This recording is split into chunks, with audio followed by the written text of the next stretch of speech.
La primera terraza era eso, las yayas que se ponían en la puerta de casa Claro. y de Sí. pronto decía la gente, ¿por qué estar dentro pudiendo...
Gara.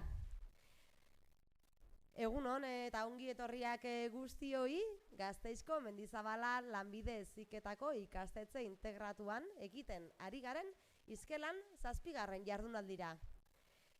Esaten ari ginen, Euskara batzen gaituena lema oinarri hartzen duela, gaurko lanbide heziketa eta lana Euskaraz 7. jardunaldi honek, izan ere, Euskarak batu gaitu gaur guztiok hemen. Komunitatea gara. Urteroko hitzordua da gaurkoa, Laneki elkarteak antolatzen duena. Lanbide heziketako, erakundeetako, enpresetako eta hizkuntza zerbitzuetako 100 gora eragileren bilgune anitz eta aberatsa da Hizkelan jardunaldia. Aurten, 2 urte eta gero, aurrez aurre elkartu gara. Eta zuzeneko emisioa ere ari gara egiten. Bertaratzerik izan ez duten horientzako, jakinbai.eus webgunean topatuko dute bai gaurko jardunaldia eta baita aurkeztuko den baliabide oro. Hortaz, gure eskerrik beroenak hemen zaudeten hori eta pantailaren beste aldetik jarraitzen ari zareten guzti horiei. Ongi etorri. Eta behin ongi etorria emanda, gehiegi luzatu gabe, hitza emango diogu lehenbiziko gonbidatuari. Javier Otsoa de Alaiza da bera, Mendizabala lanbide heziketako ikastetxeko integratuko zuzendaria. Zure etxean gaude gaur, Javier, zurea da hitza.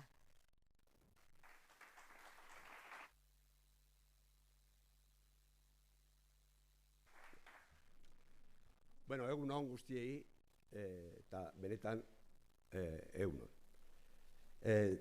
Aurkezlea dana esan du, ni gitxi daukat esateko, ez? Baina gauza bat, pozik gaude hemen egoteagatik. Hainbeste 2 urte hauek pasatu ondoren, kilikolo eta aurrez aurre ez ikusten, gutxienez aurten lortu dugu elkar egotea. Hauxe da aurkezpena, ez? Egun on guztiei, eta Mendizabala institutotik plazer bat zuek hemen egotea, eta ongi etorri gure ikastetxera. Hori esan da, egunero egiten dugu, urtero egiten dugun bezala, hau da euskeraz, euskerakiko konpromiso berretsi nahi dugun eta eskerrak emain nahi dizkiogu euskera sustatzeko lan egiten duzuen guztioi. Hori da eguneko lana, ez? Egunero ikusten den nola bultzatzen ari garen lanbide heziketan euskera. Eskerrik asko Hizkelan egoteagatik, hizlari guztieri, eta batez ere antolatu egiten duenei. kristo lana egin dute, urtero bezala, baina hau ez du ematen, baina lana potolo da, eta hau antolatzeko orduak eta orduak daude. Gaur, bereziki eskerrak eman nahi diot, institutuko ikasle eta irakasle batzuk lana egiten ari dira, grabaketa, montaketak, eta hau izan da placer bat guretzat, hain jende pozik ikustea lan hau egiten. Besterik gabe, hasiko gara gaurko ekitaldia, eta espero dugu egun potolo bat izatea, eta dena gustora egotea, eta hain gauzak oparo eta atsegina egitea. Besterik gabe, ondo izan.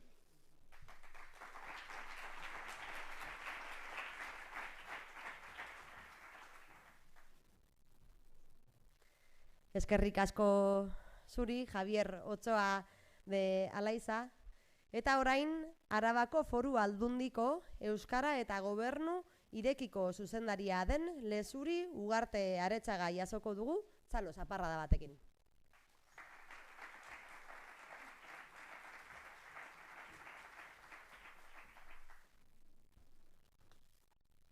Esker mila, Izar.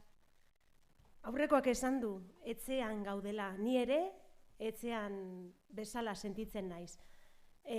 Izugarria da inbesteko jendean dana, bertan ikustea, lan heziketa eta euskara uztartzen dituen jardunaldi honetan. Berez, gaurko hitza hartzeari paso emango diot. Egun on eta mila esker bertaratu zareten guztioi ere. Arabako Foru Aldundiaren izenean, lehenengo eta behin, eskerrak eman nahiko nizkizueke, lanbide heziketa eta lan mundua euskaratzearen alde antolatutako hizkelan jardunaldia berton, etxean, Araban egiteagatik. Orain dela 3 urte hala izan zen, eta oraingo honetan orduan lortutako emaitza hobeak eta elkarlanerako gogo biziagoak izatea espero dut. 3 urte igarotakoari keinu eginaz hasi naizenez, zer hobeto, Arabar Aldundiari dagokionez berrikuspen txiki bat egiten hastea, bai industriari, bai lan munduari, bai lan heziketa munduari ere noski. Araba, Frantzia eta Espainiaren arteko bideari so eginda, mende eta urtetan, igarotze lekua izan bada ere, industriaren eskutik zirkulazio mugimendu tokia izatera pasada. Garapen ekonomiko eta sozialak asko zor dio bere kokapenari eta horri esker, Arabak, batik bat, azken 50 urtetan bere alderdirik industrialena erakutsi du. Barne produktu gordinari so eginez, gero, industria eta energia sektorek barne produktu gordin osoaren 33% suposatzen dute oraindik ere. Eta Arabak horri ekiten jarraitu nahi dio, zerbitzuen esparrua ahaztu gabe, goraka egiten duen sektorea baita. Esanguratsuak dira, testuinguru horretan, enpresa handi eta multinazionalek jokatzen duten papera, baina are garrantzitsuagoak dira enpresa handi horiei sostengua eta oinarrizko baliabideak eskaintzen dizkieten tokian tokiko enpresa osagarriak.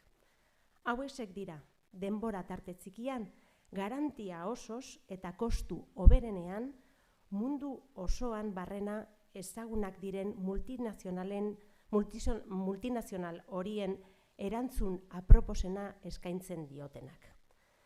Eta enpresa txiki horietan, zalantzarik gabe, zerikusi handia dute bertan hezitu, ikasi eta prestatutako gizon eta emakumeak. Teknologia berrien eta aro digitalaren etorrerarekin asko aldatu dira merkatuen beharrak eta neurri berean industriak ere moldatu beharra izan du. Horretan, lan heziketako unibertsoa osatzen duten pertsona guztiek erronka handia izan dute aurretik. Irakasleek euren ikasketak egokitu behar izan dituzte. Ikastetxeak ere euren instalazio eta erremintak ere digitalizatu izan dituzte. Eta ikasleek, noski, industriak eta batik bat, zerbitzuen merkatuak euren beharra izugarria dutela antzeman izan dute. Testu inguru horretan, euskarak ere aurrera ateratzen jakindu. Euskaraz, euren ikasketak egiten dituzten lan heziketako ikasleak urtetik urtera gehiago dira. Horretan, zerikusi handia izan dute bai administrazioak, bai lan heziketako ikasmateriala euskarara egokitzen aritzen direnak. Euren lan eskergari esker, lan heziketa euskalduntzen ari baikara guztion artean. Baina gure erronka ezin da horretara mugatu. Lan heziketak etorkizuneko langile prestatu, jaio eta finak izatearekin ezin daiteke konformatu. Euskal Autonomia Erkidegoan behintzat, merkatuak orokorrean geroz eta euskaldun hiztun gehiago ditu. Geroz eta gehiago dira euskaraz ikasi zutenak, eta orain euskaraz bizi direnak. Zergatik ez merkatua bere ere euskaldundu? Hau da, zergatik ez ditugu gure lantegiak, gure enpresak, gure zerbitzuak ahalduntzen eta balio erantzi gehigarri bat ematen? Euskarak ez du bakarrik ikasketa prozesuan hautatzen den hizkuntza bat izan behar. Euskara merkaturatzeko balio gehigarri bat izan behar du. Balio gehigarri positibo bat. Lan munduan ere, euskara presente izateko, gu guztion artean zubiak eraiki beharrean gaude. Aro digitalak, makina bat erreminta eskura jarri ditzakete lan hori egia bihurtzeko. Ez dadila etendudarik izan, heziketa prozesuaren eta enpresaren munduen artean.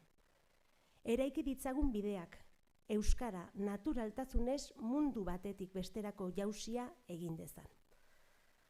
Administrazioaren aldetik jada eta Eusko Jaurlaritzaren eskutik Euskal Autonomia Erkidegoko eremu sozioekonomikoaren diagnostikoa egin du. Enpresa mundutik ere, bakan batzuk hasi dira euskara beren plana estrategikoetan txertatzen. Eta horiek Arabako Foru Aldundiak bultzatutako lanabez egitasmoan asko dute esan eta erakusteko. Eta lan heziketa prest da aurrera egitearren eta merkatua langile jaio eta euskaldunez hornitzeko. Orain, bultzatu beharreko gauza eragile desberdinen artean elkarlana da. Guztiek enpresak euskalduntzeari ekin diezaiogun hori emanez dutenei. Euskal Unibertsoa elkarlanean bitartez. Osatzen joan gaitezen bai guztiok. Bakoitzak alduen neurrian, etendurarik gabe, beti ere zubiak eraikinez. Mila esker guztioi.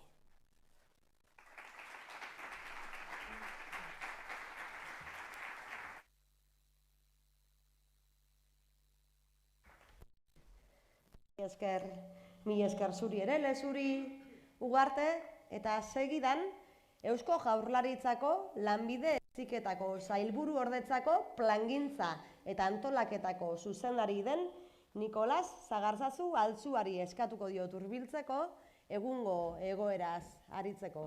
Zuekin, Nikolas Sagarzazu Altzua.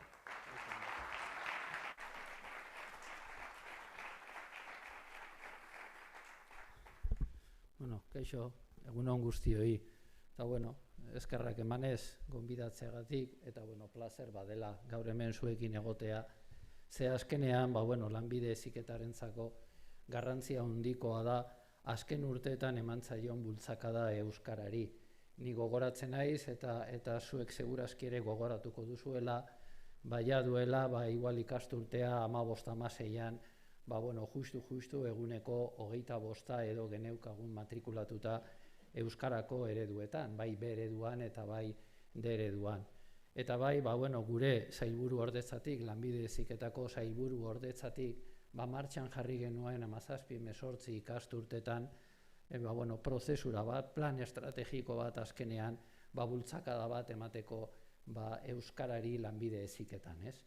Gaur egun azkenean komentatuko dizkizuet zeintzuk izan diran azkeneko 4-5 urte hauetan lortu diren datoak eta non gaude gaur egun, ez?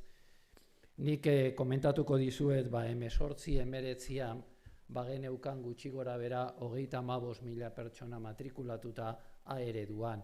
Geneukagun 6.700 ikasle inguruan B ereduan eta geneukagun 8.200 pertsona inguruan D ereduan matrikulatuta.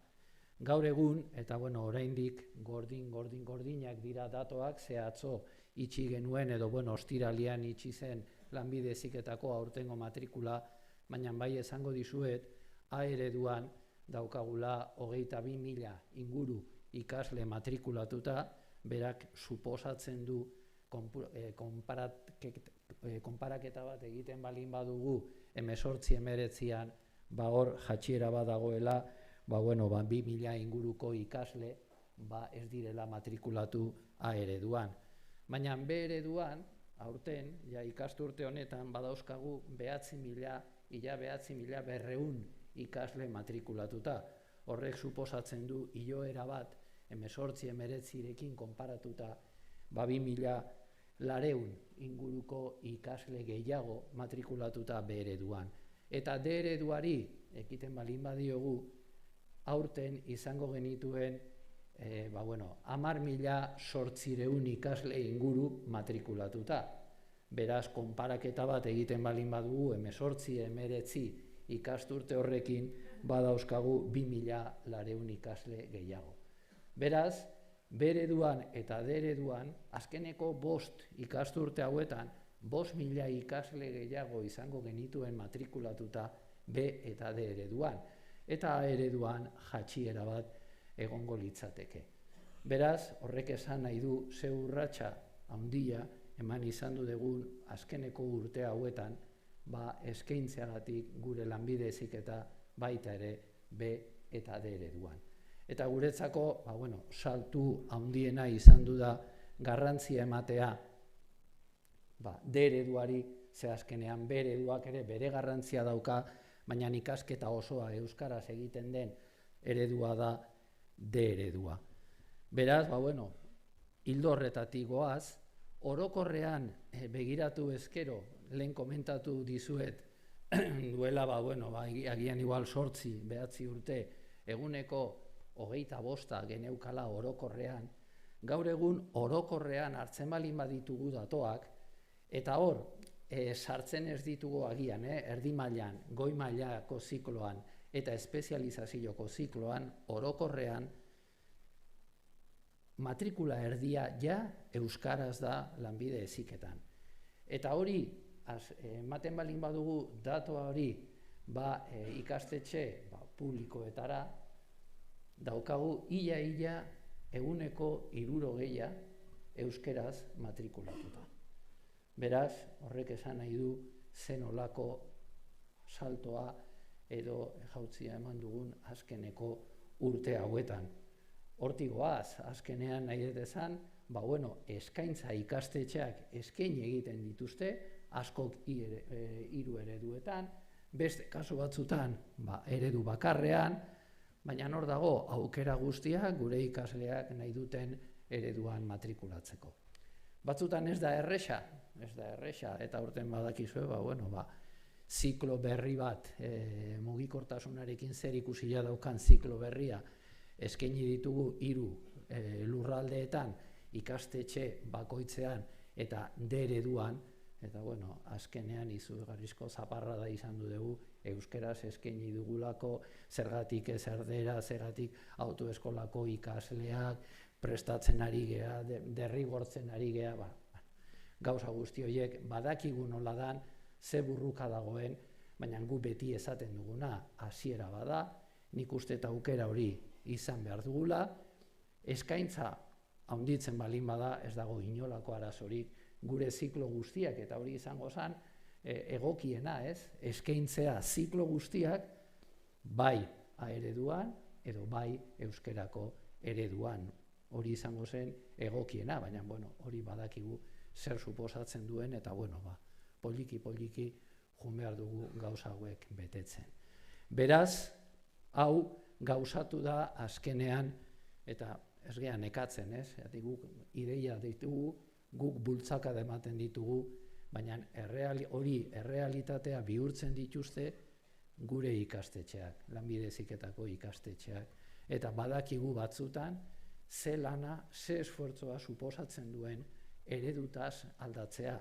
Badirudi erresa dela esatea, baina oso zaila da gauzatzea.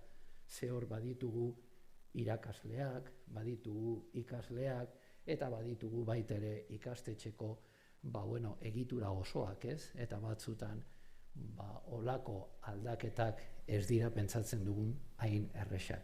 Beraz nire aldetik, eskerrak emanez ikastetxe guztiei azkenean egiten ari zareten lanagatik eta esfortzugatik, eta hau zuen lorpen bada, zuek egin duzue hau errealitatea bihurtzea, eta noski baitere, nire eskerra beroena baitere lanekiri, azkenean beraiek ere hor daude, beraien lana oso garrantzia handikoa da, eta konturatzen ari gea, beste gobernuko arloetan ere, fijatzen, edo ari direla lanekitaz, eta beraien lana ere, komentatu dudan bezala, eskertzekoa da. Ez bakarrik materiala euskeraz bihurtzea, baizik baita ere, eta hor foru aldundiekin, 3 foru aldundiekin egiten ari den baita ere lana,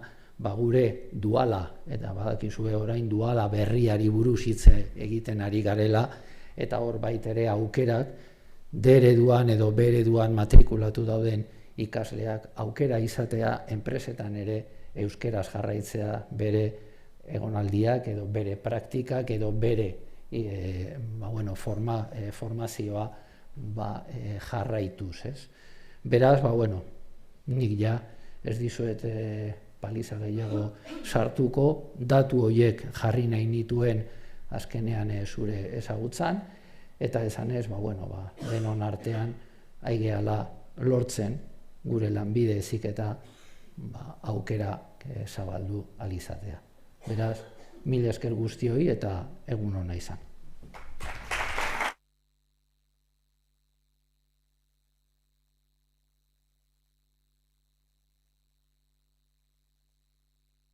Eskerrik asko Nikolas Zagarzazu.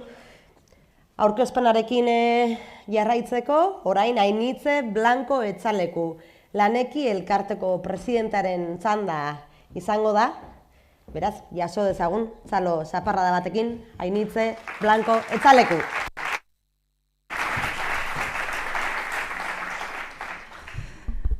Ongi etorria eta eskerrak eman nahi dizkizuet, Lanekiren izenean, hizkeran jardunaldira etorri zareten guztioi.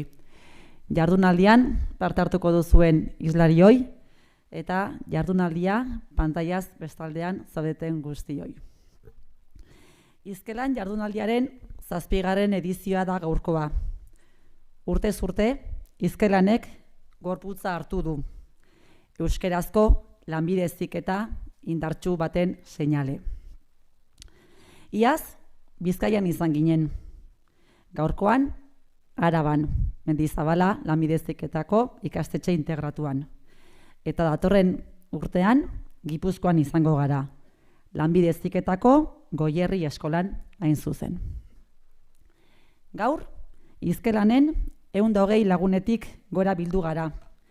Lanbide heziketako irakasleak, hizkuntza normalkuntza arduraduneko teknikariak, zuzendaritzako kideak, dual arduradunak, eta erakundetako eta elkarteetako ordezkariak besteak beste. Aurtengo leloak ongi esaten duen bezala, euskara da batzen gaituena. Lanekiren helburua, lanbide heziketa eta lan mundua euskaratzea da, eta horretarako bitartekoak ematea. Hau dela eta, hizkelan jardunaldira, ikastatxeen, lantokien, erakundeen eta elkarteen esperientziak ekarri ditugu. Lanekiren helburua lortzeko, hau da, lanbide heziketa euskalduntzeko eta lan mundu euskalduntzeko, 2022-23 ikasturterako egitasmo hauek ditugu.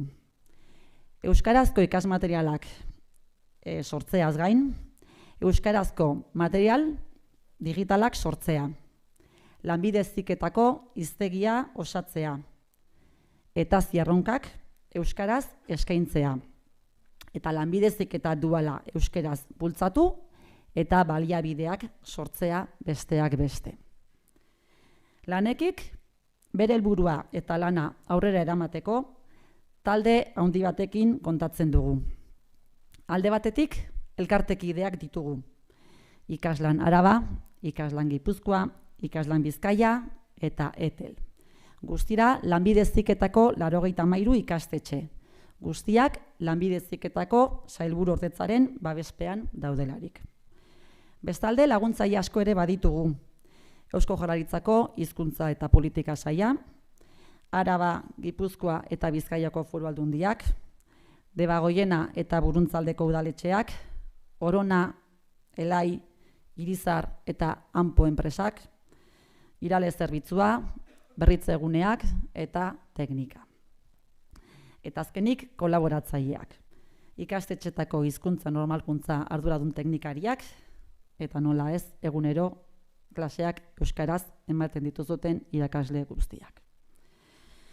Bukatzeko esan jardunaldiko erronka ere badala denon artean ekarpenak konpartitzea.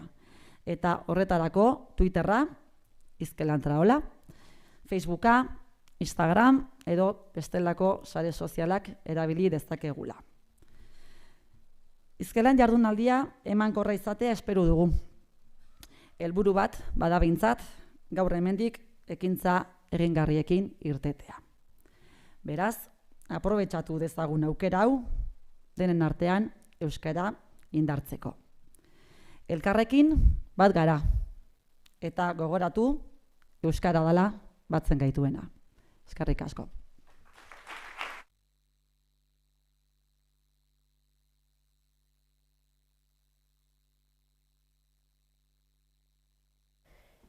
Eskerrik asko, Ainitze Blankori ere, eta jarraitu aurretik gogorazi aurrekotan bezala, bertaratze ziurtagiria jaso nahi duzuenok jardunaldiaren bukaeran izango duzuela horretarako aukera harreragunean.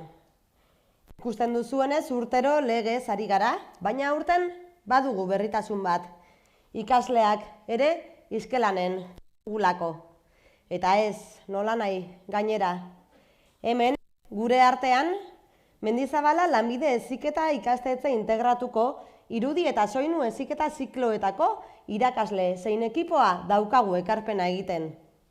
Irudi eta soinua heziketa zikloetako ikasleak streamingarekin, soinu eta argilanetan, irudi pertsonala heziketa zikloetako irakasleak eta ikasleak harrera egiten, ziurtagiriak ematen. Gainera, arte grafikoko ikasleek eta irakasleek egin dute lan grafikoa ere aurten. Eskerrik asko hortaz, ikasle eta irakasle hauei Hizkelan erronka egiteagatik.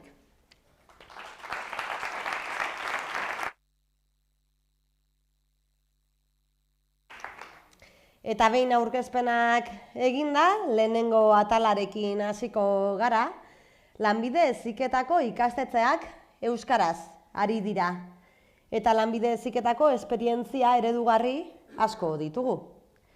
Aurreko ikasturtean, ikastetxeek hizkuntza normalkuntzako 4 urteko plana aurkeztu zuten, erronka berri eta ekimen aberazgarriz josita Ulibarri programaren barruan. Egibide ikastetxeko irakasle Mikel Martinezek eta Mendizabala ikastetxe integratuko irakasle Santi Uribek emango digute horren berri segidan. Biak ere, hizkuntza normalkuntza teknikari arduradunak dira. Santi eta Mikel, zatozte, zuena da hitza.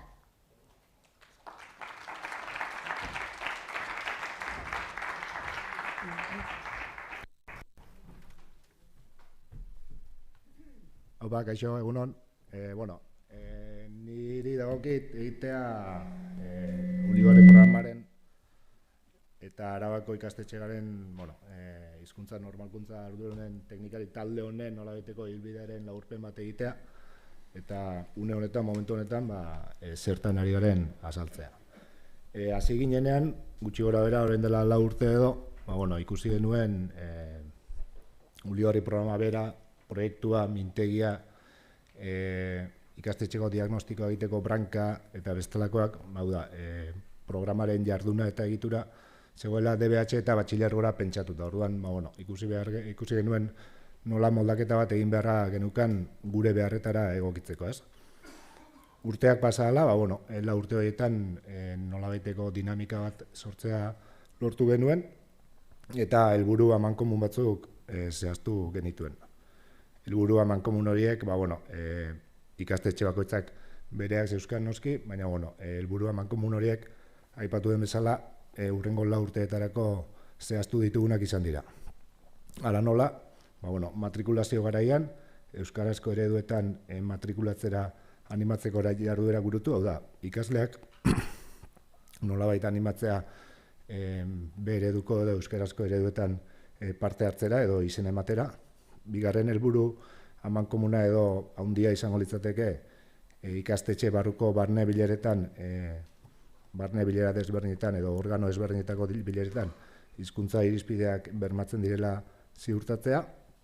Hirugarren helburu handi moduan, ikasleen artean beraiek ikastetxe edo ikasgela barruan daukaten hizkuntza ohiturak erabilera edo hori hizkuntzaren erabilera areagotzea.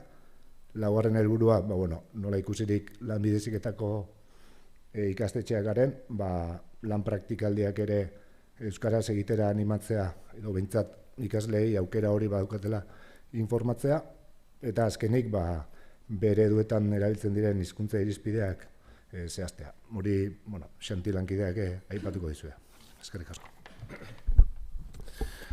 Egun ondanoi. Mikelek esan duen moduan, lanbide heziketako gehienok, Arabako gehienok batu ginenean hizkuntza normalkuntza prozesu honetara aurkitu ginen, ez zegoela egokituta, eta bideo hortan dinamikak ere ez zeudela lanbide heziketarako pentsatuta. 4 urte horietan aldakuntzak egon dira, bilera mailan eta horrela, eta lortu dugu gure artean sortzea taldetxo bat, Araban behintzat, lanbide heziketako ona, eta azkenerako, esan duen moduan, lortu genuen 5 helburu amankomun sartzea, hurrengo 4 urtetarako plan, gure ikastetxetako planetan da, asmoa da elkarrekin lantzen joatea.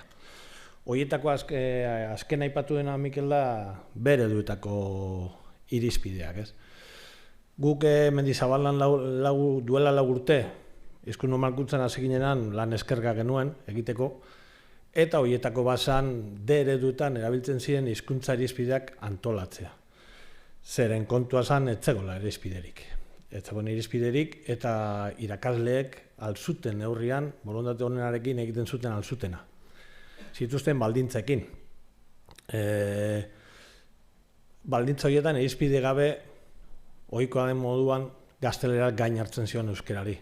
Eta denok ulertzen dugu gaztelera horrekin bukatzen ziren bere ereduak gazteleraz izaten.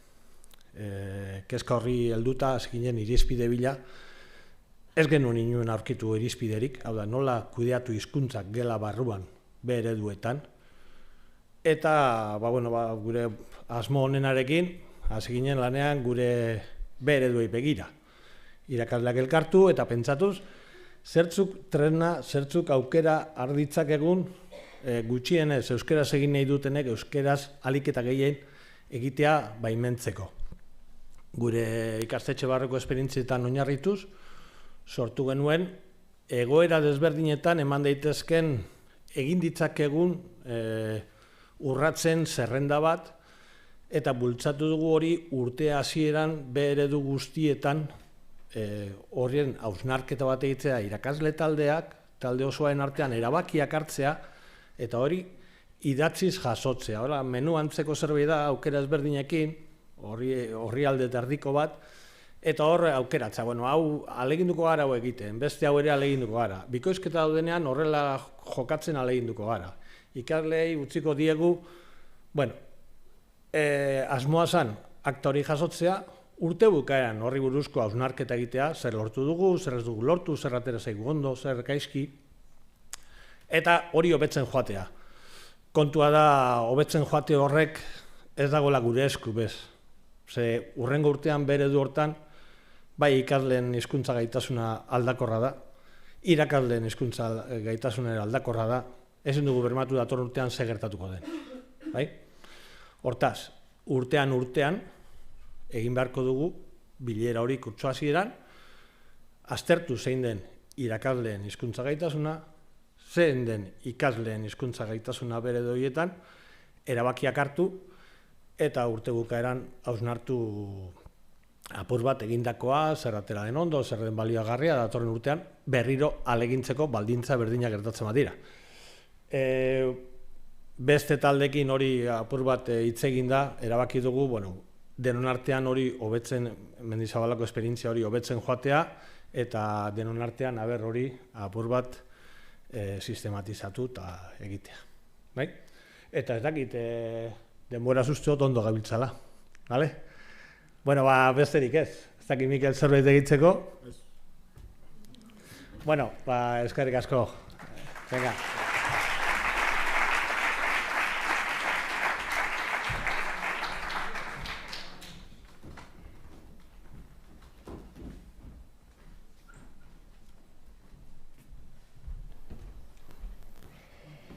Hizkuntza normalkuntza planak ondoren ikastetxeetan gauzatzen dira. Eta horri esker, 11 dira ikastetxeetan egiten diren praktika onak. Hizkelanera denak ekartzea ezinezkoa zaigu ordea. Baina gaurkoan, 3 ikastetxetako praktika onak ezagutuko ditugu. Lehenengo biak, klasez kanpoko ekimenak dira. Barrutialde, 2. hezkuntzako ikastetxeak eta San Jorge lanbide heziketako ikastetxe integratuko ordezkariek kontatuko dizkigute gainera. Horretarako, hemen ditugu, Barrutialde Institutuko zuzendari den Begoña Andres eta Zabat Areitio Urtena irakaslea. Eta San Jorge ikastetxe integratuko Olatz Arana, hizkuntza normalkuntza teknikari arduraduna. Zuena da hitza. Eskerrik asko.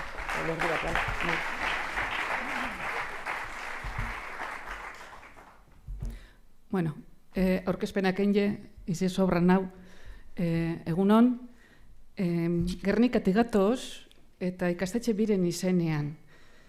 Bizkaiko errealitate ezberdina islatzen daben ikastetxeak, hain zuzen, horrela uste dugu.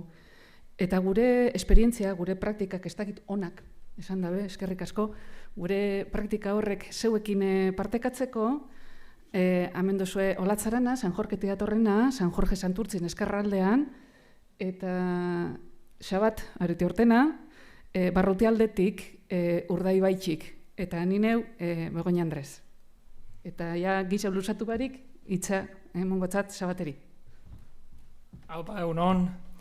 Gure zentrue, Urdaibai dago, berez eremu euskaldun bat, da gure zentrue, Barrutialde duke DBH, batxillerguek, zik talde bat, lanbide ziketako lau ziklo, eta martxan jartzen gabizen zurgintzako espresazio bat.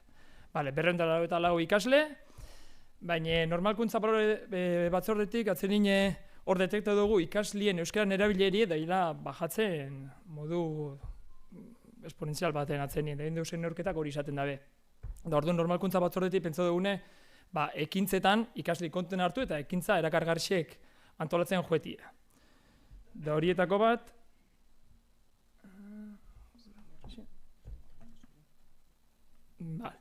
horietako bat izin zen, hemen dukezun jaialdi bat, ostilo baten antolatu genuen, da arratzaldetik gaber arteko jaialdi bat antolatzi izin zen. Jaialdi ze politia izin zen, baina jaialdi ze antolatzeko bidie, ondiok iguel esan like politia izin zala. Azken finien, hau antolatzeko ideie ikasle batek joan giltze. Ikasle batek oingo sasoien, urri bueltan, komento duzkun, berak musika talde bat sortu bala, punk talde bat sortu bala, baina lau abesti, eta Euskaldunek izenda, gaztelerazko lau abesti sortu zituezela. Bueno, nik orduan proposatu notzen. Beitu, sortu duzuzen abestixek erdize bintzet euskaraz baldin badiaz, Barrutialde kontzertu bat antolatuko hau. Eta arronka horri baiezko izautzien. Da, hortik hasi ginen, bau mobitzen.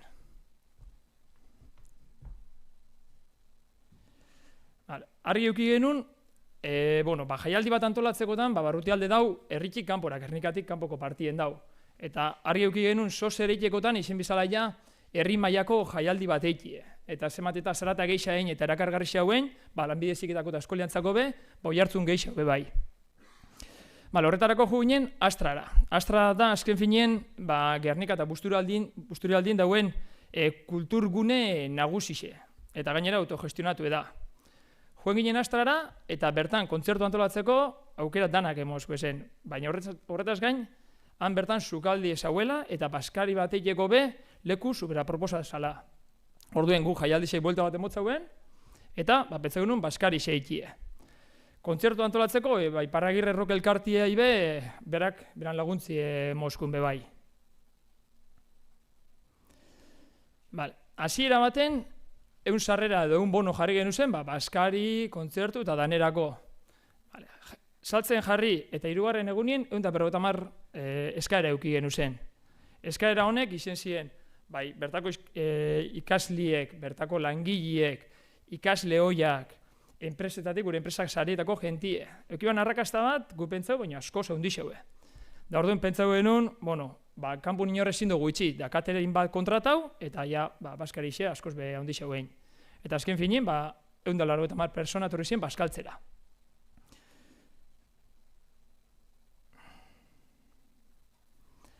Baskari horretan, kriston giru onzan, atzerin ostiral bat izenda, bermatu denun ikasle danak etorria lixetie.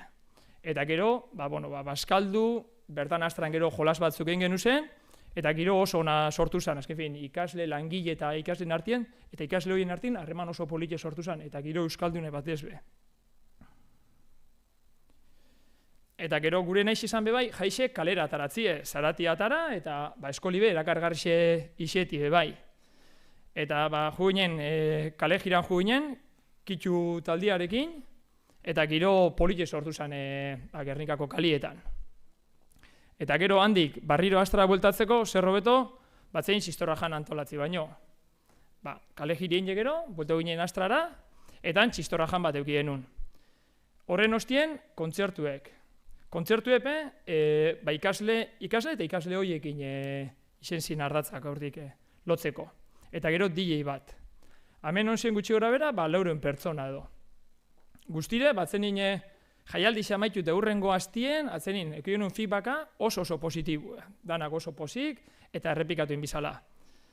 Oin, gu ez gara jai antolatzaileek. Orduen, neurtuko gu eta printzipioz 2 urtetik behin pentsatu dugu eitie. Baina bada bizia esaten, venga, urten bebai. Ikusiko. Doain olatze jarraituko dau.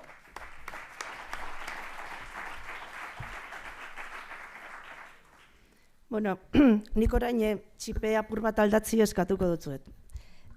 Nik beste errealitate bat kontetan etorri naz. Ni Olatzaran anaz, San Jorge naizta Gernikarra izen, euren moduen. San Jorge lanbide heziketako ikastetxe integratutik nator. Santurtzin dauen ikastetxe bat da, 600 ikasle inguru, 80 irakasle inguru, 16 heziketa ziklo, eta horretatik 5 baino ez, B ereduan eta 2019tik. Orain dela oso gitxi. Eta ziklo bakarra, aurton ipini da lehengo biderrez, ziklo bakarra dekogu D ereduan. Da informatikako, estan zuten? Informatikako zikloa. Hau esan da, ulertuko dozue, zegaitik ezin dugun konparatu gure realitatea Barrutialdeko bizi da bien festa horrekin.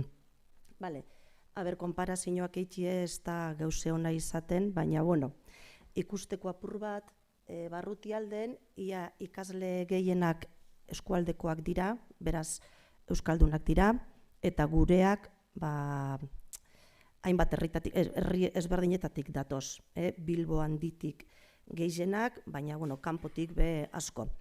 Barrutialde da oso eskola txikize, familia giroa bizi dabe, baina Geurizek kontrara da oso eskola handia eta elkar eskaraia ezagutzen. Eurena Urdaiban kokatuta, Zabatek esan dabe moduen, euskal giroa bizi dabe, eta guk esan dudan moduen Bilboko ezkerraldean dago kokatuta. Eurentzako euskerie ama hizkuntza da, eta guretzako ordea hizkuntza akademiko bat da.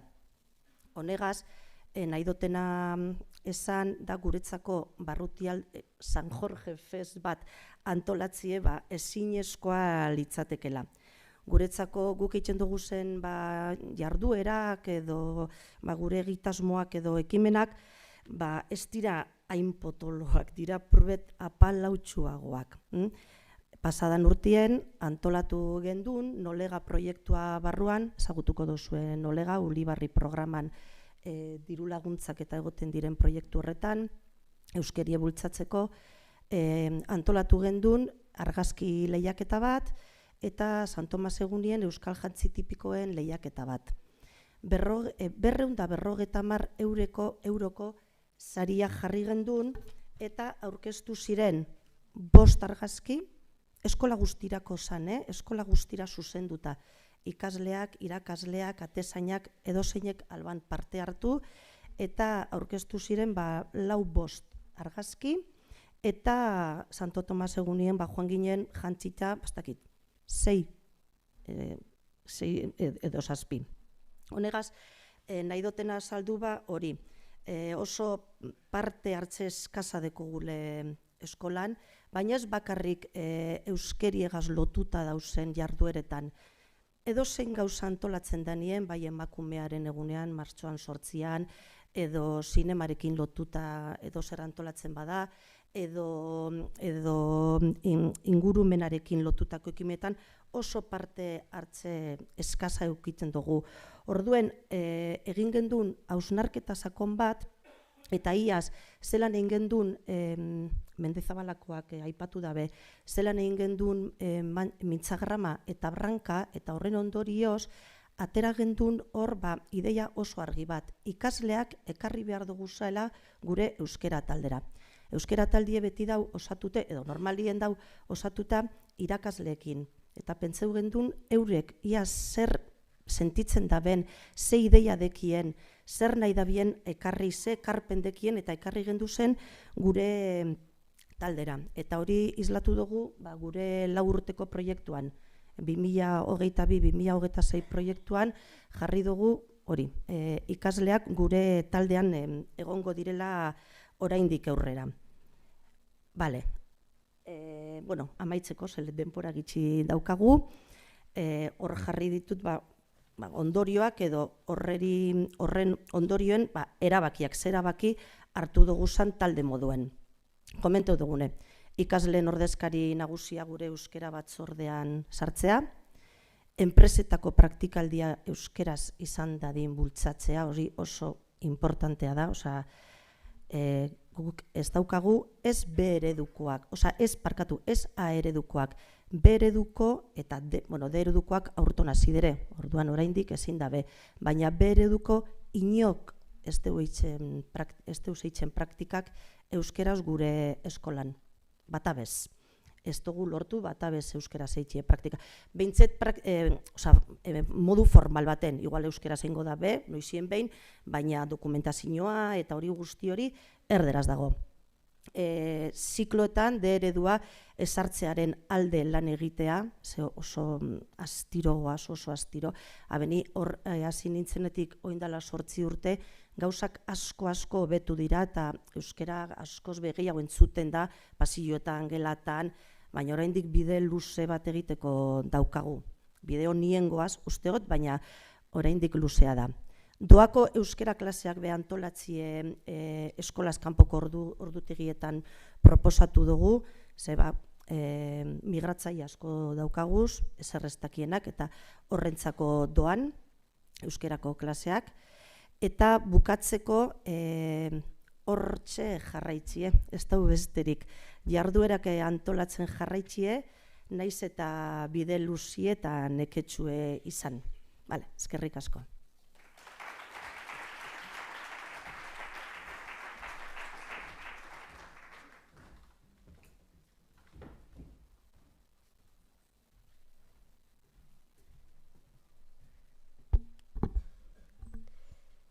Interesgarria oso egindakoa, eskerrik asko hirurei, eta jarraituko dugu hain baliagarriak zaizkigun eredu gehiago ezagutzen. 3. praktika ona Nazaret zentrokoa da. Bertan, euskara batzorde eredugarri bat daukate. Eta Nereba Peña irakaslea da euskara batzorde horretako kideetako bat. Ongi etorri zuri ere, Nereba. Txalo batekin hartuko dugu. Zuen esperientzia ezagutzeko irrikitan gaude eta. Eskerrik asko. Bai, bueno, a ber, hau jarri behar dute, aukendu.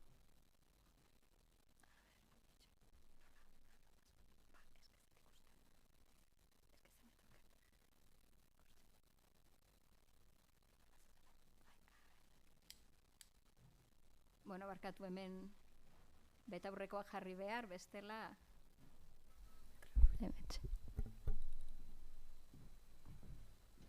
Bueno, zatitxo bat bakarrik ikusten da, infografia guztia ez da ikusten, baina, bueno, esplikatuko dizuet. Bueno, lehendabizi mila esker, izkelan antolatzaileei, aukera hau emateagatik eta jardunaldia antolatzeagatik. Eta eskerrak gure euskera batzordea praktika ona bezala identifikatzeagatik. Benetan, apaltasun guztiz gatoz honea gure euskera batzordea kontatzea. Nola daukagun jarrita eta bueno, kostatu zaigu, egia esan kostatu zaigu honea iristea, gezurra badirudi ere, ezta? Beste zentroak bezala, ibilbide luzea egin dugu eta pixka bat kokatzeko gure euskera batzordea nundik nora ibilidan eta zergatik iritsi gean honetara kontestu pixka bat eman nahiko nuke. Nazaret zentro ezakidenok identifikatuta gaitu zuen, baina Donostian kokatuta gaude, eta historia pixka bat eginez eta beste islari batzuk egin dituzten erreferentziak ikusita, gu ere, orain dela 20-22 urte, gu ere A ereduko eskola bat ginen, eta gure ikasketak gaztelera zeuden. Baina argi genuen, aurrera egin nahi genuela, euskalduntzean, normalkuntzan, eta hasi ginen pixka bat, euskera talde bat, hartan etzan batzordea, eta euskera talde bat hasi ginen lanean, nola ereduak euskaldundu, normalkuntzan hasi eta aurrera egin. Eta, holaxe hasi ginen, nortzuk hasi ginen, beti bezala, euskerako irakasleak eta beste historiako irakasle bat eta taldetxo bat egin genuen. Eta lanean hasi ginen, baina etzan nahikoa. Hasi ginen, dakizuen bezala, gure kabuz, ez plan estrategikorik, ez ezer, orain dela 20 piko urte, gure kabuz lan egiten. Eta ikusten genuen zerbait behar genula, eta orduan Ulibarri programari buruz informazioa jaso genuen, oso interesgarria iruditu zitzaigun, Ulibarri programan sartu ginen, eta horrek noski guztiei bezala laguntza izugarria eman zigun, estruktural, urteko plana, helburuak eta beraz, pixka bat forma hartzen hasi zen eta ereduak euskalduntzen hasi ginen. Egia esan, hasieran oso fokalizatuta egon ginen ereduak euskalduntzean. Bueno, euskara batzordea hortxe zegoen, baina zerbait falta zitzaion, ez genuen arrankatzen. Eta orduan konturatu ginen, klaro, ez zeudela gure lanbide heziketako ziklo guztietako ordezkariak eta esan genuen, hau falta zaigu.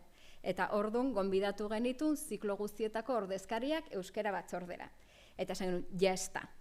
Eta aurrera egin genuen, egia da, horrekin hobetu genuela. Baina egia da ere, eta esan dizu eta apaltasunez esango dizuedala, egia da ere euskara batzordeak etzuela arrankatzen, satelite bat zan eskolan, ez genuen barneratzen lortzen. eta bueno, beste buelta emate eman genion, eta laguntza gehiago behar genuela jakinda, emunekin, emun aholkularitza zerbitzuekin jarri ginen harremanetan, eta beraiekin hausnarketa sakon bat egin genuen. Ze gertatzen da, gure helburuak akaso ebaluazio irizpideak etzijoa zen gaizki, aurreratzen ari ginen ereduetan, asko.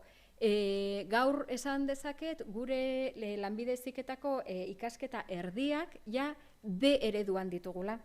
Eta beste batzuk B ereduan, hau da, aurrera pausoa izugarria izan da, eta aurrera jarraitu nahi dugu. Baina, hala eta guztiz ere, zerbait falta zitzaigun. Hausnarketa horretan, konturatu ginen, hainbat hausnarketa oso sakon bat egin genuen, eta konturatu ginen, gure euskara batzordean bakarrik irakasleak eundela. Eta eskola guztietan, administrazioan, hortxe ez da ikusten, ezken moztuta agertu da, eta orduan kontatu behar dizuet, baina kuadrotxo horietan, badaude administrazio eta idazkaritzako langileak. Eta konturatu ginen, beraien lana izugarria dela, beraiek dira lehendabiziko kontaktua familiekin, etorkizuneko ikasleekin, eta abar. Eta faltan bota genitun. Eta baita ere konturatu ginen, dena barrukaldera egiten genuela, baina kanpora gutxi begiratzen genuela, eta komunikazio arlo hori falta zitzaigun euskara batzordean ere. Bakarrik oso zentratuta geuden irakaskuntzan, irakasleengan eta ikasleengan ekintzak egiten. Eta horrek, hausnarketa horrekin, esan genuen, ze interesgarria egia da zergatik bakarrik irakasleak. Baina beste buelta bat etorri zen. Eta gurean, esan dizuet nondik gatozen, erderazko ikasketak ere bagenituen, eta gurean ere badaude lankide batzuk euskara ikasten ari direnak, baina oso ondo egiten ez dutenak, oso motibatuta, baina akaso ez daukate ze bat, edo ez dira gai bere jardunaldi osoko ekintza guztiak euskaraz egiteko. Eta hausnarketarretan, argi goratzen dut, esan zigutela eta euskara ikasten ari bat dira, motibatuta baldin badaude, zergatik ez euskara batzordean? Eta esan genuen, egia, zergatik ez? Orduan, osaero guztia egin genuenean, gehitu genitun administrazio eta idazkaritzako gure lankideak, komunikazioko lankideak, baina hoien artean euskara ikasten ari zirenak. Badakit ez dirudi asko, baina nabardura horrek gerturatu gintuen eskola osora. Eta nabardura horri esker, egia da, orain ekintzak, planak eta pentsatzen ditugunean, eskola komunitate osoa kontutan hartzen degula. Eta beraiek, benetan, beraiek proposatutako ekintzak egiten ari gera. Adibidez, harrera emateko lehen eitza euskeraz protokoloa ezarri genuen. Beraiek eskatuta idazkaritzatik esanez, aizue batzutan, egia da, hau landu behar degula. Akaso nire euskara maila ez da oso ona, baina nik karrera euskeraz egin dezaket, eta honetarako formakuntza behar dut, eta orduan protokolo berezi bat sortegonen beraientzat. Edo beste batzuk esanez, nik euskararekin aurrera egin nahi dut, baina akaso momentu honetan, haizu, euskara trinko prestakuntza oso bat egiteko denborarik ez daukat, eta orduan beraiek eskatuta orain eskolan dauzkagu langileentzat euskara ikastaroak eskolan bertan euskararekin aurre egiteko. Eta horretan ere, zuzendaritzako kideak beti egon dira euskara batzordean, baina totum revolutun horretatik, eta kasualitatea izan zen, baina orain zuzendariak ere badaude. Beraz, euskara batzordean zuzendaria eta zuzendaritzakideko beste kide bat dago. Orduan, osaera honekin konturatu gea orain ja euskara batzordea sartu zaigula guztiz gure, ja ez da satelite bat, ja euskara batzordea bihurtu da eskolako zati bat barneratuta, eta orain askoz ere erresago iristen gea komunitate osoari, eta oso nola estamendu guztiak eta egoera guztiak dauden hor sartuta, oso errez da dena azkar eta denentzat antolatzea, eta guri zerbitu digu, ez dakit beste batzuentzat erabilgarri izan daitekeen, baina osaera hori guretzat oso positiboa izan da. Eta besterik ez dut luzatu nahi.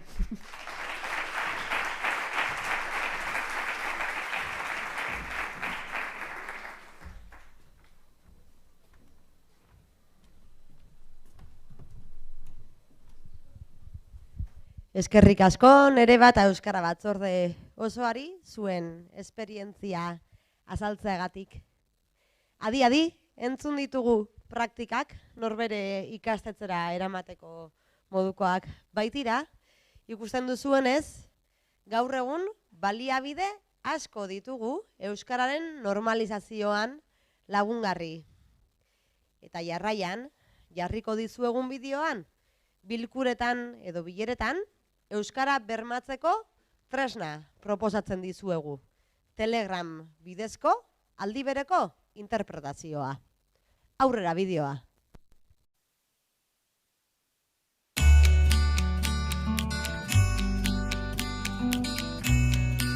Bilera, hitzaldi edota jardunaldietan buruhauste handiak sortu ohi ditu hizkuntzaren aferak.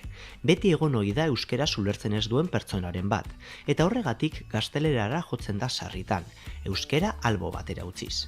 Zorionez, badago arazo horretarako irtenbide erraz bat, aldi bereko interpretazio sistema erabiltzea. Modu horretan, euskera ulertzen ez duenari aldi berean itzuliko zaio hizlariak esaten duena. Eta horretarako ez da beharrezkoa tresneria konplexu eta garestia baliatzea. Oso modu simplean egin daiteke. Telegram aplikazioa baliatuta. Bilera, jardunaldi edo ekitaldietan aldi bereko interpretazio sistema eskintzeko nahikoa da honako pauso erraz hauek jarraitzea. Lehenbizi, Telegram aplikazioa bilatu, deskargatu eta instalatuko dugu gure mugikorrean. Oso intuitiboa da. Zure telefono zenbakia ziurtatzea eskatuko dizu lehenbizi, eta erabiltzaile izena sartu beharko duzu jarraian. Behin Telegram erabiltzailea sortuta, aplikazioaren beko izkinan dagoen arkatzean klikatu beharko dugu. Kanal berria sortzeko aukera agertuko zaigu orduan. Kanalaren izena jarri beharko dugu, eta aukera izango dugu argazkia edota deskribapena ere jartzeko. Ondoren, kanal publikoa edo pribatua sortu erabaki beharko dugu. Publikoa bada, kanala bilatzailean topatzen duen edonor sartu halko da. Esteka publiko bat sortzea eskatuko digulako. Pribatua bada aldiz, sartzeko esteka bidali beharko diegu interpretazioa entzun nahi duten pertsonei. Ondoren, kanalerakideak batzeko aukera emango digu aplikazioak. Itzulpena behar duten pertsonen kontaktuak baldin baditugu, zuzenean sartu ditzakegu kanalera, eurei lana errasteko. Eta bestela lasai, euren kabuz ere sartu halko bait dira beranduago. Listo, kanala sortuta. Honako egin beharko dugu aldi bereko interpretazioa egiten hasteko. Sakatu kanalaren izenean eta ondoren eman goiko izkinan dauden 3 puntutxoei. Bertatik dugu zuzeneko streaminga hasteko aukera. Sakatu mikrofonaren ikurrean eta listo, hasi zaitezke hizlariak esaten duena aldi berean itzultzen.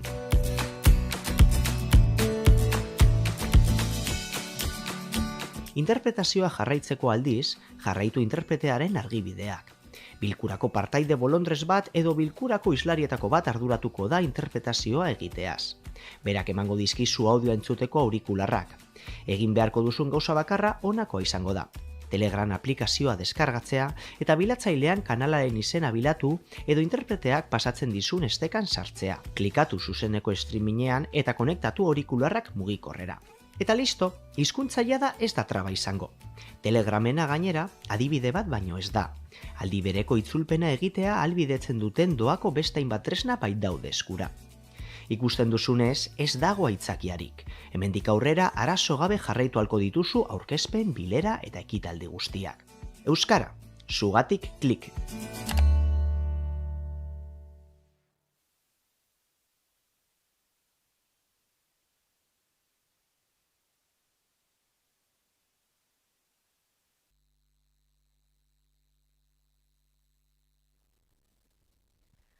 Hortze beste baliabide bat, eta gogoratzea, gaur jardunaldi hauetan aurkezten diren edukiak eta lanekitik sortzen diren guztiak, jakinbai.eus webgunean izango dituzuela eskura, noiz nahi, non nahitik erabiltzeko.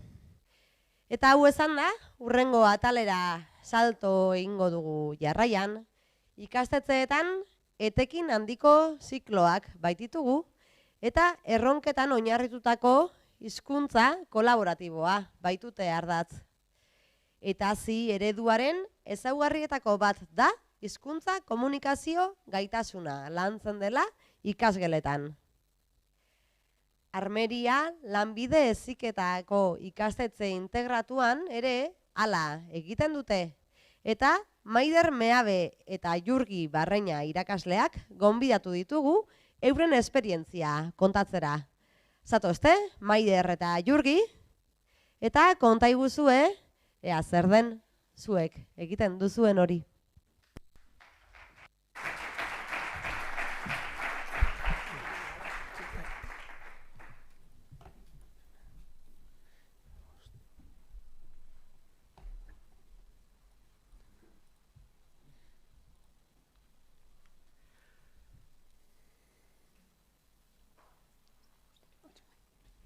Haupa egunon, gu Maider Meabe eta Jurgi Barreña gara, Armeria eskolatik gatoz, Eibartik eta telekomunikazio eta informatika sistemak zikloko irakasleak gara. Gaur aurkeztuko dizuguna, laneko komunikazio euskaraz izeneko proiektua da. Duela urte batzuk hasi izan proiektu piloto bezala eta gaur egun nahiko egonkortuta dago. Bueno, aurkezpen honetan, sarreratxo bat egingo dugu hasieran, helburua ikusiko dugu zein dan, araudia gainetik ikusiko dugu, hitzarmen bat nola egin zen udalarekin, hau aurrera eraman ahal izateko, zen mailakatzea egiten dugun, bilakaera zein izan dan, oztopok eta kontutan hartzekoak, beste zentroren bate martxan jarri nahiko baluke, eta ikastaroaren balorazioa eta ze aipamen izan dituen baita. Bueno, helburua bikoitza da gure kasuan. Alde batetik ikasketak bukatzean ikasle gutxieneko euskara ezagutza batzuk izatea, eta beste alde batetik etazien zeharkako gaitasunak lantzea. Askotan irakasleok, etazi ereduan jarduten dugun irakasleok, zeharkako gaitasunak lantzeko, ikaslekin lantzeko, zailtasunak eta izaten ditugu. Teknikoak asko menperatze ditugu, baina zeharkakoak ezain beste. Eta orduan, proiektu honen helburuetako bat hori da. Profesionalek komunikazio gaitasunak ikaslekin landu ahal izatea baita. Araudia. Batez ere bi arautan oinarritzen gara. 4/2018 legearen 27. artikuluan, zeinek esaten duen euskaraz ikasleek trebezien nahiko garatu behar dutela ahoz edo idatzizko ulermena izateko, eta bigarrenik Ulibarri proiektuaren programaren parkatu 3. artikuluan, zeinek esaten duen ikastetxetan euskararen erabilera sustatzea eta ikaslei irtera profila euskarazko izatea saiatu behar garela. Eta bukatzeko Armeria eskolak bere eskolako hizkuntz proiektuan txertatuta dauka proiektu hau baita. Proiektu hau aurrera eramateko, azkenean Armeria eskolak Eibarko udalarekin hitzarmen bat erdietsi zuen, eta azkenean udalak laguntza ekonomikoa ematen du, Eibarko udale euskaltegiko irakasleak eta edo AEKakoak urtez urte aldatzen joaten dira euren barne akordio baten bidez, etorri daitezen eskolara. Orduan, urritik otsailera bitartean, ikasleek astean 2 ordu izaten dituzte laneko komunikazioa lantzeko ikastaroak. Ikastaro egiteko eta urtez urte aldatzen joan noi gara, mailakatze bat egin behar izaten da. Ikasle oso desberdina ditugu, nahiko anitzak, eta batzuk badira euskaraz ez dakitenak, batzuk gazteleraz ere ez dakitenak izen ohi ditugu, eta orduan mailakatze bat egin behar da, mugetan, muturretan, A taldekoak dauzkagu, euskaraz bat ere ez dakitenak, normalen Euskal Herria etorri berriak izaten direnak, eta beraientzako ikastaro murgiltze bat izaten da normalean. Euskal kulturara eta euskarara murgiltze bat lehenengoko kontaktu askotan. Helburua izaten da, euren burua aurkeztu ahal izatea, talde aurkeztu ahal izatea, eta sarreratxo bat egin ahal izatea. Eta beste muturren izango genituzke, euskara badakitenak. Eta hauek lantzen dutena da, benetan espezifikoki euskarazko komunikazioa nola landu, laneko komunikazioa, eta proiektu teknikoen aurkezpenak euskaraz nola gauzatu. Gero urtero, baliabideen arabera eta ikasle kopuruaren arabera, maila desberdinak egiten ditugu. A1, A2, B1, B2, edo lehenengo urtean adibidez, bi talde baino ezin izan genituen egin. Bilakaera zein izan da. Proiektu piloto bezala 2020-2021 ikasturtean hasi genuen, telekomunikazio eta informatika sistemak zikloan, A ereduko ziklo bazan, garaia hartan, 165 EAEn jaiotako ikasleak ziren, eta 135 atzerrian jaiotakoak. Afrika eta Hego Ameriketatik etorritakoak gehien bat. Ikasle kopuru txikia zen, 13 pertsonako taldetxoa zen, orduan proiektu pilotoa martxan jartzeko nahiko egokia. Eta zi ereduan lan egiten genuen. Kasu honetan mailekatzea 2 mailetan egin zen, euskaraz zekitenak eta ezekitenen artean. Ikasturte honetan, esan eta ziren ebaluaketan esan sartu, gero Maiderrek azalduko du beranduago nola egin genuen hori. Emaitza ikasturte honetan izan zen bideo bat eta irrati saio bat egitea guk eskolan dauzkagun baliabideekin.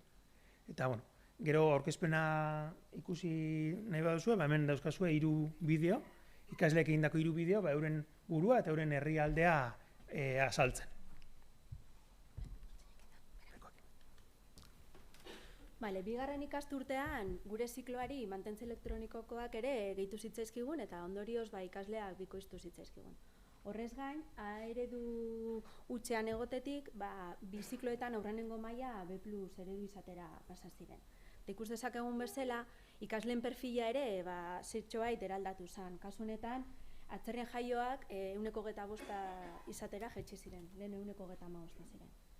Hau ikusirik, ikastarako irakasleekin hitz egin ostean erabaki gendun 4 mailakatze egitea. A1, A2, B1 eta B2. Horretarako AEK-ko irakasleek edo euskaltegikoek eskaintzen digute sarrera frogatxo bat, ikaslei pasatzen diegu eta eurek egiten dute mailakatze hori. 4 mailakatze hauek egiteak abantaila anitz baditu ere, guri ikasgune bezala zenbat desabantaila agertu zitzaizkigun. Lehenbizi hainbeste saio egotean, guztiak ez ziren egun berdinean egiten. Eta Jurgik esan duen bezala, gu erronkatan gabiltza lanean. Orduan askotan suposatzen zigun lantaldeak haustea. Azkenean lantalde hausko 4 orduz hautzita eukitza genitun, lantaldeetan saiatzen garelako perfil ezberdineko ikasleak elkartzen. Eta horrez gain baita ere, biziklo ezberdin izakeran, batez ere B2 mailako ikastaroa egiten zebiltzan ikasleekin gertatu zitzaigun hau, hizkuntza teknikoa ez da berdina, TIS edo MET zikloan. Orduan, iruditu zitzaigun, nasketa hori egitean, igual behar baino, suku gutxiago atea zietela kurtso horri. Eta urte honetan erabaki gendun, ikastaro horietan ikasitakoa ebaluatu beharra zegoela, azkenean ikasorduetan da, eta pentsatu gendun nola hori ebaluatu behar gendula. Orduan, Jurgik azaldu duen helburu eta araudia kontutan hartuz, ikasgunean pentsatu gendun zeharkako gaitasuneko komunikazio arlo horretan euskararen arabilera atala txertatzea. Eta nola ebaluatu? Pentsatu gendun momentu horretan erronkaren amaierean egiten dugun aurkezpenean neurtzea. Horretarako 4 maila ezberdineko perfilak ditugunez, errubrika bat egin behar izan gendun bakoitzarentzat. Idea bat egin dezazuen, adibidez bateko ikasle batentzako 4 bat lortzeko bere burua ondo aurkeztu behar du. Aldiz B2 perfileko batek aurkezpen guztia euskera teknikoa erabiliz egin beharko luke. Gero Jurgik esan duen bezala hemen lagintxo batzu dituzue nola egin zituzten aurkezpen horiek, bai?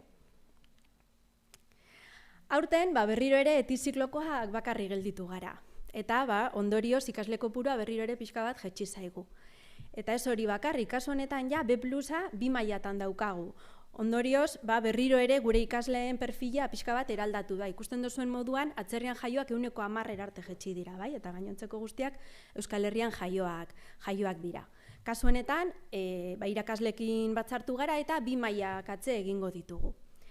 Aurreko urtean, beste oztopo bat ere izan genuen ez dizuedan aipatu, ikasguneko A ereduko ikasle batek ikastarori uko egita erabaki zuen, eta ikasgunean egoera honek nahiko burua uste sortu zizkigun.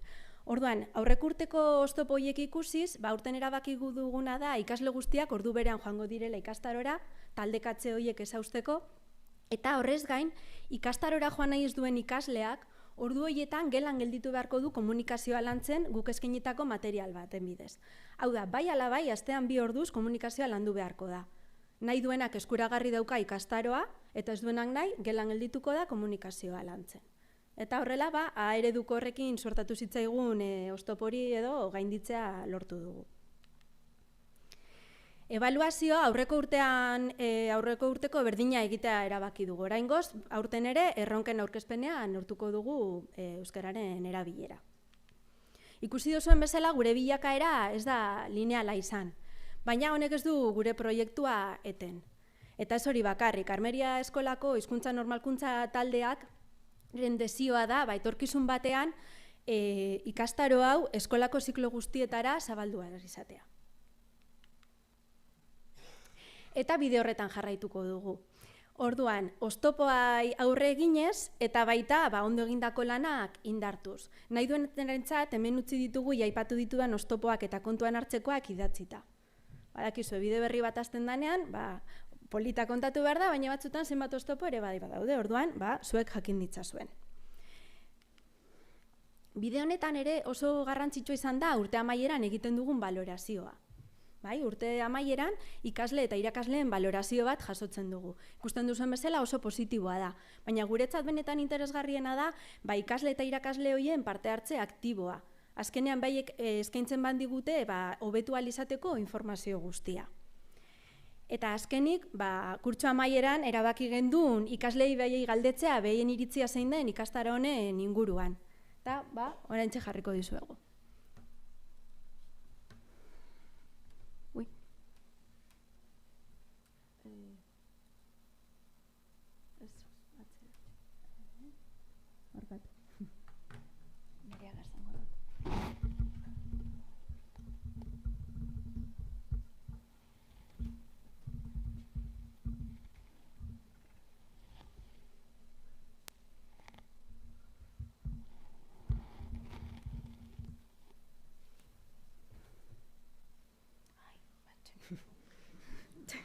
Markatu.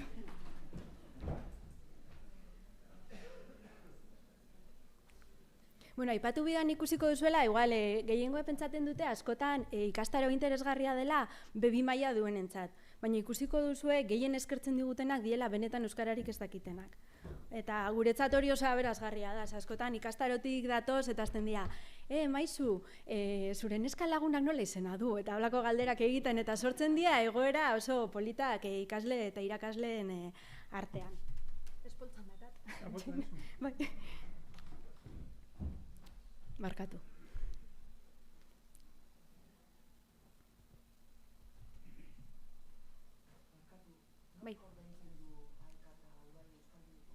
Udaletxeak dauka hitzarmena beraiekin. Eibarko udaletxeak. Bai.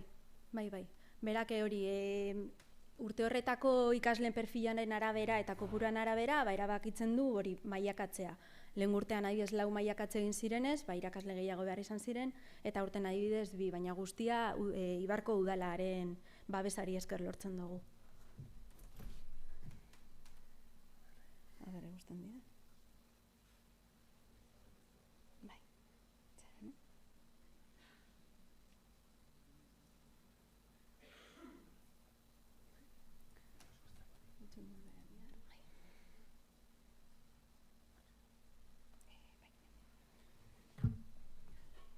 Bale, orain bai, barkatu.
batzu, eta, bueno, organizatzen baduzko, egin dut, eta ezketan edo komunikazio aldetik zerretu hobetzen baduzu, hori eraman duzu.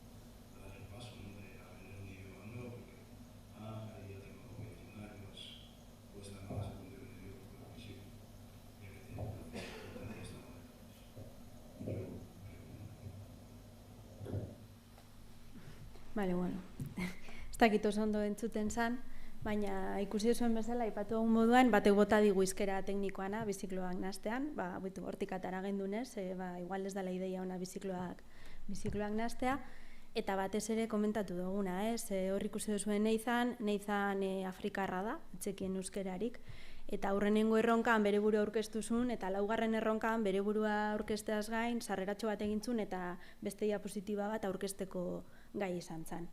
Berak berez abat batekin, bere burua aurkeztakin ja 4 puntuak bazituen, baina erabakizun, abiko 4 puntuak lortu zituen. Orduan uste dut, gure aldetik oso harro sentitu ginen hori egintzunen. Eta azkenik, Jurgik aipatuko dizue... Aipatzea baita, ikastaro hau edo proiektu hau beto esan da, Euskal Iten baita jasota dagola, praktika honen bilatzailean barruan. Formazio gehiago bertan daukazue. Gure aldetik hori, eskerrik asko bai.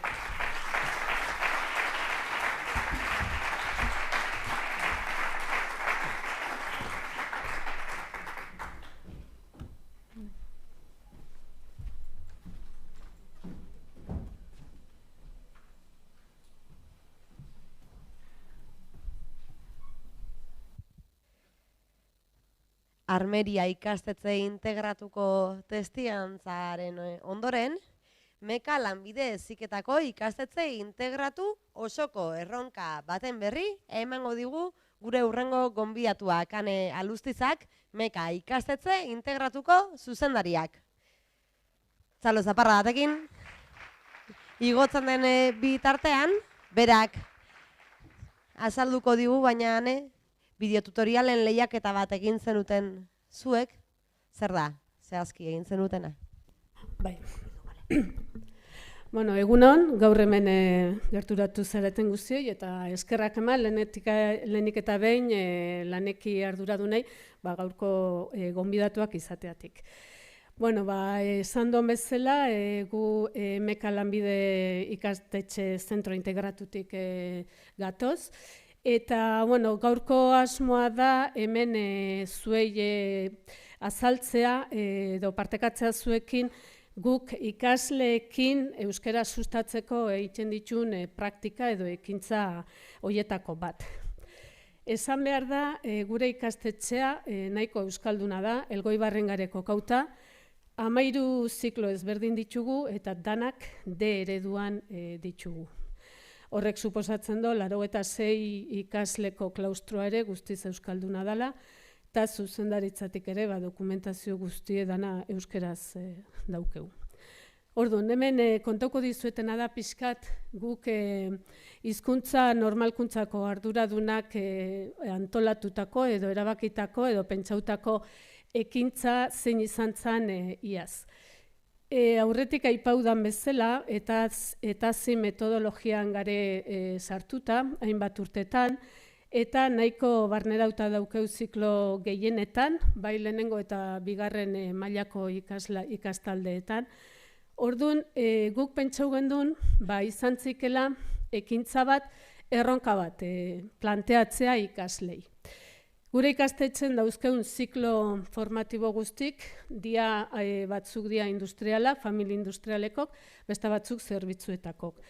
Orduan, pentsau gendun, eta sistema edo metodologia zautzen dezunak, badakizue gaitasun teknikoak lantzeaz edo ikasteaz aparte, zeharkako gaitasunak ere asko lantzen dela. Orduan, erronka hori pixkat zuzendu gendun edo bideratu gendun, zeharkako gaitasun horietan zentratzea. komunikazioa, hizkuntza euskera noski, eta digitalizazioa. Orduan, pentsau zen, erronka gisa planteatzea edo eskatzea ikaslei bideo tutorial bat egitea.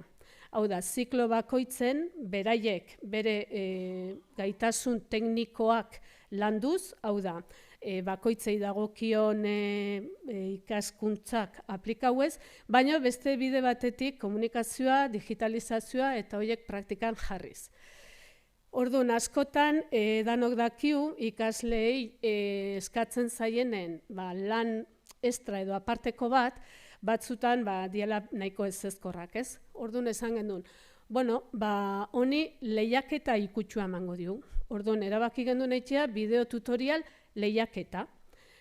Orduan, talde guztietako eta zindaren ikastalde ia danak nola dauden, danak parte hartu zuen, eta erronka izan behartzen bideo bat, motza, 2-4 minutukoa gehienez, antolau hartzuen beraien ziklo horretako ekintza bat azalduz, eta esan bezala zeharkako gaitasunak landuz.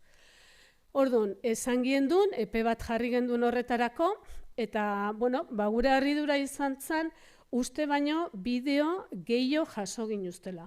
Eta esan behar da, ziklo batzuk goi mailakok dira, beste batzuk erdi mailakok dira, batzuk industrialak, beste batzuk zerbitzutakok, eta danetan jaso ginuzten bideo onak.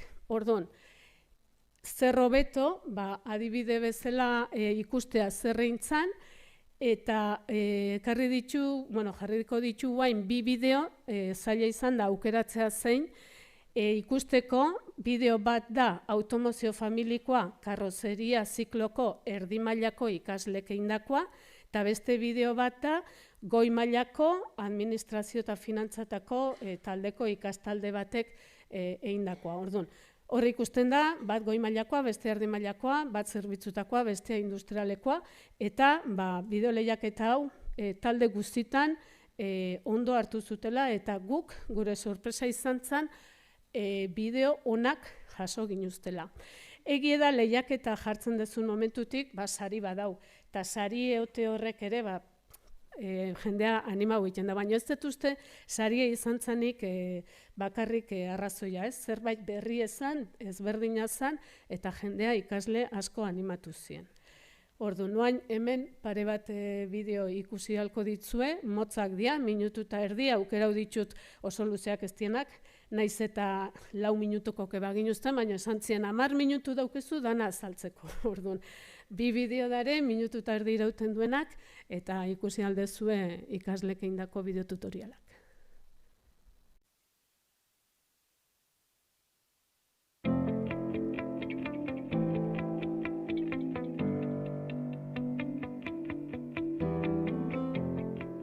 Lanean hasi baino lehen, foroen inguru guztia amazkaratu beharko dugu, txapa ez kaltetzeko eta ez ikintzeko.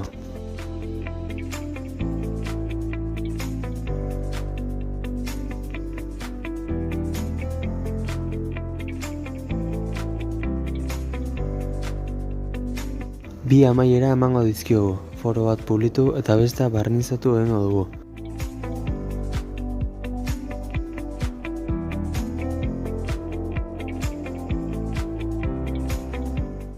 Publituko duguna P800etik P3000era eta fokoak barnizatzeko 1500etik 2500era.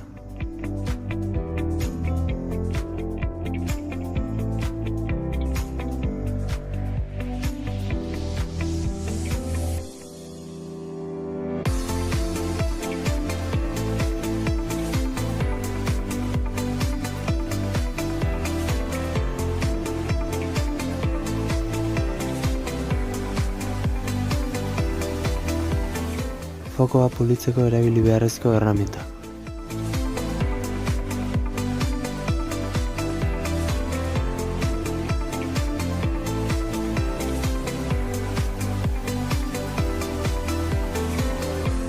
Eta azkenik, pulitzeko esponja busti eta pasta bota behar zaio.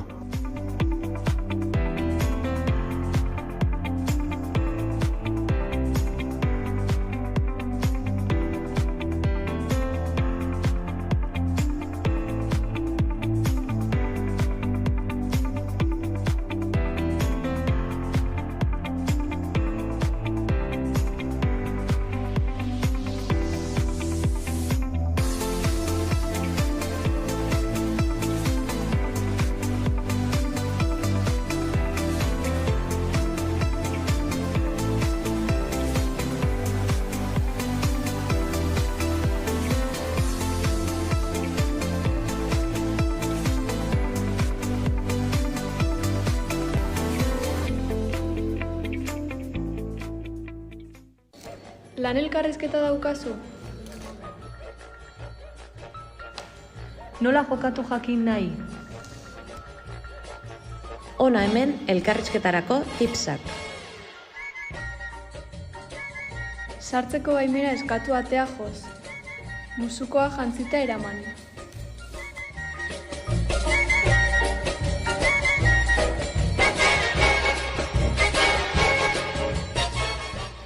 Eskua eman ez agurtu, inoiz ez bi musurekin.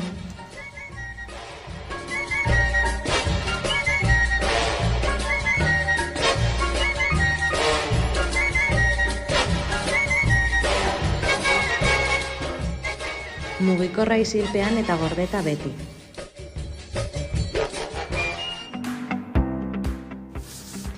Arropa aproposa eta formala hautatu, eta errespetuz jokatu.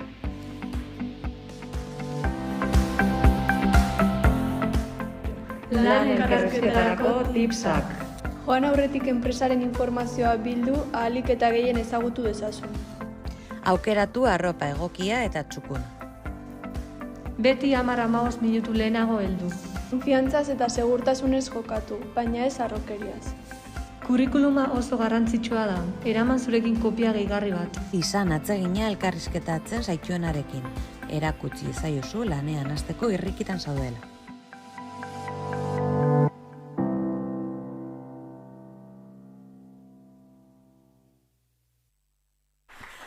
Bueno, hauek izan dira bi adibide, baina jaso ginuzten 20 bideotik gora. Pizkat hemen bermatzen dana da, erdi mailako karrozeriako ikasleak entzuten bideo bat, besteak goi mailakoak, orduan, grabaketa, muntaia, dana beraiek entzuten. Eta aldi beren, etaziko esan detxun zeharkako gaitasunak landu zituzten, bai komunikazioa, digitalizazioa, eta abar. Eta, bueno, gero, horre irakasle eta zuzendaritzakide batzuk epaimai moduko bat antolatu gendun, esan behar da nahiko zaila izan zala, bideo asko zerelako onak, eta guri arrakastatxoa izan zen, orduan, urtengo praktika bezala baita, handik ez dugu erabaki, baina olako zerbait antolatzeko asmotan garen. Eskerrik asko zuen arretagatik eta ondo izan.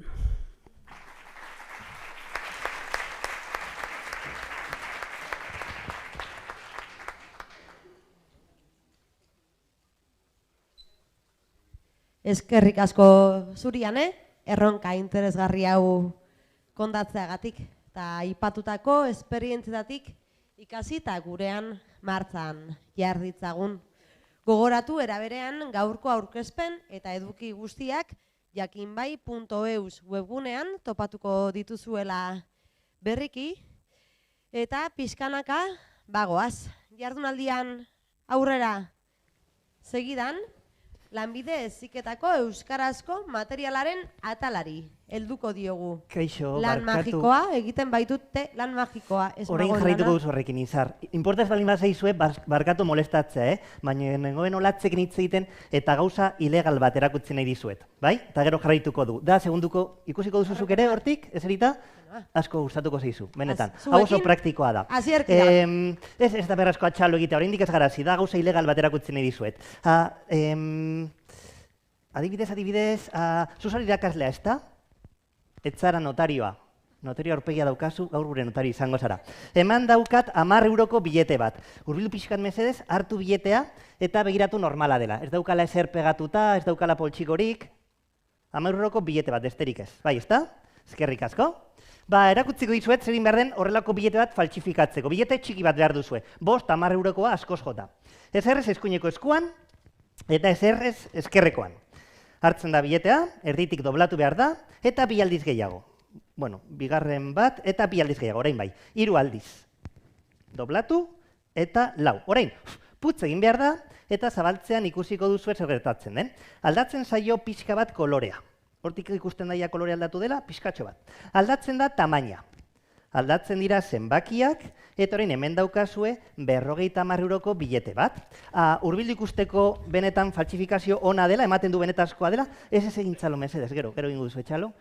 Oraindik ez dugu bukatu, eskerrik asko, hala ere eskerrik asko, Eta egin daiteke ere paperekin. Hemen zauzkat paper batzuk erakutzeko dizkizuet, 3 dauzkat. 1, 2, Eta 3. Ez itxibegiak, bestela mirari txiki hau ikusteko aukera galduko duzue. Oso azkar egingo dut. 1. Igual hemen argiarekin hobeto ikusiko duzue. 1, 2, eta 3. Eta hemen daukazue 50 euroko 3 bilete zoragarri. Eta orain bai gustatu bazaizue, momentu aproposa da txalo egiteko. Ezkerrik asko.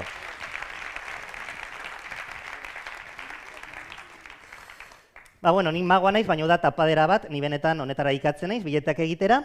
Jendeak magi ikusten duenean galdera zu izena da Xabat, ezta? Xabat, notarioa zarenez, hartu poltxo mesedez, eskerrik asko. Jendeak magi ikusten duenean galdera bera egiten du askotan. Nola arraio egin du? Eta buru hausgarri bat balitz bezala, enigma argitzen saiatzen da. Xabat, zerbait dago poltxo horren barruan? Ez dago zer? Bultatuko diazu? Eskerrik asko. Nik, orain, segituan, saiatuko nahi zuek misterioaz disfrutatu dezazuen. Disfrutatu, hain zuzen ere, magia nola gertatu den ez jakiteaz. Zeren badira, buru hausgarri batzuk osatzea merezi dutenak. Eta beste batzuk aldiz, ez, hau da magok egiten duguna. Eta hori, gelitu zarete horrela hor, isilan, hori erakusteko egingo dizuet azkeneko magia bat, gero magia pixkat egingo dut, eta hor ustut eseriko naizela gauzaren bat kontatzera, baina jaia bukatzeko erakutziko dizuet magia klasiko bat soka batekin. Baina seguru ez duzuela horrela inoiz ikusi. Egin behar den da biziko gauza, hasiera bai beti berdintzua da, sok hau erditik moztu behar dugu. Hortxe. Erditik gutxi gora bera. Kontua da bi sokarekin gelitzea. Orain, putx egin behar da, eta soka berriro osorik daukagu. Baina soka batekin gauza harrigarriagoak egin ditzakegu, adibidez. Sartuko ditut sokaren 2 muturrak poltsikoan. Sokaren 2 muturrak poltsikoan. Hortxe. Eta orain, kriskiten egin, eta muturrik gabeko soka bat lortzen dugu. Nola duzu izena? Atzekoari esaten nion, baina Jose Luis Moreno bezala hitz egiten du aurrekoa. Bai, Iñaki, eskerrik asko, Iñaki, eski ikusi dut horrela Iñaki, zuk baietz ikusi duzula horlako soka itxiak inoiz. Bai, ezta? Iñaki, sustantzia ilegalak hartuta lartu gabe. Ez erantzun. Igual boterak dauzkazu ni bezala. Muturrak ez dira desagertu. Poltsikoan segitzen dute, begira, hemen txeude. Orekan utziko ditugu soka itxi honetan. Putz egingo dugu. Muturrak elkartu daitezen, eta hemen dugu berriro ere, soka arrunta bat. Eta orain bai berriro txalo egiteko momentua iritsi. Ezkerrik asko. Gero beste magia pixkat egin gut, orain Izarri utziko diot zuekin. Eskerrik asko Izar, eta laiztera arte. Eskerrik asko. Zalo zaparra da, eta eskerrik beronak, azierkidan magoarentzako ere, momentu magiko hau, gurekin, partekatzagatik. Eta hau esan da, orain bai, aurrez esan bezala, lanbide heziketako euskarazko materialen atalarekin jarraituko dugu, lanbide heziketako euskarazko materialak beharrezkoak baititugu euskaraz irakasteko. Eta dakizuenez, euskarazko materialak sortzeko hainbat bide daude. Batetik, lanekiren itzulpenak, bestetik, iraleren zerbitzua, baina oro har, lanbide heziketako irakasleak zarete, euskarazko materialak sortzen ari zaretenak. Eskerrik asko, laurehun liberazioetan diharduzuen denei lan itzela egiten duzue eta. Eta ez dago sobera gogoratzea, sortutako material digital eta didaktiko denak lanekiren jakinbai.eus webunean dituzuela eskura. Izan ere, 1120 material eta hiztegi kolaboratibo bildu eta zabaldu ditugu, urteetako zuen lan guzti horri esker. Eta lanbide heziketako materialak euskaraz sortzeko, hainbat irakasle, elkartu eta materialak sortzen zein partekatzen hasi ziren. Eta irakasle aitzindari haien ekimenetik eta lanbide heziketako materialak euskaraz sortzeko beharretik sortu zen laneki elkartea ere. alta. Datorren urtean lanekik 20 urte egingo ditu. 20 urte komunitate bat garela. Eta euskara da batzen gaituena. Horregatik, segidan, materialgintzaren beste hanka garrantzitsu bati buruz arituko gara. Solasean, oraingoan, mainguru formatuan, Irale zerbitzuan jarriko dugu arreta hain zuzen ere. Irale zuzenketa zerbitzuaren eta R400 liberazioen bidez, lanbide heziketako materialak nola sortu dituzten azalduko digute hurrengo lau islariek. Datozela, Sorkunde Laskurain, Cristina Loreiro, Sare Esnal eta Ander Bolivar.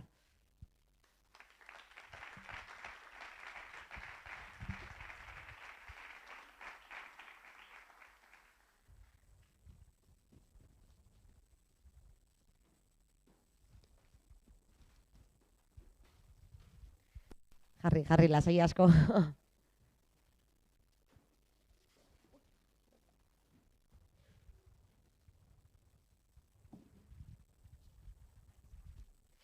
Zuen eskerretik hasita, nire ondoan dago, Sorkunde Laskurain, Donostiako Irale irakastegiko zuzendaria da bera.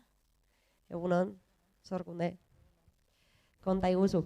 Iraletik, ze zerbitzu ematen duzue? Bueno, Iraletik, honekin itzin behar duak, ezta? Bueno, azteko esan behar dizuet, Irale bost irakastegi ditula, bata hemen Gasteizen, bata hemen Gasteizen, bi Bilbon, bat Donostian eta beste bat Eibarren. Bueno, Iralek laguntza handia eman diezaioke lanekiri eta ondorioz lanbide heziketari, izan ere helburutan bat badator, ezta? Lanekik helburu du kalitatezko ikasmaterialak, euskarazko ikasmaterialak sortzea, ezta? Sortzea edo itzultzia.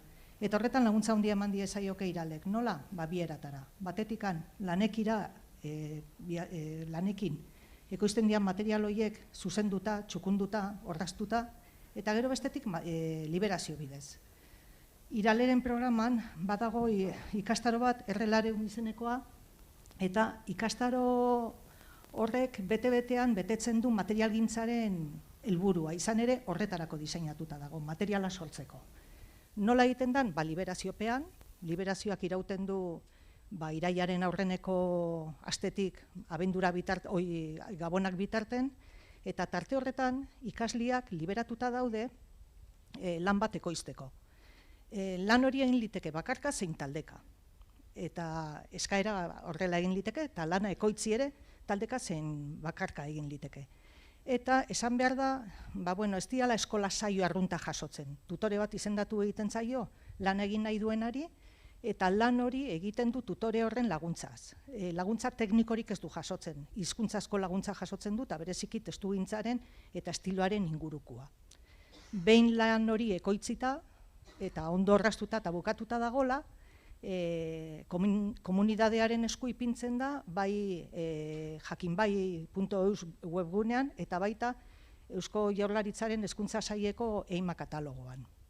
Helburua da, lan hori, kalidadezko lan hori partekatzea eta saretzea. Zein dan prozedura Iralera etortzeko? Lehenik eta behin komunikatu egin behar zaio lanekiri. Izan ere, lanekik erosi egiten ditu egile baimenak, eta egile baimenik gabe ezin izaten da Iralera etorri.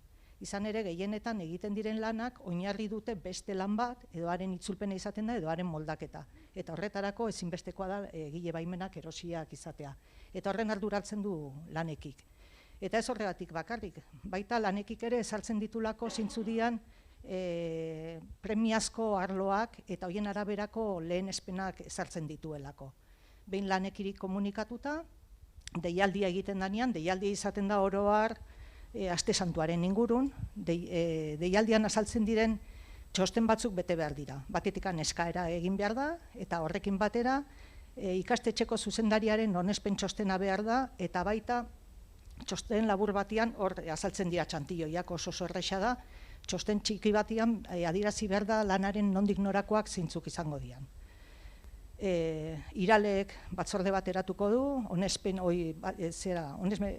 batzorde bat, zuzen ere, egitasmoiek baloratzeko, eta behin baloratuta daudela, datuak administrazioari pasatzeizkio, eta administrazioak ezarri ingo lituzke liberazio irizpideak edo liberatuen zerrendak. Eta horiek kaleratu egiten dira gutxi gora bera San Juanak ingurun edo.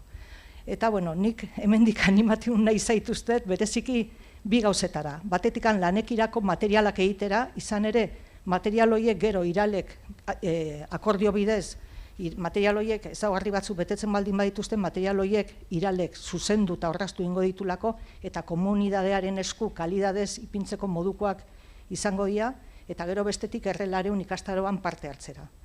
Errelareun ikastaroa egina baldin badezue, badegu gure eskaintzan, ikastaro eskaintzan baditugu ikastaro gehiago, hizkuntza kompetentziarekin lotura dutenak. Hain zuzen ere, hizkuntza kompetentzia hobetzeko direnak. Eta oain hemen etazi ereduan lanean ari zareten nontzat, oso interesgarri izan liteke Iralek sortu berria duen beste ikastaro bat, Errebederatziehun ikastaroa, izan ere ahozko kompetentzian hobetzeko ikastaroa baita. Nik animatu nahi zaituztet, berrirore insistituko dut, eta, bueno,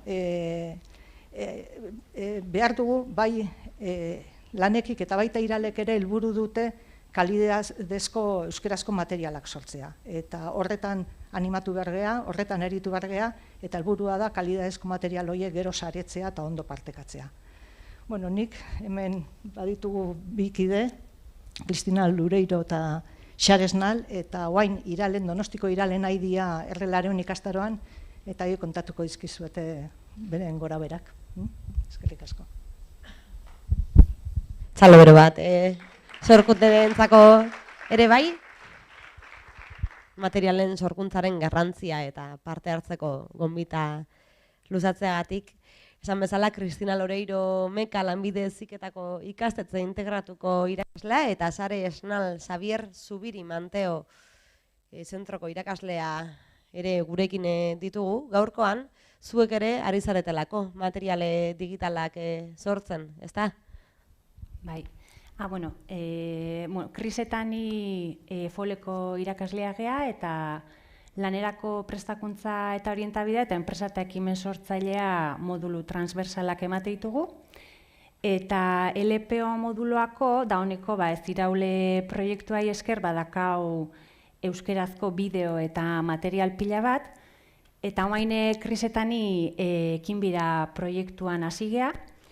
Eta enpresa eta ekimen sortzailea moduloako Murtziako Antonio Girauen materiatik abiatuta 11 unitatetako bideo eta aurkezpenak euskeratzen eta moldatzen nahi gea. Batez ere bai gure moldaketa hori aigea egiten pixka gure realitatea bai egokituta eta nahiko modu xumean, ze Iralen 3 hilabetez egongo gea, ez da? Eta, gero esan, sortzen nahi gehan bideo hauek edozein metodologian erabiltzeko pentsatuak daudela, bai igual klasian sarrera moduan jartzeko, errepaso gisa, edo baita ere klasea etorri ezin duten hoiei laguntzeko ere balioko dutela. Nik azalduko dizuet, bai? Gure tutorearekin daukagun prozedura, baten batek interesa baldin badu animatzeko edo, hartuko dut, bai. Eta, guk egiten duguna da, lehendabizi bideotan agertuko den testua itzuli eta moldatu, esan bezala Murtziako irakasle batek egin du, orduan erabiltzen dituen adibideak edo gurera ekartzen ditugu. Aurkezpenak aurreko ikasturtetik eginda genituen, baina testuetan moldaketak egin ahala ere, aurkezpenan moldatzen goiez. Testua edo aurkezpena prest daukagunean tutoreari bidaltzen diogu. Eta berak bidaltzen dizkigu zuzentzeko edo betzeko proposamenak. Eta astean behin, geratzen gara berarekin 3-4 orduz, zuzenketa horien inguruko zalantzak argitzeko, eta gero emate dizkigu, hurrengoetarako zenolako araua jarraitu behar ditugun, izan ere, hau ere formatiboa dalako. Orduan, ohiko klase bat ez digu ematen, baina bai irizpide batzuk aurrea jarraitzeko. Testua zuzenduta dakagunean eta jatzukun audioa grabatzen ditugu, bideotako audioak. Hauetan ere, moldaketaren bat egin behar izan dugu, ze igual ez da gauza bera irakurriko den testu bat edo ahoz entzungo den testu bat, eta moldaketa batzuk izan ditugu. Gero euskara batuan izan behar da, eta oskotasunai begira txukunak, orduan, han zuzenketa batzuk ere egin beharko ditugu. Audioa dakagunean bideoa editatzeari egiten diogu, ez gara bideo editore profesionalak, orduan, aldoguna, baina bertan agertzen dien irudi guztiak, izan behar dira, irudi libreak edo guk sortuak, orduan, Creative Commons lizentzia hori nola lortu edo nolako irudia bilatu, horretan ere tutorialen laguntza dakagu. Orduan, bideo guztiak egin dazkagunean, edo abendu bukaeran eginda daukaguna EIMA katalogora bidaliko da, eta gero behar bada handik ere zuzenketa batzuk egitea eskatuko digute. Gero, prozesuan ere, esan dugun bezala, profesionalak ez gara bideo edizioan, orduan, pila bat ikasten ari gara, orduan bagoaz ere moldaketak egiten, ez dakit, igual gero hasierako bideoak hartu eta berriz hasiko gara moldatzen, auskalo. Honekin hasi ginenean, pentsatzen hasi ginenean, jarri ginen olatzekin harremanetan, lanekiko olatzekin, eta berak lagundu zigun Antonioren baimenak lortzen, jatorrizko materiala eginda dakana. Gero eman digute ere aditu plataformarako sarbidea, aditu dela ezagutzen ez duzuen ontzat Elujarreko zerbitzu bat, bideoen transkribapena egiten duena, lotura jartze duzu, transkribapena egiten du, hori gero txukundu egin behar da, eta itzulpena ematen du ere bai. Gero hori moldatu eta zuzendu egin behar da ere bai, baina prozesua pixkat arintzen du.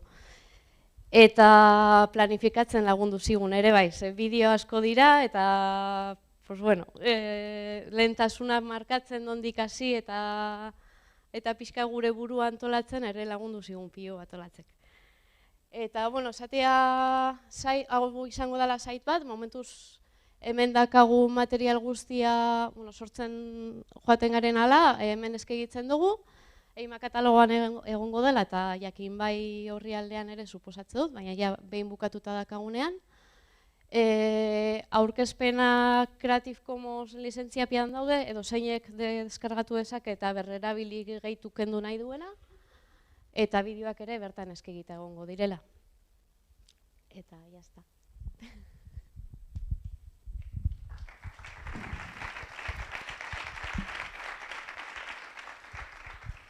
Ezagutu dugu bertatik bertara Iralek eskaintzen duen aukera material didaktikoa sortzeko, baita proiektuen sorkuntzaren atzean dagoen lan eskerga handi hori ere aipatu duzue, 3-4 hilabeteko prozesuan zaudetela murgilduta uneotan, eta Iralek bezala lanekik ere ekarpena edo laguntza eskaini izan dizuela zentzu horretan, zein da edo ze bultzada jaso edo sentitu duzue lanekitik edo Iraletik guzti hau posible izateko? Laguntza eduki genuen, antolatzeko, Antonion baimenak eta lortzeko, eta aditu baita beraien bidez lortu dugu, eta gero Iraleko laguntza baita ere zuzenketa mailan, eta asteroko lana errebisatu ite deu, eta antolatu, eta astez-asteko lana jute egiten. Laguntza beraz, oztopo ez dadia izan, sorkuntzan murgilduko irakasleak ere, eta aipatu bezala, parte hartzeko, dei hori. Hitzekin ez ezik, ekinbira proiektua iruditan ere ikusteko aukera izango dugu gaurko honetan, zuen proiektuaren zati bat ari garelako pantailan ikusten, jakinbai.eus webgunean eskura egongo dena, baina ikusentzunezkoan gerturatu nahi duguna.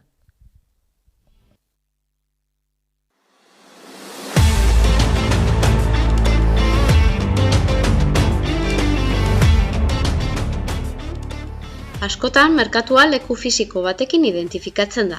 Azoka bat, salerosketa bat egiten den denda bat, baina leku fisiko batean egiten ez diren merkataritza harremanak ere badaude.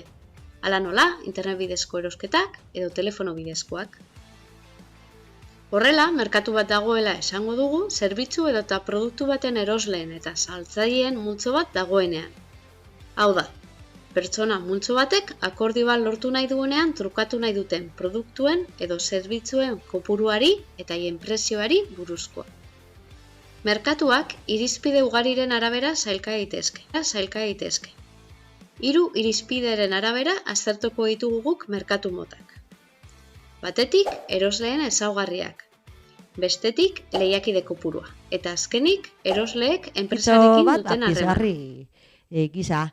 Eta ekinbira proiektua ezagututa, jarraian beste helduleku bati egingo diogu tira. Ikusgela proiektuari hain zuzen, proiektu hau Wikipedia Euskaraz Kultur Elkartetik sortu baita, eta ondoan daukagu Ander Bolibar ikusgela proiektuko kidea. Kaixo Ander, zer moduz? Kaixo, egunon. Ikusgelako kidea dela aipatu dugu, baina zer da ikusgela? Non daude baliabide horiek? Bai, unekin hobeto. Bai, kaixo egunon eta mila esker lanekiri, gonbidapen hau helarazteagatik. Ni Euskal Wikilarien Kultur Elkarteko langilea naiz, hau da Euskarazko Wikipedia sustatzea helburu duen elkartekoa. Euskarazko Wikipedia, Wikipedia bera da Euskal Herrian gehien bisitatzen den webgunea. Euskarazko Wikipedia da Euskaraz gehien bisitatzen den webgunea, dexentegatik, eta astelehenetik ostiralera, hau da eskola egunetan sekulako igoera dauka bisitetan. Orduan hori identifikatu zenean ikusi zen hezkuntza tresna ere bazela Wikipedia, ez guk egunerokoan erabili dezakegu edozein zalantza entziklopediko asetzeko, baina horrez gain hezkuntzan asko erabiltzen den baliabide bat da eta azkenengo urteotan ja indar berezia jarri da hezkuntzarekin lotura dauzkaten sarrerak osatzeko eta hobetzeko. Horretan geundela kezka bat sortu zitzaigun edo kezka edo ideia bat, eta da, gaur egun, orain dela 2 urte, bilaketak gehiago egin ziren ja YouTubeen, Googleen baino.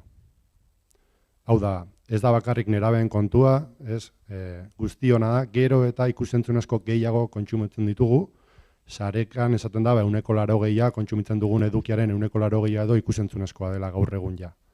Orduan esaten genuen, ari gara entziklopedia idatzizko bat osatzen, baina aldi berean, badaukagu erronka bat, ze interneteko kontsumo ohitura nagusienak edo ikusentzunezkoak dira. Orduan, eta hor, euskarak erronka dexente ditu. Ez bakarrik orain aldarrikatzen den eta zilegia den telesail, film eta olakoetan, baizik eta hezkuntza materialetan eta, orain ikusi ditugun adibide honen segidan material behar bat badago. Nire lagun batek pixkat gaizto jartzen denean esateit lehen 12 orduko lan jarduna genuela eta lortu zenean 8 orduko lan jarduna edo gaur egun pasatzen ditugula bataz beste 4 ordu horiek pantaila baten aurrean. Eta oso gaizto jartza da, baina egia da bataz beste 5-6 ordu pasatzen ditugula pantaila baten aurrean egunero eta duala baldin bada hezkuntza eta lana, beste dual mota bat edo egin beharko egunuke aisialdea eta hezkuntzaren arteko horretan, eta horregatik, iruditu zitzaigun edo beste hizkuntza komunitate batzuetan dauden eredua ikusita, ez dakit Akademia Play, Crash Course, Khan Academy, ez dakit ezagutzen dituzuen, baina hauek danak dira YouTubeko kanalak, bertan 5-6 minutuko bideoak egoten dira, eta bideo horrek azalpen bideoak dira. Ez dira berariaz ikasgeletan erabiltzeko materialak, hau da pixka bat, igual gehien azaldu nahi duana gaur, ez dira orain ikusi ditugunak bezala unitate didaktiko batean segida daukatenak eta ikasleak lotuko duenak bai edo bai ikasgelarekin, horren sekulako beharra daukagu eta pozgarria da jendea hortan ibiltzea.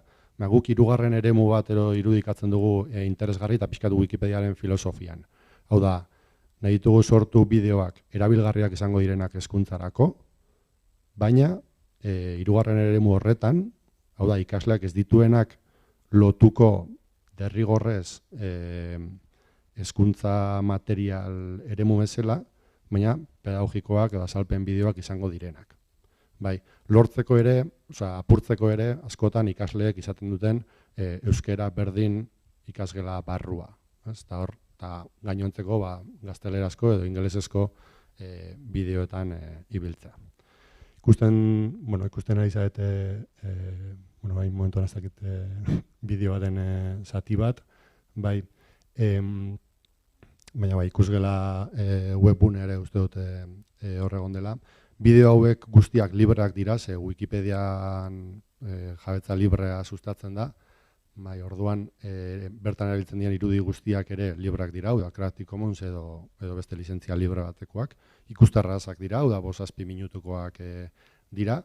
Eskuragarriak zentzu batean ikusgela.eusen daudela egon direlako, baina horrez gain, aipatu dugu lehen, YouTubeen egiten direla bizita gehienak gaur egun orduan YouTubeen ere badaude bideoak, eta Wikipedia dela euskarazko webune bizitatuenak, orduan Wikipedian ere txertuta daude.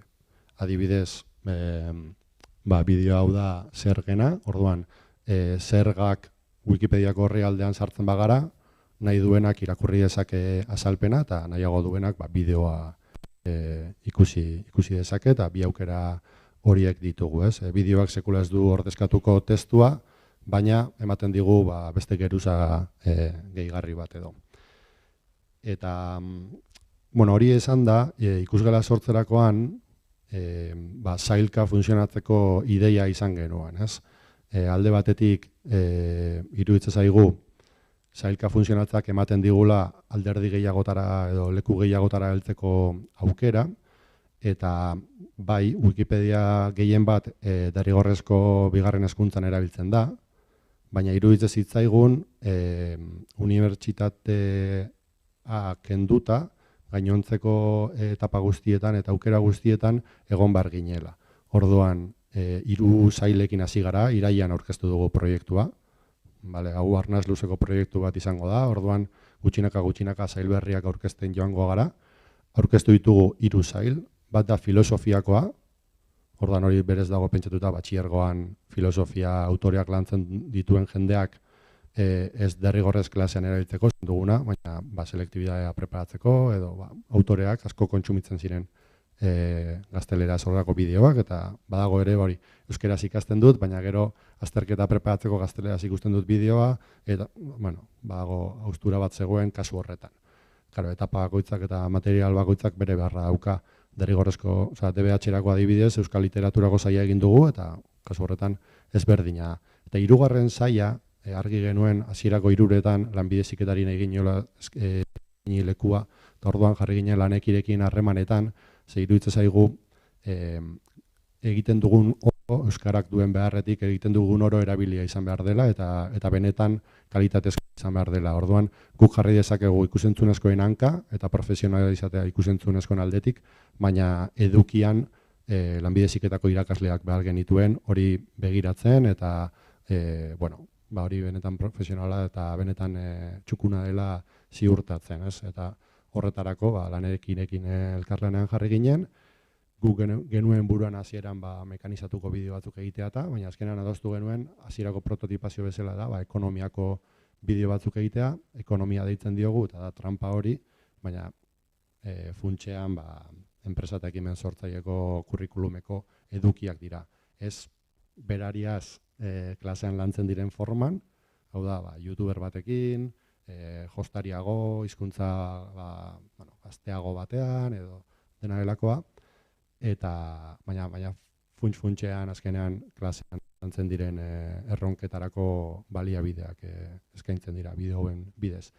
Eta gure helburua hor jarraitzea da, ja maitzen dut, eta orduan bai gaur esan nahi duen, lanekiekin elkarlanean jarraitzeko gure aldetik behintzat prestutasun osoa, beste sail batzuk irudikatzeko eta sortzeko, baina hemen irakasle asko zaudete eta beste hizkuntza arloan eta ibiltzen zaretenok eta edozein elkarlan bururatzen bazaizue, gure asmoa ez da guk sortzea bideo hauek gure baitan, baizik eta Wikipediak beti elkarlanen bidez funtzionatzen du, orduan edozeinek ideiaren bat edo baldin badauka, aukera daukagu. Momentu honetan finantzazioa Eusko Jaurlaritzaren hizkuntza politika sailetik daukagu, hainbat saile egiteko, baina iruditzen zaigu formatu honek aukera polit bat irekitzen duela eta bilatu ditzakegu beste finantzazio batzuk elkarlanean eta iruditzen zaigu aukera polita dela ere prestigioa ematen diolako Lanbide Heziketan euskarazko materialgintzari eta parekatzen duela beste etapa batzutako materialgintzan, beste etapa askotan material asko dago, Lanbide Heziketan azken urteotan gauza asko egin dira, baina gauzak ere egiteko badaude. Elkarlanerako beti prest. Mila esker.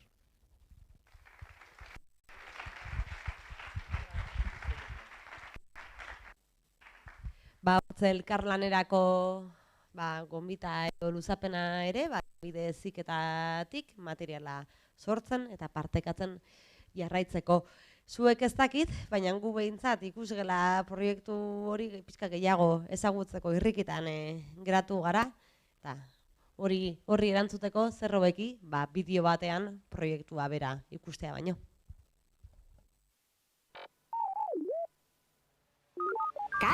Hau lehenengo saioa dugunez, gauzak fundamentuz hasi beharko ditugu, ezta? Hasieratik. Eta zer dago euskal literaturaren historiaren hasieran besteak beste? Lehenengo liburu inprimatua. Eta hori idatzi zuen pertsona, Bernard Etxepare. Nafarroa beherekoa zen Bernard. 1970-80 hamarkadan Sarasketa herrixkan jaioa Donibane Garazitik gertu. Ez dakigu gauza handirik bere bizitzari buruz. Erretore izan zen Eiaralarre herrian, eta bizizalea, hau da, parranda zalea omen zen. 1570 inguruan hil aurretik, espetxetik ere igaro zen, garaiko naste-borraste politikoa tarteko. Izan ere, aldaketa... 3. Emakume egiten da. Gizakia, gizona edo emakumea aldez aurretik definitzeko saiakerak baztertzen ditu. Dela ekonomiatik, dela psikologiatik, dela biologiatik. Bizitzari eta ondorioz kontzeptuei eginez ematen zaie esanaia, norbere eta gizarte marko zehatzen arabera. Kanpotik eta barrutik eginez. Ez dago izate naturalik, berezkorik. Ez dago zapalkuntza edo privilegio naturalik. Eta horren bestez izate, botere egitura eta posizioiek kulturalak diren heinean aldagarriak dira. Bi motatakoak daude ordaintzeko moduaren arabera. Zuzenekoak eta zeharkakoak. Zuzeneko zergak. Zuzenean pertsonei edo enpresei eragiten diguten zergak dira. Guri aplikatzen zaizkigunak etekin bat lortu dugulako edota ondasun bat erabiltzeagatik. Zerga mota horren barruan, ezagunena PFEZ da, pertsona fisikoen errentaren gaineko zerga. Beste batean azalduko dizuet sakonago. Zeharkakoak aldiz kontsumoaren araberako zergak dira. Erosi edo kontsumitutako produktu zein zerbitzuen gainean ezartzen dira, eta salgaien prezioan eragiten du. Bai bentzat azken eroslea bazara. Mota honen adibide garbiena da beza. Hau denok ordaintzen dugu edozer erosten dugunean. Seguru gertatu zaizula inoiz, jatetxe batean, kontua, espero baino garestiagoa izatea. Askotan horregaitik da, ikusi dituzun prezioei bezaren zatia falta zitzaielako.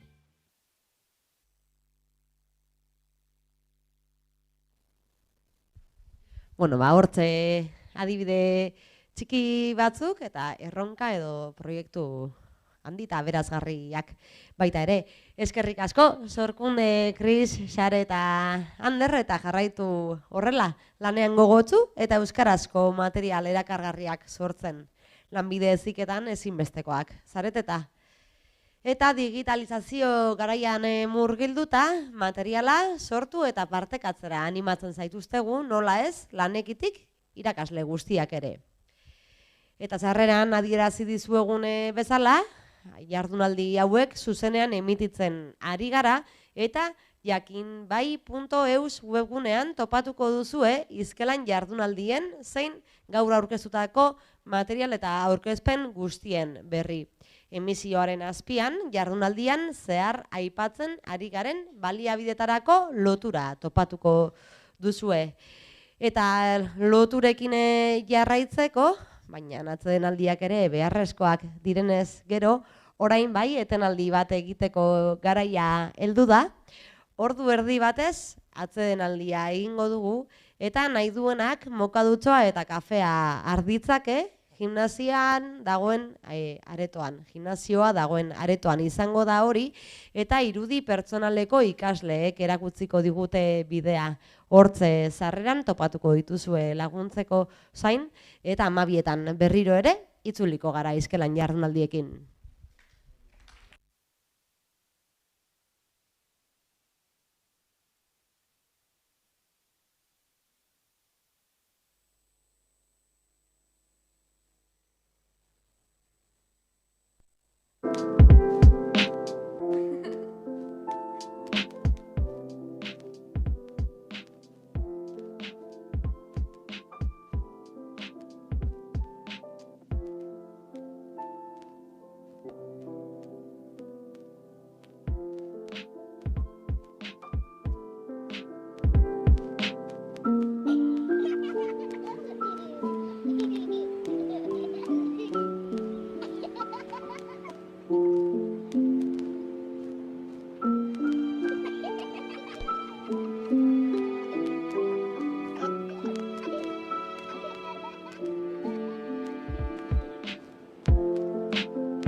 spaghetti.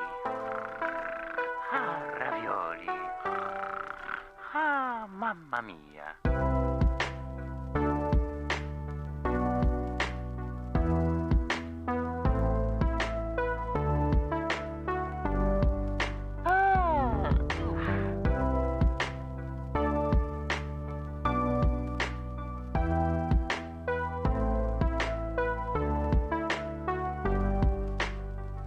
Let's go.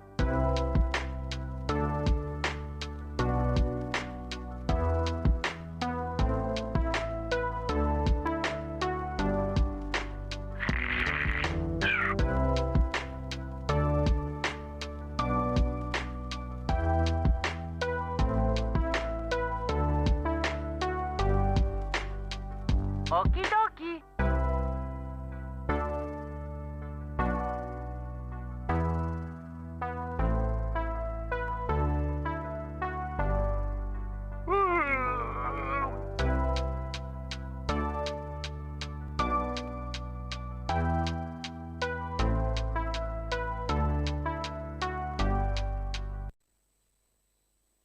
¿Quién dijo que la conducción eléctrica sin enchufes es un sueño?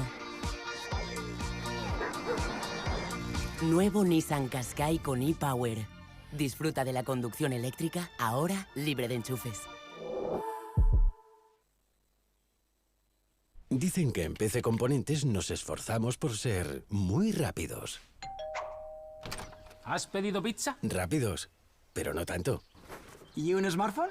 Pero bastante rápidos, sí. PC Componentes, expertos en tecnología con un servicio 5 estrellas. ¿Quieres unas pizzas? No puedo, estoy de servicio.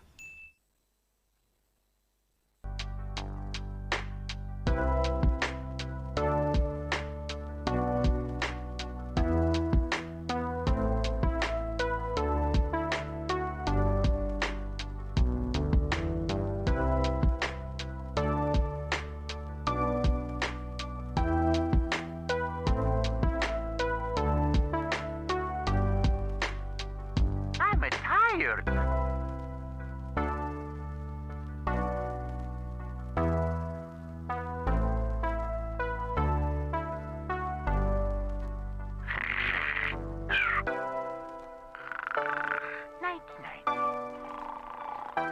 Spaghetti. Ravioli. Mamma mia. Come back when you can put up a fight.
The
name Roxas and the number 13 were all I had. Who the people around me were, what they wanted, or what they were trying to do, I had no idea.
lanbide heziketako jardunaldia da hau, eta ezinbestean lan munduari ere heldu behar diogu. Izan ere, lanerako prestatzen dira ikasleak lanbide heziketan. Lanbide heziketako tituludunen lan munduratzea eta euskara zertan den azalduko digute gure hurrengo gonbidatuek. Zuekin, Maria Leonor Jalón eta Borja Pulido, lanbide erakundeko kabinete teknikoko teknikariak. Ongi etorri!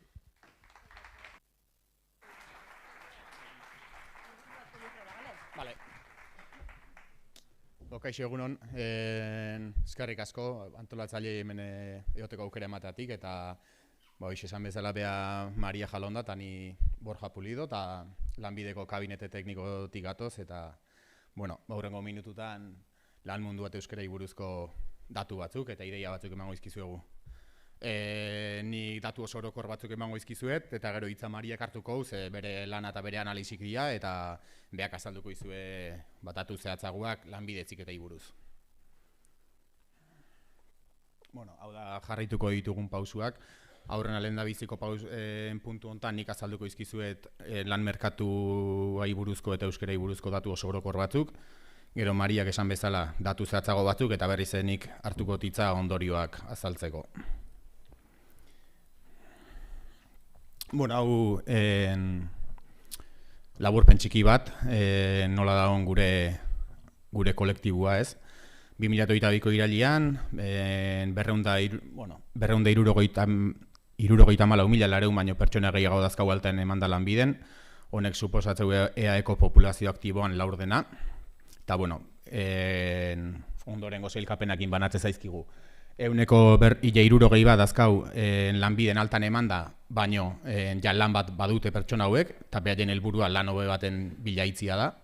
Eta gero euneko 40 bat baino zerbait gehiago dazkau langabeak, hau da, helburua lan bat izatia da. Eta gure multzo hau, lurralde historikoan artean, ondoren ikuste zuen bezala banatzea, euneko 17 bat Araban, 28 bat Gipuzkoan, eta euneko 55 bat Bizkaian. Eta ogain euskeran maila eta euskeran mundun zerbait gehiago sartuko gara, eta hori da erabiliko deun sailkapena. Dakin edo ez, oinarrizko maila dakan, erdiko maila edo goiko maila. Eta ez ezagutzen zuen bezala, zertifikatuk eta ziurtagiri daude, eta oinarrizkoa ulertu deu A maila izango litzakele, erdiko maila B2, eta gero C1 eta C2 mailak goi mailako euskera izango litzake. Euskeran ezagutza eta lurralde historikoan arabera. Kontutan hartuta 264.000 pertsona hauek, ikuste zuen nola banatzen zaizkigun Euskadin, Euskal Autonomia Erkidegoan, eta lurralde historiko ezberdinetan. Eta, datuak azaltzeue, Gipuzkoan dala euskeran maila gehiena dan lurraldia dala, eta aldiz berriz Araba izango litzake, ez dakin portzentaia handina eakusteun lurraldia. Gero datu hauek eskura izango dituzue, osea, pasako izkizuegu eta aztertzeko aukera izango zuela saio. Gero euskaran ezagutza adinan arabera, eta hemen, ezer berririk ez, geoz eta gazteagoak, euskaraz gehiago dakite, euneko 46 batek 30 urtetik bera, euskaran goi mailako euskara du, eta, adinean gora junala ikuste zue, portzentai horiek txikitzen jutei gala, eta adibidez, euneko 69 batek 45 urtetik gorakon artean, ez daki euskara. Hau beti, gure kolektiboak kontutan hartuta esan nahi dut lanbiden, lanbiden altan emanta dauden kolektiboi kontutan hartuta. Gero euskaran ezagutza ikasketa mailan arabera, ikuste zuek, geoz eta ikasketa mailan aurrea junala, haundigoa dala euskaran ezagutza, unibertsitateko ikasketan artean ikuste zuek portzentai altuk eakuste dituela, eta berriz oinarrezko eta derrigorrezko bigarren hezkuntza arteko ikasketa maila horietan, portzentaje oso txikik dabiltzala. Eta, gure zuei interesatzei zuen kolektibo lanbide heziketako izango litzake, eta ikuste zuen ondoren, ikuste zuen bezala banatzea euskera maila. Euneko 19 batek goi mailako euskera daka, laurden batek erdi mailako euskera, euneko 16 batek oinarrizkoa, eta euneko 40 batek ez daki. Bueno, eta hemen indeu irakurketa ondorengo izan da. Hemen hartu ditugunak izan dira dakarrik ondo edo oso ondo moldatzen dianak. Hau da, erdi edo goi mailako euskera dakatenak eta saiatu gea banatzen bai ikasketa mailan eta adinan arabera. Eta bueno, lanbide heziketan kolektiboa kontutan hartuta, 30 urte azpiko jendien artean 75 batek ondo edo oso ondo daki euskeraz, eta adinean junala, portzentai hauek murriztuz dihuaz, eta adibidez 45 urtetik gorakon artean 30%koa da goi mailako ezagutza euskeran ingurun.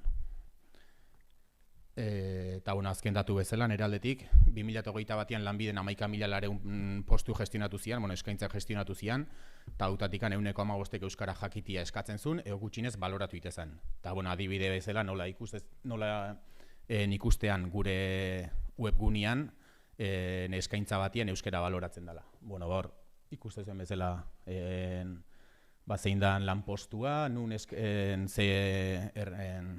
zein herritan dan lanpostu hoi, ze kontratu motata eskaintzan, eta hartutako ezaugarren artean, hor ikustezu ez eskatzen den euskeran, eta postu hontan zehazki irakurketa idazketa eta hozko maila ertaina eskatuko litzak euskeraz. Eta hola ikustea. Eta oain jamarian adaitza eta behakin uste izuet.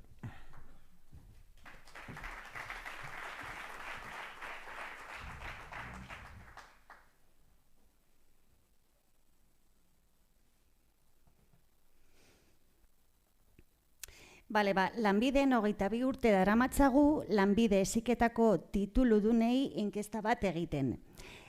Urtero, inkestaren kronologia horrelakoa da.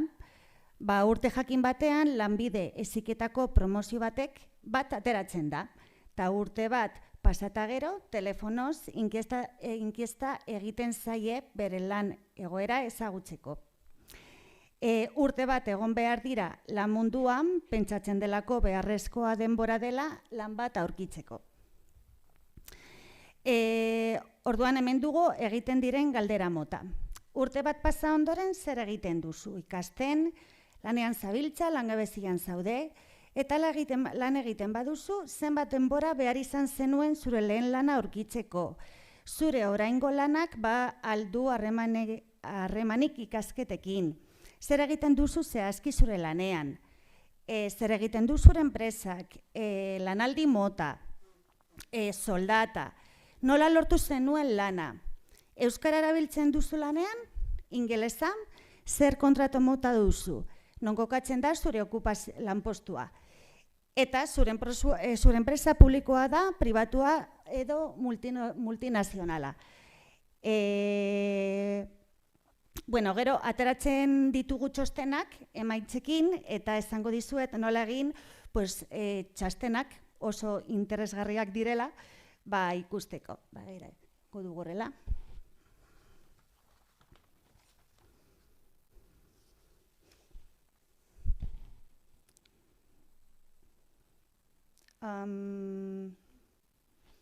Sakatu dut lika hori. Orain, ez da funtzionatzen.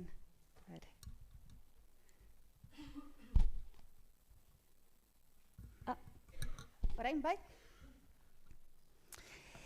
Lanbide-euskadi.eus web atelera joan, hemen ikerketak eta estatistikak, hemen lanaratzea FP eta Universidad. Eta hemen dugu azken datuak.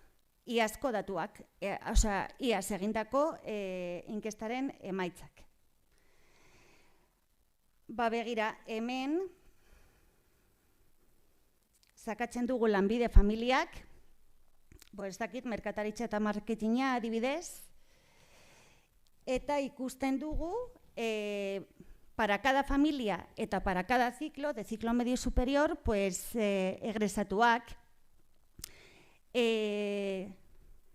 tasa de paro para cada ciclo, lan bilatzeko denbora, ikasketekin lotutako enplegua, enplegu egonkorren portzentaia, lanaldi motaren portzentaia, ikusten dugu ere soldatak,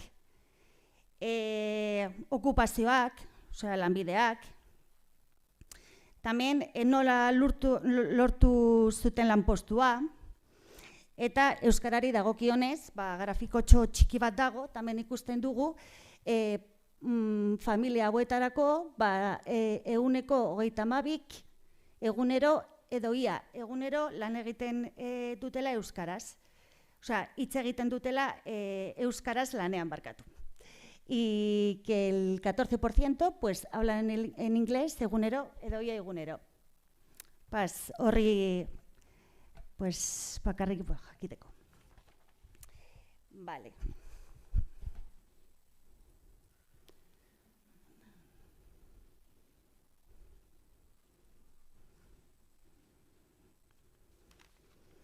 Vale, orain, hasiko gara euskarari arreta ematen. Zer? Bai.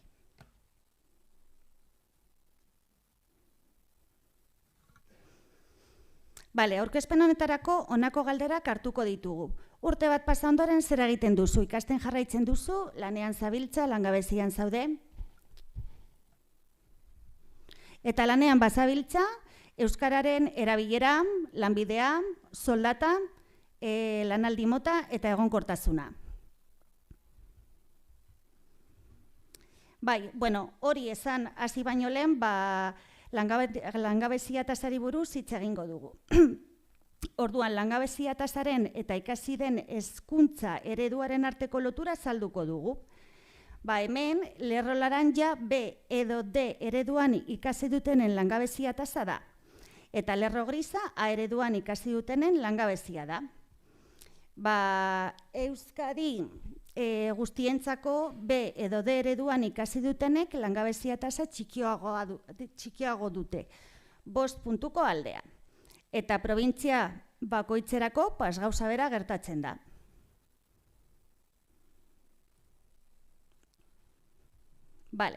Horrela esan da, tasa hori oso orokorra denez, familia arloen arabera ikusiko dugu. Hemen daude familia guztiak. Eta ikusten dugu nola ezkerreko familietan B edo D ereduen langabezia tasa txikiagoa den. Erdian dauden familietan langabezia tasa hemen antzekoa da. Eta B edo D ereduan ikasi dutenentzako langabezia tasa altuagoa da 3 familietan.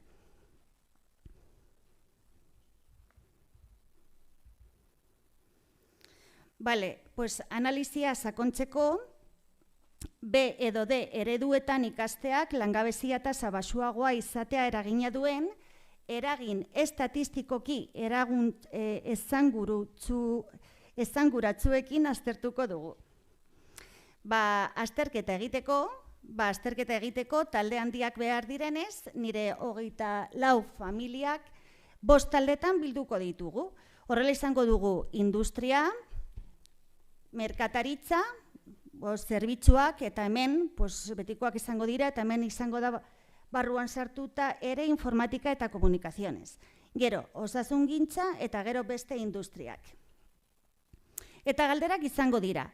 Egindako ikasketek eragina aldute gero izaten den langabezia tasan? Eta bigarrena izango da. Eredu batean edo bestean ikasteak eragina aldu gero izaten den langabezia tasan?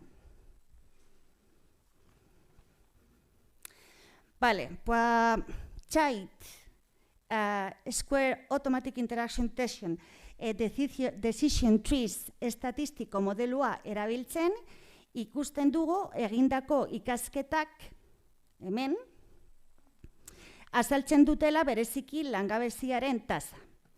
Hezkuntza ereduak ere pisu estatistiko adierazgarria du, baina baxuagoa. De entre todas las familias, el modelo estadístico nos dice que todas las familias, excepto las industriales, que están aquí, todas las familias, según mi clasificación anterior, tienen una tasa de paro similar.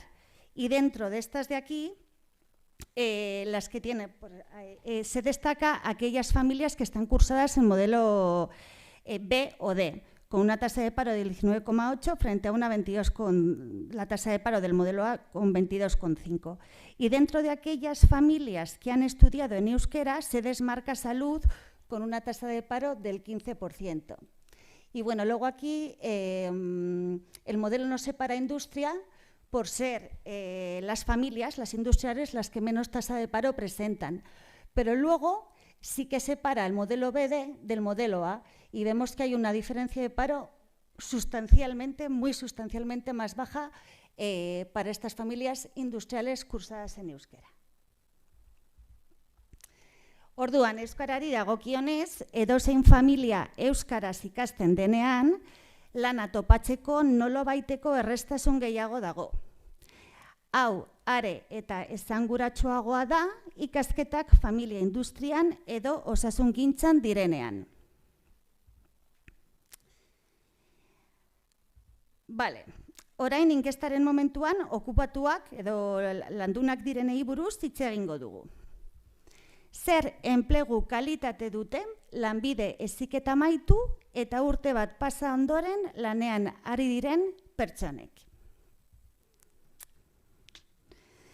Azkeneko 4 promozioen datuak aterako ditugu. Eta konkretuki Euskadi barruan lanean ari diren artean. Hauek denetatik 94 osatzen dute. Gainerakoak Euskaditik kanpo daude lan egiten. Inkestan egiten dena galdera bat da, lanean euskara erabiltzen duzu. Orduan, bi talde egingo ditugu, lanean euskaraz hitz egiten dutenak eta ez dutenak euskaraz hitz egiten. Eta talde bakoitzatik ondorengo aldagaiak aztertuko ditugu. Lanea, lanbidea, soldata, lanaldi mota eta kontratu mota. Azken beste galdera baten inkestan, zein da zure lanbidea? Zer egiten duzu zehazki zure lanpostuan? Azken 4 urteotan, 18.000 pertsonei buruzko lanbidearen informazioa dugu. Código Nacional de Ocupaciones, versión 2011, sailkapenean oinarrituz, honako sailkapena moldatuko dugu.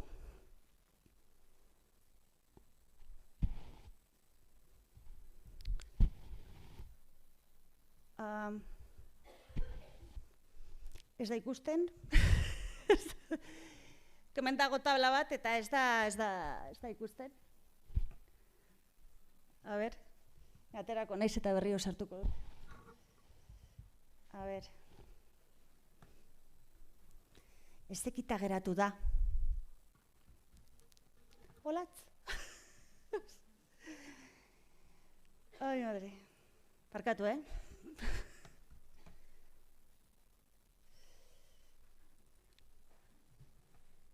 Eske, bai, itxi dut dena, ireki dut berriro, baina eske kongela, izoztuta geretsu zaizu.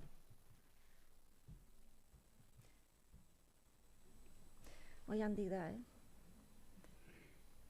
Txiko dago.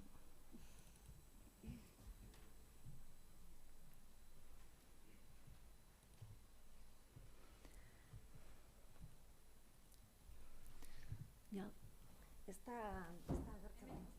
Bai.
Berrio. A ber, hori.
Magia pixkat ingo dut, kable aldatze duten bitartean.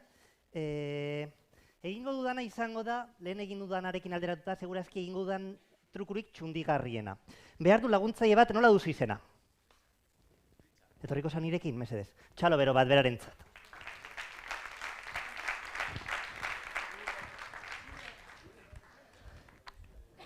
Kaixo, Richard. Zuinketa irakaslea? Bai. Salto egiteko ondo, ezta? Zelan, Richard. Richard, oire, hemen dauzkat, karta pilo bat, karta sorta bat, denak diferenteak, eta karta eta aukeratuko duzu, edozein, berdin diozein. Baina, bitzia bada ere, nik orain dela egun batzuk igarrin nuen, zuk aukeratuko duzun karta, eta zapi honetan brodatzera eraman nuen. Orduan, hartu zapia eta gorde poltsikoan, mesedez. Gero zabalduko dugu. Aukeratuko duzu karta bat. Jakina, jendak pentsatuko du, nik igual behartu ingo zaitu dela karta jakin bat aukeratzera, modu subliminalean esate baterako.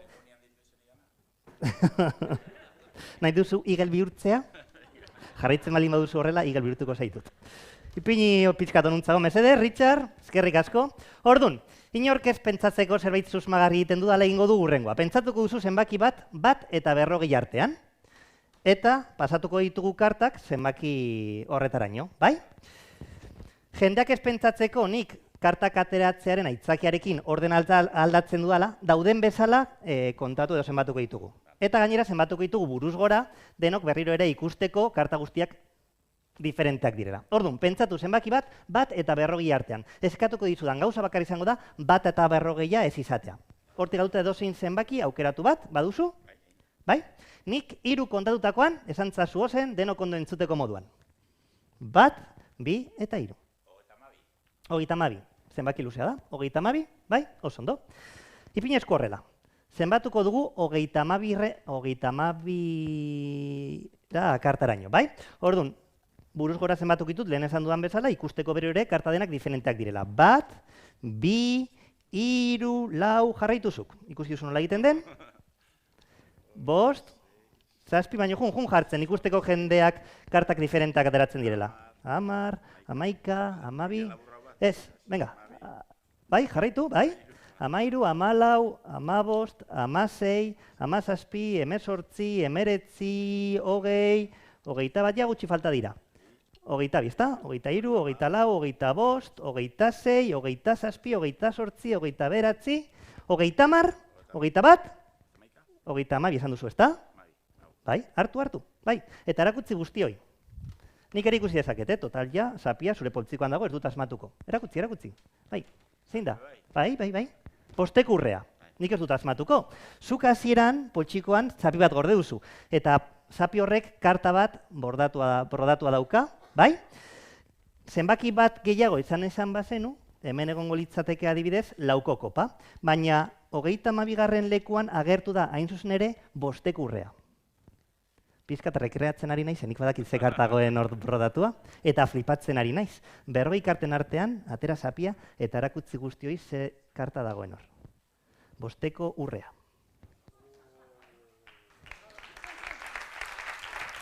Eskerrik asko!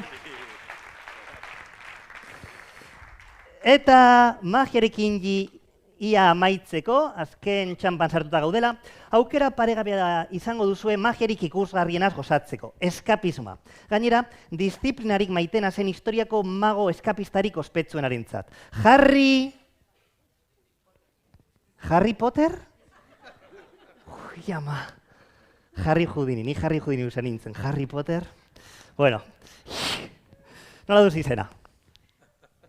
Garbine, nera ama bezaditzen zara. Benetan. Behar dut bilaguntzaile, kaixo, mobilarekin harrapatu zaitut, barkatu, nola duz izena? Begoña, tori, hartuko zo gau, mesedez, ondo pasatuko duzu. Eta zu nola duz izena, barra egiten duena? Leire, etorri biak nirekin, txalo bero bat beraientzat, mesedez. Ondo iruditzen zaizu, Begoña? Bai, etorri, ondo pasatuko duzu. Eskerrik asko. Hemen euskagu izkaierak. Eskerrik asko. Leire, ezta? Leire, jarriko zara hemen mesedez, kontuz hemen kableak dituguta. Eta, Begoña, jarriko zara hemen mesedez, eskerrik asko. Soka honekin eskapismo desafio bat egingo du. Ikusteko soka normala dela, ez dela estutzen, ez dela lusatzen, hartu hemendik, eta soka tira pixkat egin. Oso, ondo, nik ustut berdinduta gelitu zaretela, fenomeno. Soka honekin korapilo bat egingo dugu nire eskumuturraren inguruan. Leire, Begoña, eta tira egin. Oso, ondo, bai. Orain nik 3 kontatutakoan, tira egin zuen indar guztiarekin. Baina maitasun handiz. Pizkanaka, bai? 1, 2 eta 3, tira egin, gehiago, irabazten ari da, Leire, venga, ba, gehiago, ez ikuki beldurra. Gehiago, venga, tira egin, gehiago, venga, Leire, gehiago. Bale, askatu. Kolorez aldatzen hasi da, eskerrik asko. Zuek asko praktikatzen duzu hau etxeko logelan? Oso entrenatuta ikusten zaituztet. Esku bat ondo lotuta. Orain Leire beste eskuare lotu behar diazu, baina txoin, aurren lotzen badiazu baliteke hortzekin askatzea. Hori ez gertatzeko atzekaldean lotu behar diazu beste eskumuturra. Hartu 2 puntak eta korapilo estu bat egin. Ondo, estutu gehiago, Leire, ni ere asko entrenatzen dut eta. Estutu gehiago, benetan, zure indar guztiarekin. Hori da, eta egin 2. bat, lehenengoaz askatzeko. Eta 3. bat nahi baduzu. Listo? Fenomeno. Begoña, konprobatu eskuak ondo lotuta daudela. Bai, eta egin beste korapilo bat nahi baduzu. Bai, total, berdin, ni ez egingo dut.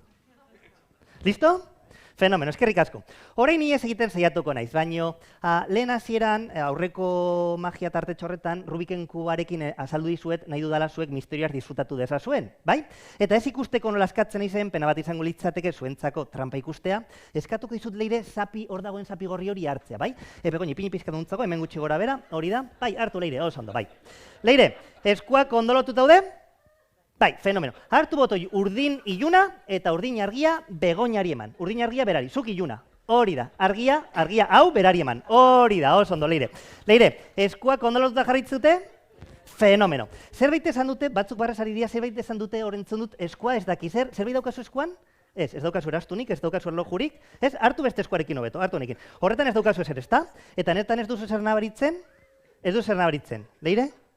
Ez duzu zer nabaritzen, ba, behiratu ona. Ez duzu zer nabaritzen hemen ningu... Orain bai! Txalo bero bat berarentzat! Hori esaten zuten, Leire. Hipnotizatu egin dizut pixka bat. Lasai, Leire, ez da inorren enteratzen. Gaur lo gutxi egin duzu? Lehen pauso eskuak aurrera pasatzea. Orain bai, iaz egiten saiatuko naiz, baina hortzak erabili gabe. Oinak mugitu gabe, ekarri zapia pixkatu ona, mesedez. Hori da, fenomeno. Ez darraza baina leginduko naiz. 1, 2... eta 3. Txalo bero bat eraientzan, mesedez. Itxin pizka, Leire, eskerrik asko. Begoña, itxin pizka bat, eskerrik asko. beste gauzatxo bat ingo dugu ja amaitzeko. Leire, ez da inor enteratzen, lasai. Hau zen nire azken nobiak gehien maite zuen jokoa. Eta hori erakutziko dizuet nire azken nobiaren amak gehien maite zuena. Sokekin jolasen rapetu gintuenetik, izugarri gozatzen zuen, orain ikusiko nauzuen atakan ikusita. Ipini bi eskularruak mesedez, zuere Begoña mesedez, ipini bi eskularruiek, eta hemen txauzkat kate pare bat, eta bi kate hauek, fenomeno, bi kate hauek nire lepoaren inguruan jarriko ditut. Hortxe. Ikusten da nire lepua inguratuko dudala, hartu hemendik, bai, hartu, oso ondo, hartu hemendik, Leire, askatu kate bat, zuko nahi duzuna. Oso ondo, Begoña, eman niri kate bat, zuko nahi duzuna. Primeran, beste korapiate ingo dugu. Hortxe, listo. Askatu Leire, mesedez, askatu Begoña, zuek ondo ikusten duzue, baino hauek ere ondo ikusteko, horrela giratuko naiz, eta ikusten da kateek erabat inguratzen dutela nire lepoa, ezta? Jarriko zara pizkat aruntzago, ze hor maila daukazu eta mina sartzeko, oso ondo, eta Leire, hartu bi kateak, zu ere Begoña, nik 3 kontatutakoan, ipin pizkat aruntzago, ze hor maila daukazu eta ez dut nahi zuk mina hartzea. Nik 3 kontatutakoan, tira egin zure indar guztierekin. Eta kolpe batean, bai? Eta Begoña, zuk ere, nik 3 kontatutakoan, tira egin zure indar guztierekin eta kolpe batean. Bai? Bai? Lasai, Leire, magoa naiz. Zuk tira egin. Konforme? Zuere, kolpe batean. Ba. Ondo, zu disfrutatzen ari zara, Begoña?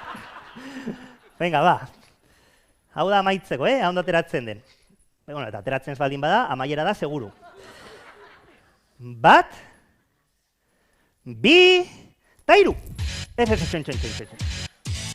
Eskerrik asko, indarrarekin tira egin behar duzue. Nungoa zara zu? Etzara naparra. Zuere etzara naparra. Ba, naparra zara, ez da nabaritu. Tira egin zure indar guztierekin, bale? Venga, ba. Zuere, kolpe batean. 3 kontatakoan. 1, 2, eta 3. Orain bai. Txalo ero bat beraientzat mesedez. Eskerrik asko, bikote. Eman eskularruak. Eskerrik asko. Eskerrik asko, Leire. Eskerrik asko. Orain, ez dakit, ja hori konpondu duzuen, edo hemen gelitu behar nahi zen. Orain zerekin jarraituko dugu. Nik ja alde egingo dut, oso ondo. Zurea daitza berriro. Eskerrik asko. Eskerrik asko. Bai, txalo bat, Asierkidan magoarentzako ere konpondu du. Berak bere kate eta guk baita ere kate teknologikoen aferatxo hau. Eta berriro ere, datuekin jarraitzeko eta aurkezpena borobiltzeko gerturatzeko eskatuko diegu. Maria Leonor Jalon eta Borja Pulido Lanbide Erakundeko kabinete teknikoko teknikariei mamiarekin bukatzeko. Bale, eskerrik asko.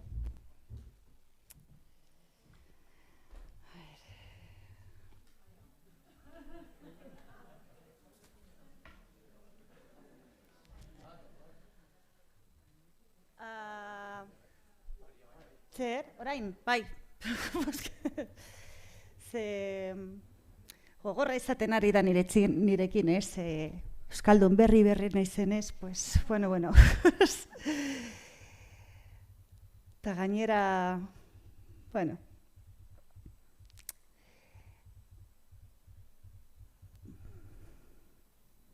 Ba, hemen geratu gara, bai. Orduan, azken 4 urtetan, 18.000 pertsonei buruzko lanbidearen informazioa dugu. Basándonos en el Código Nacional de Ocupaciones, sailkapenean oinarrituz, honako sailkapena moldatuko dugu. Izango dugu lehen mailako lanbide taldeak, eta hori dira 14. Hezkuntza, osasuna eta zainketa, TIC, zerbitzu sektorea, administratibos jendaurreko arretarekin,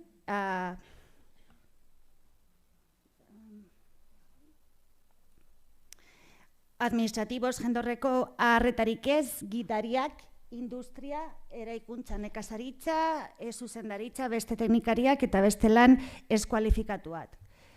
Eta gero, dentro de este gran grupo de ocupaciones, pues, beste batzuk izango dugu. Adibidez, hezkuntza izango dira, irakasleak hezkuntza. Osasuna eta zainketak, osasungintza, maila teknikoa, osasungintza, auxiliares de enfermería, de farmacia, zainketak etxean, haurtxandegietan. Dentro del sector servicios izango dugu ostalaritza, merkataritza, irudi pertsonala, polizia, suhiltzaileak, segurtasun pribatua, sorosleak, esto es ocupaciones dentro del mundo de la seguridad, gizarte zerbitzuak, kirol zerbitzuak, zerbitzu juridikoak, horiek guztiak mailako teknikoak. Eta adibidez, dentro de la industria izango dugu ocupaciones industriales baina maila teknikoak, gero lanbide kualifikatuak, gero operadoreak, ensambladoreak, eta gero oinarrizko okupazioak industrialan. Bueno, hemen dugu adibideak, baina, como vais a tener esta presentación, gero begiratuko duzue. Bai. Bueno, hemen adibidez industrian, pues de maila teknikoa izango dugu los delineantes, técnicos en electricidad, técnicos en mecánica, lanbide kualifikatuak barruan izango dira, pues los mecánicos, ajustadores, soldadores. Luego tendremos que serán operadores y ensambladores, eta bukatzeko dentro del mundo de la industria, pues oinarrizko okupazioak industrian. Vale, orduan. Lehen mailako lanbide taldeak kontuan hartuta, zein taldetan hitz egiten da gehien euskaraz. Grafikoa ikusten da, Gipuzkoa da probintzia non gehien hitz egiten den euskara lanean. Irakasleak dira gehien hitz egiten duten euskara. Eta beste lanbidei dagokionez eta Bizkaia eta Arabari dagokionez nabarmena da gutxi gora bera 10-tik 3 hitz egiten dutela euskara, administrariak jendaurreko arretarekin badira, edo okupatuta badaude zerbitzu sektorean edo osasuna eta zainketaren sektorean. Orain ondorengo aspektuak aztertuko ditugu jarraian. Soldata, lanaldi mota, eta egonkortasuna lanean. Hasiko gara soldatarekin. Euskaraz hitz egiten duten pertsonak, lerro laranja, eta euskaraz ez hitz egiten dutenak lerro urdina bereizita ikusten dugu lehenengo taldeko soldata, batez beste bigarren taldeko baina handiagoa dela. Hori gertatzen da Euskadin eta baita 3 probintzietan ere. Araba, Gipuzkoan eta Bizkaian. Lanbideetara jaitziz gero, ematen du lanbide berean, euskaraz hitz egiten duenak, euskaraz hitz egiten ez duenak, baina gehiago irabazten duela. Kasu gehienetan, puntu laranjak, hori da, las personas que hablan todos los días en euskera, puntu urdinen gainetik daude. Adibidez, irakasleak, el punto naranja está por encima del azul. Osasuna eta zainketak, a nivel técnico, laranja puntua goitik. A nivel auxiliares de enfermería farmacia, soldata, antxeko parecido da. Zainketak etxean edo hortxandegietan, soldata gutxiagoa da. Para las TIC, soldata, gutxi gora bera gauza bera. Zerbitzuak, quitando hostalaritza, parece que hostalaritza, eta beste hementxo, el sueldo es mayor para los que hablan en euskera. Bueno, y vamos viendo. En el sector de la industria parece que en estas 4 categorías en las que hemos agrupado las ocupaciones, soldata goitik doa.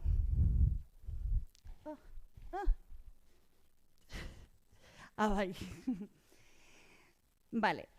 B edo D ereduak jasotako soldatan eragina duen porque, azkenean, las medidas aritméticas nos pueden engañar un poco. Horrezegatik, B edo D ereduak jasotako soldata eragina duen eragin estatistikoki esangurotsua aztertuko dugu jarraian. Lehen bezala, lanbideak multzatuko ditugu eta hartuko dugu lehen mailako lanbide taldeak. Oiek. Eta galderak izango dira, lehena, izaten den okupazioak eragina aldu gero irabazten del soldatan? Eta bigarrena izango da, lanean, euskara hitz egiteak eragina aldu gero irabazten den soldatan? Child Decision Trees estatistiko modeloa berri erabiltzen, ikusten dugu lanbide mota, hemen, lanbide mota azaltzen duela bereziki soldata. Hezkuntza ereduak ere estatistikoki esangurutxoa dute, baina nabarmena txikiagoa da.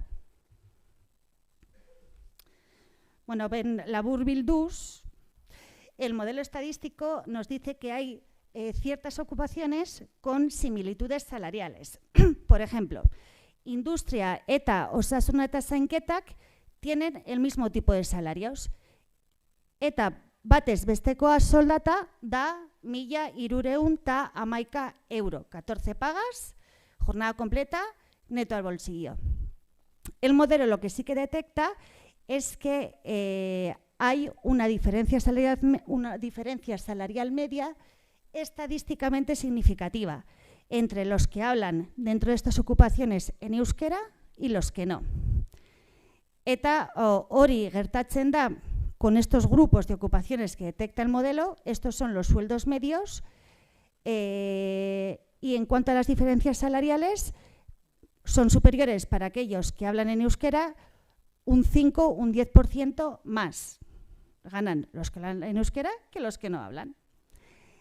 En este modelo estadístico, los que más ganan son los profesores, que están con un sueldo medio de 1.400, y aquí no nos detecta diferencias estadísticamente significativas en cuanto al salario ganado por los que hablan y por los que no hablan en euskera. Bai? Bueno. Lanaldi mota dagokionez. Grafiko honetan, hori da lanaldi osoko postuen portzentaia ikusten dugu, punto laranjak lanbide batzuentzat urdinen behetik doazela eta beste lanbide batzuentzat goitik doazela.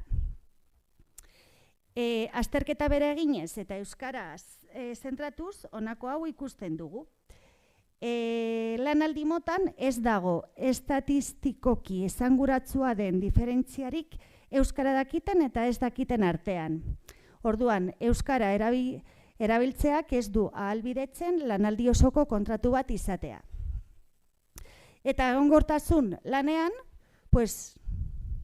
gauza bera gertatzen da. Azken galdera. Euskaraz ikasten duenak, gero lanean hitz egiten du euskaraz.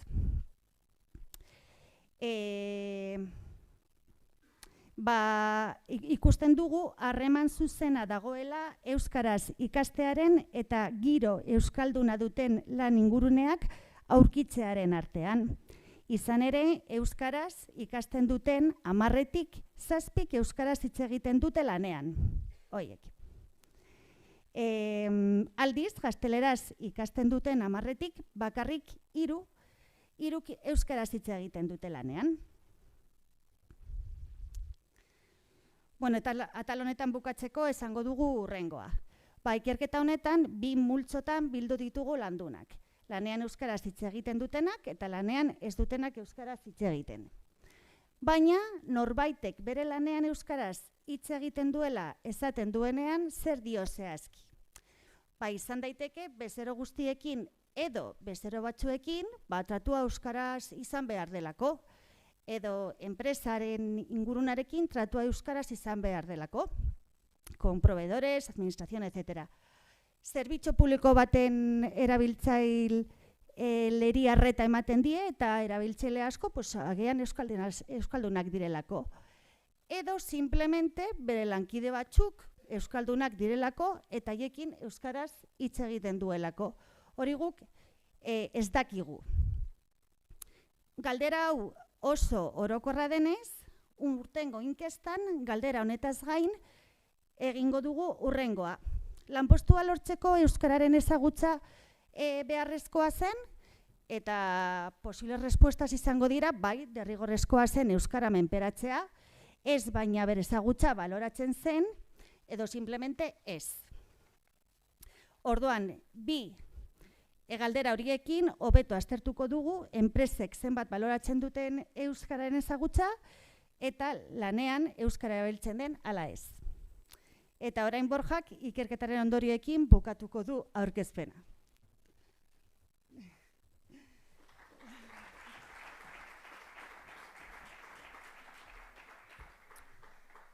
Bueno, hoxe bukatzeko, Mariak aztertutako datuz gain, ideia orokor batzuk azalduko ditut nik, aurkezpena izteko. Lanbiden 59.000 pertsona ditugu altan eman da lanbide ziketan, eta hautatik erdiak 44%ak euskeraz ondo, oso ondo moldatzen dira. Lanbiden izenda emana dauden eta lanbide ziketako ikasketak dituzten 30 urtez azpiko pertsonak dire euskaraz ondo edo oso ondo moldatzen direnen 100 handien aurkezten duenak, 175 bat dia hauek.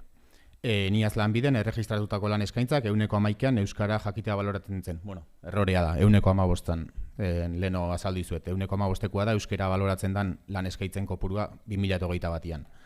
Ta naiz eta analisi hau ez deuneak utzi, ze oso konplexua da eta etzan oso ondo ulertuko, baina lanbideko kabinete teknikoan ite deun beste gauza bada ikusi, pertsona bat langabezi eruditzen danean, zer aspektu duen pixua handiena berriz lan bat bilatzeko orduan.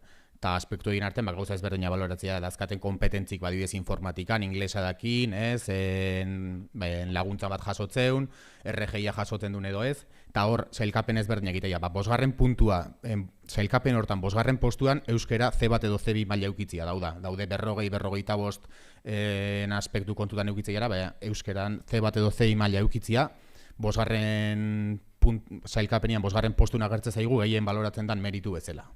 Berriz ere lanea bueltatzeko. Beste ideia batzuk, euskeraz ikasten dutenen portzentajeak gorantz doa urtez urte. Langabezia tasai dagokionez, eredu hauetan ikasten duenak tasa apaleagoa aurkeztegu eta batez ere industriako familietan eta osasunetan ebai.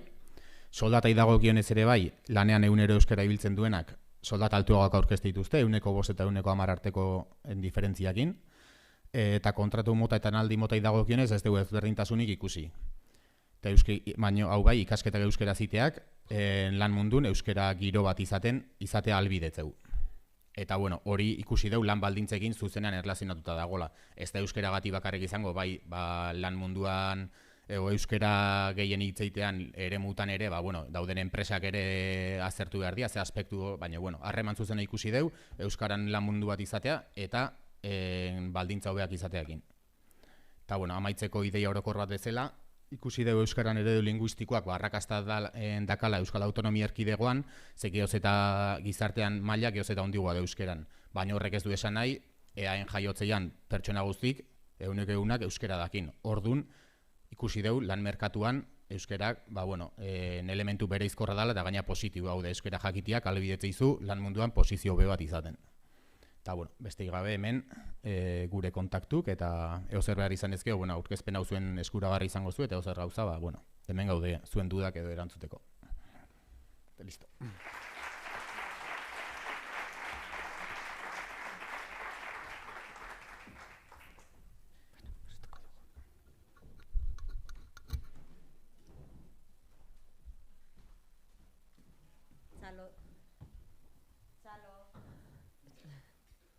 Txalo eta eskerrik beronak zuei ere, egindako ekarpen eta alegin guztiagatik.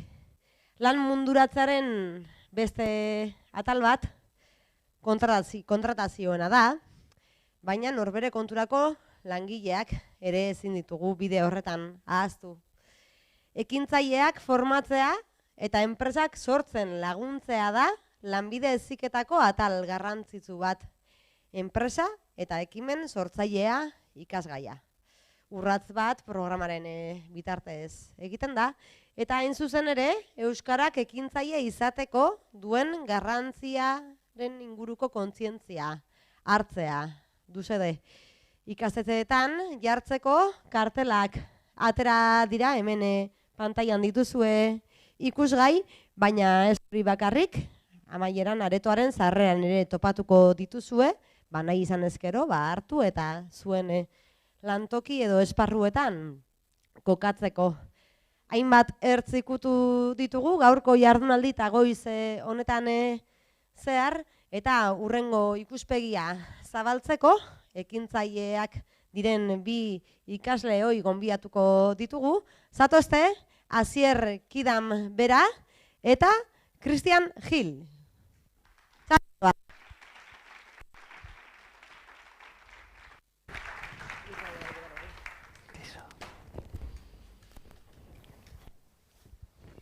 Aipatu bezala, lan heziketak eta lan munduak hainbat ate ditu. Zuen kasuan bakoitzak ate ezberdin bate jo edo ireki zenuten. Asier, magoa zara zu lanbidez ere, zer nolakoa izan da zure ibilbidea eta kasu honetan euskaraz aritzen den magoa izanik, nolakoa izan da hizkuntzaren zertaketa edo autu hori? Bueno, ni euskaldun berria naiz, Gasteizen jaioa, ikastola baten egin nituen ere ikasketak, baina lagunekin familian eta dena gazteleraz. Magiara profesionalki ikatzera nintzenean, euskan 19 urte, 14 urtekin emanaldiak egiten nituen, baina profesionalki autonomo bezala, 19 urtekin hasi nintzen, mago profesional bezala.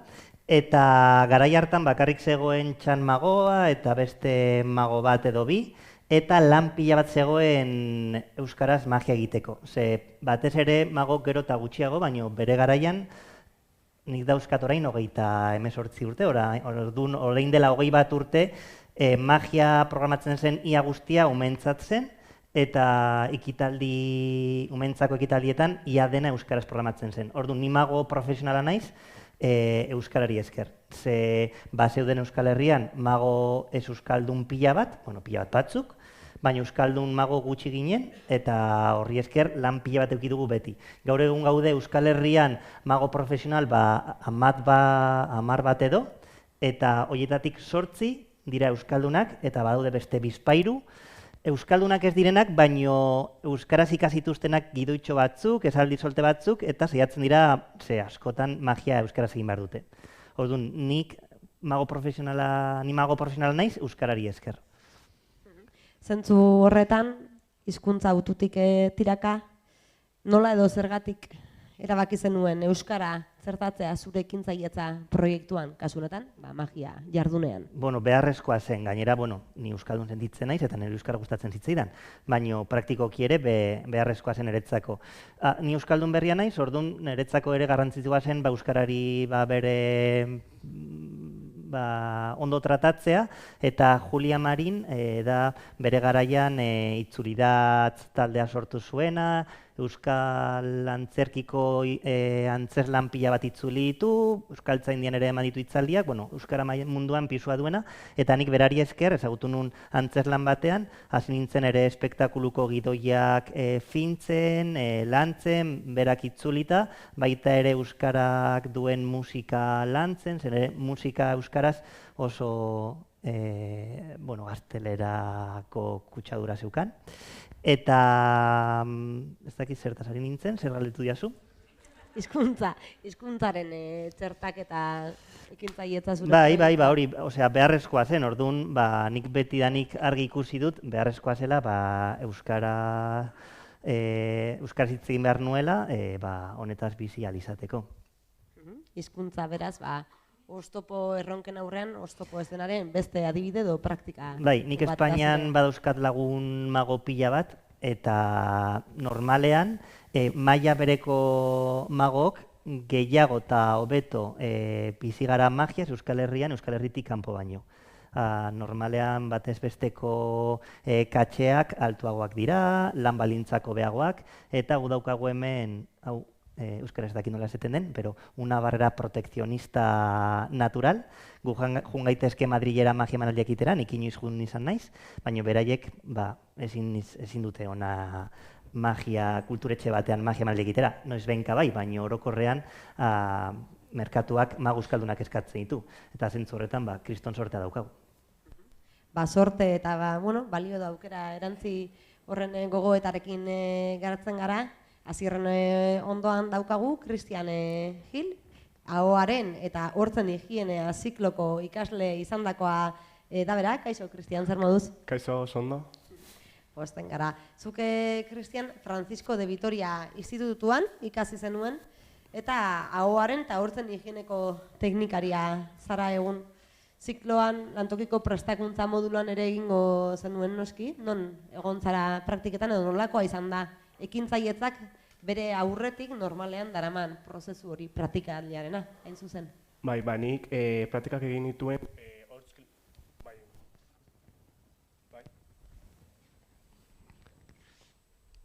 magia. Baiona Hortz Klinikan, Nortxu Nuñez eta Aitorrekin, eta oso gustora egon nintzen, nire euskara asko betu nuen eta asko ikasi nuen, bai. Euskararen lanabesak, erronkak eta proiektuak ari gara gaurko jardunaldian bertatik bertara ezagutzen.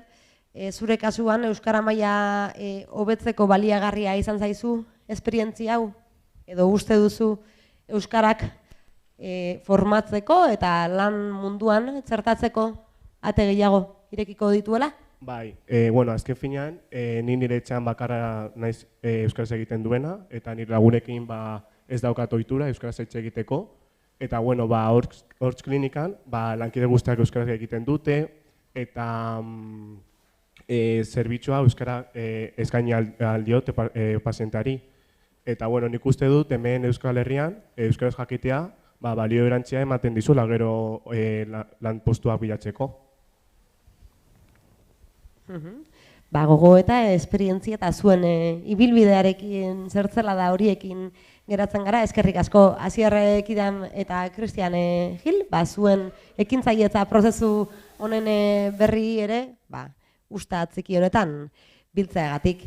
Eta hau esan da, lanbide heziketan formakuntzaren beste zati bat ikastetxe eta lantokiek elkarrekin ematen dutena da, lanbide heziketa dualaren bidez, eta gainera guzti hori euskaraz egiten da, etorkizunean langile eleanitzak formatze aldera. Lanbide heziketa duala euskaraz informazio guztia lhdualaeuskaraz.eus webunean daukazue, eta horrez gain liburuska batean ere bildu dugu, harreran eman zaizuen karpeta horretan, topatuko duzuen argitalpen honetan, guzti horren berri. Gainera, ikasleekin EAEko lanbide heziketako egunean behin lehiaketa erraldoia antolatu dugu ere sari eta guzti, beraz lanbide heziketa duala euskaraz indartu dezagun, guztion lankidetzarekin ikusi dezagun bideoa eta agurtu ditzagun txalo bero batekin, Cristian Gil eta Asier Kidam.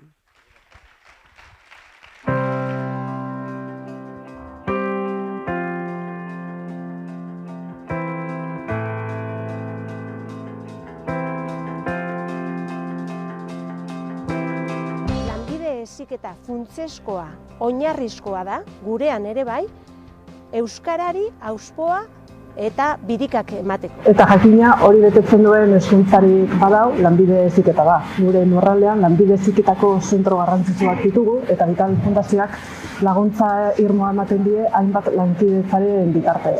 Etorriko balitz, etorriz gero ikasle euskaldun bat bereziki praktikak euskeraz egiteko asmotan etorri dena, hori ere neurri baten euskaldundu egingo du lantalde hori, ezta? Hori guretzat oso interesgarria da. Guk unitatean denok pertsona batek izan ezik hitz egiten dugunez euskeraz, orduan gure arteko harremanak beti izaten dira euskaraz. Eta hau gauza ona da, izan ere ikasle bat gure unitatera etortzen denean harrera jasotzera edo zerbait egitera eta entzuten bagaitu euskeraz hitz egiten, animatuko da euskeraz hitz egitera. Gure erakundean kontutan hartzen da, arruz aurreko lanpostuetan profesionalek euskara ondo menderatzea eta jakitea. Horrek garrantzi berezia dauka, euskara lan hizkuntza bezala erabili ahal izatea eta bertara datozen ikasleek ere hori barneratu ahal izatea. Saiatzen gara, behintzat euskara sustatzen alde horretatik. Ikusten dugulako, pazienten arretarako edo pazienteak hartatzeko tresna oso importantea dela haiek osatzeko prozesu horretan laguntzeko. Gizarteak hala eskatzen duelako, geroz eta gazte gehiago dira euskaldunak, geroz eta eskari handiagoa dago euskara esparruan, eta ezinbestekoz jende gazte euskalden horri txoko bat aurkitu behar diogu geure enpresatan. Egia da, naiz eta erraza ez izan, momentu honetan gaudela identifikatzeko horretan, ezta? Ze unitateetan eta ze zerbitzutan egin ditzaketen ikasleek haien praktikak, instruktore euskaldunak edo instruktore euskaldunoiz baliatuz. Artzain euskaldun bat beharko genukela, ez da beharrezkoa lantegi osoa euskalduna izatea, baizik eta instruktore hori, hau da, ardiak edo hobezan da, lanbide heziketan aritzen diren gazte horiek aurrera aterako dituzten zuzendaria edo instruktore. Euskaraz egiteko bide bakarrez bada, bide importantena da euskaraz aritzea. Orduan, naiz eta asko ez jakin. Euskaraz egiten baldin baduzu, lantaldearekin, lagunekin, lan munduarekin, euskaraz egiten baldin baduzu, zure euskara maila hobetuko da inolako zalantzarik gabe. Orduan, euskaraz egiteko, euskalduntzeko bide bakarrez badi bada, importantena da euskaraz egitea. Horregatik, zuen lan jardunean euskara erabiltzen jarrai dezazuen animatu nahi zaituztegu.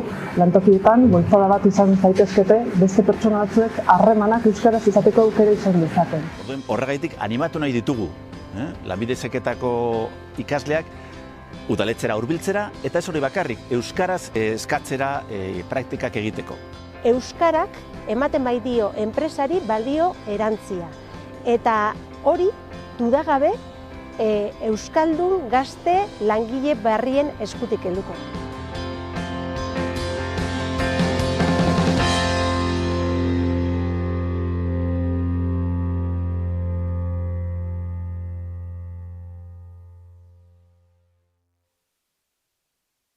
Hortze, prestakuntza duala euskaraz sustatzeko ikusentzunezkoa, goiz osoan zehar esaten ibili garen bezala, baliabide guztiak jakinbai.eus webunean topatuko dituzue, liburuzka ere badaukazue aldean, eta ekintzailetza kartelak amaieran izango dituzue eskura, zuen ikastetxetan jartzeko enpresa eta ekimen sortzailea ikasgaian, enpresa simulatuetan euskararen erabilera sustatzeko ikasleen artean.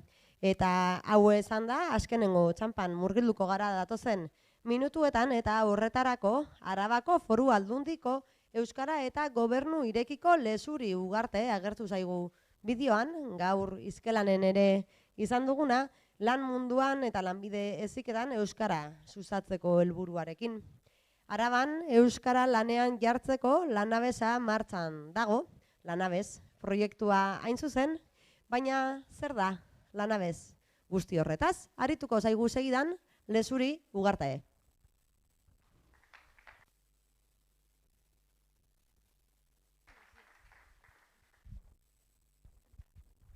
Gaidezue, ez zuten zait?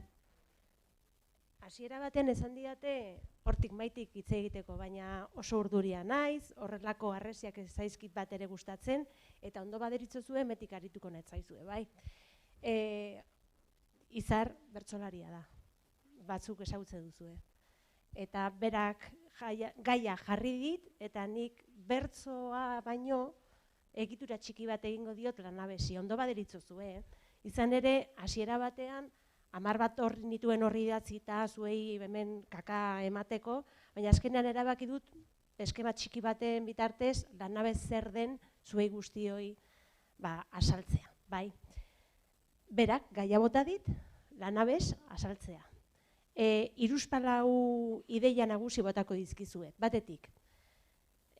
Jatorria, non dator Lanabes? Jakizue 2008 urtean, Arabako Foru Aldundian, euskararen foru zerbitzua piztu zela. Jaio ez, piztu. Zein zen bere helburua? Euskara sustatzea. Non? Lurralde osoan. Berez, teknikoagoa zen beste lan batzuk ere baditu beste zerbitzu batzek, baina euskara foru zerbitzuari dagokiona da euskara sustatzea lurraldean. Hortaz, 2008an ja, hortze bageneukan nolabaiteko eskenatoki bat. Baina eskenatoki horrek ere bai, badauka testu inguru baten beharra. Eta gure testu ingurua zein da? Lurraldea bera, Araba bera. 2016 urteko datuei keinu txiki bat eginda, jakizue, 35 urte baino gutxiago dituzten, zenila 43 ditut, 35 urte baino gutxiago dituzten gazteetatik, 10 gazteetatik 8 euskara ulertzeko gai dela, Araban. Pentsa, zer nolako aldaketa azkenengo 40-50 urtetan.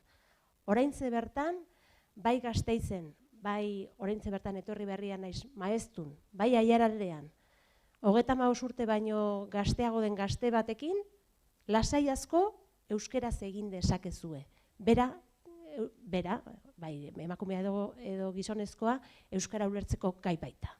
Berez, jatorria aipatu dizuet, testu ingurua ere bai, geroz eta euskaldunagoa dena, eta bestetik aipatu ere bai, horrek nolabaiteko isla ere badaukala enpresa munduan. Zuetariko asko ezagutuko duzue lurralde hau oso industriala dela. Lehen aipatu du, neure hizketaldian aipatu dizuet, zelan Frantzia eta Estatu Espainiarraren arteko lokarria, garraio lokarria bagarela, edo transizio bidea bagarela, eta horrek nolabaiteko isla ere badaukala industrian, berez, lurralde industriala. Baina geroz eta gehiago gure artean zerbitzuak ere badaude, hortaz Araba industriala bai, baina zerbitzuetan eta merkataritzan ere bai pisu handia dauka. Eta hori hala izan da, euskarak ere presente egon beharko luke, eta badago. Eta horretarako zer egiten du kasu honetan nik gaur ordezkatzen dudan Arabako Foru Aldundiak. Erreminta bat jarri genuen, lanabes bat, eta lanabes deitu genion. Zertarako euskara esparru sozioekonomikoan sustatzeko. Eta zeinek dira lanabes horren berezitasunak batetik, lurraldetasuna. Ikuspegi lurralde ikuspegia dauka. Berdin dio bai Gasteizen, bai Musitun, bai Arabar Errioxan, bai Aiaraldean jardun, helburua da koordinazio bat esartzea lurralde osoan. Beste berezitasunik ere badauka, sostengu ekonomikoarena, laguntza ematen diegu, baina zertarako aipatuko duzue. Erraza, sustatzeko, euskara sustatzeko, eta nola, bai hainbat erreminta txiki eskainita, aholkularitza zerbitzuak eskainita, baina guztiak ere jakin dezatela bilatzen dugun koordinazio hori ere gure artean ere badagoela. Zergatik ez aipatzen dut hori. Koordinazioa esparru guztietan ematen dela. Lanabez berez, ez da ezer Arabako Foru Aldundiarena, baizik eta herriarena eta enpresarena. Baina baita ere bai, beste administrazio batzuena. Oraintzu, Eusko Jaurlaritza, Gasteizko udala, gurekin daude. Gurekin edo elkarlanean aritzen gara. Hori esparru publikoari dagokionez, baina badira beste gizarte eragile batzuk, hemen Gasteiztarrak eta Arabarrak baldin badaude, SEA elkartea ezagutuko duzue. Basearen laguntza ere badaukagu, bertan 1500 bezero inguru dira. SEAS baliatuta, sindikato empresarial alabez edo horrako izen bat dauka, horretaz baliatuta, zer lortu dugu eragile edo protagonista zendo bat erakartzea gure helburu horretara, eta horrela hainbat enpresetan euskara zertatzea komatzoen artean. Enpresak aipatu ditut, enpresak txikiak eta handiak dira. Araban erabat, badira 50 langile baino gehiago dituztenak eta baita ere bai txiki-txikiak, batez ere txiki hoiek enpresa handiei sostengua ematen dietenak, zarea dira. Gu hasiera batean nolabaiteko zakaban eta edo zatiketa bat egin genuen. Lortu genuena izan zen hasiera batean 2019an okerrez banago. 2019an lehenengoz jo genuen 50 langile baino gehiago zituzten enpresetara. Eta orduan bakoitzaren beharrak eta ikusi genituen, ikusi aztertu eta gabezia euskararen inguruko gabezi batzuk ere nabaritu genituen eta guk esan genien, oso ondo. Hauek dira zuen gabeziak, hauek dira zuen ahuleziak euskarari dagokionez. Kontatu gurekin. Euskara sustatu nahi baldin baduzue, kontatu gurekin eta ibiliko gara, egingo dugu bidea. Hori 50 langile baino gehiagoko enpresetara. Baina badira ere bai beste enpresa batzuk txikiak, beren txikitasunean handi diren hoiek. Eta horietara ere heldu gara. Kasu honetan Gasteizko udalaren eskutik eta lehen aipatu bezala enpresa horietako asko ez dira industria sektorekoak, baina bai zerbitzuetakoak. Eta horretarako esaterako Ainkomerrekin lan egin du. Ainkomer bertan Arabako lurralde historikoan merkataritza eta zerbitzu enpresa txiki eta autonomoentzako elkartea da. Orduan ere beste bidaide bat izan dugu, guztiak ere euskara sustatzeko. Esan bezala, naiz eta hasiera batean bai komentatu dizuet, esparru publikoko eragile batzuk izan direla, ikusten duzuen bezala gizarteko hainbat eragile pribatu edo lortu ditugu.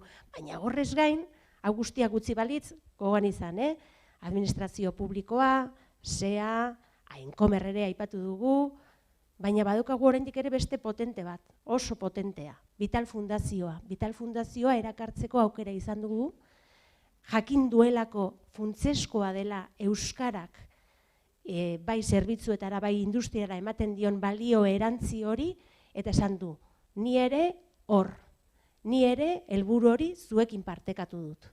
Eta horretan ari gara. Horretan ari ginela konturatu gara, bai, industria bai, zerbitzuak bai, baina Araban bada sektore bat oso garrantzitsua, lehen sektorea. Ez dezagun ahaztu, Arabar Errioxan esaterako edo Aiaraldean baditugula hainbat eta hainbat upategi. Nolabaiteko isla ematen duena lurraldeari nazioartean. Batzuk, behintzat Araba ezagutzen dute, ardo beltz eta txakolinei esker. Eta pentsatu dugu, arraio, Lanabesek ere keinu egin diezaiola lehen sektoreari. Eta horretan ari gara. Upategietan ere bai, euskararen presentzia areagotzen. Ez bakarrik balio erantzia emateko upategiei beraiei, baizik eta horietara hurbiltzen diren bezero asko eta asko euskaldunak direlako, eta merezi dute horiek ere bai zerbitzua euskaraz hartzea. Baina aipatu ditut, guztiak ere badirudi enpresak, autonomoak, baina nork elikatzen ditu, nork ematen die egitura enpresa eta autonomo guztiei. Hemen honelako lan heziketako ikastetxeetan diharduten ikasleak. Eta horiek ere bai jakin behar dute euskara zein garrantzitsua den. Zein garrantzitsua azken finean lan mundurako balio erantzia emango diolako beren kurrikulumei. Eta lehen aipatu baldin baditu protagonista guztiak eta azken finean gaur ere Izkelanen eskutik eta lanekin eta eragile horiekin, gaurko neure hitzartzea lan heziketarik keinu txiki bat eginez gustatuko litzaidake amaitzea. Araban 307 enpresa dira praktika dualak euskaraz ematen dituztenak. Batzuk esango dute gehiegitzo, ez dago harto, neure uste apalean zenbaki hori gainditzeko lan egin behar dugu. Batetik, ikasleak jakin dezatela euskara zein garrantzitsua den euren kurrikulumtan txertatzea. Bestetik, irakasleak jakin dezate ere bai, euskarak zernolako erreminta potentea dugun edo duen etorkizunean erronka bikainak lortzeko. Eta sistema guztia bera ere bai, lan heziketa oraindik ere aberatzagoa egiteko euskarak duen garrantzia.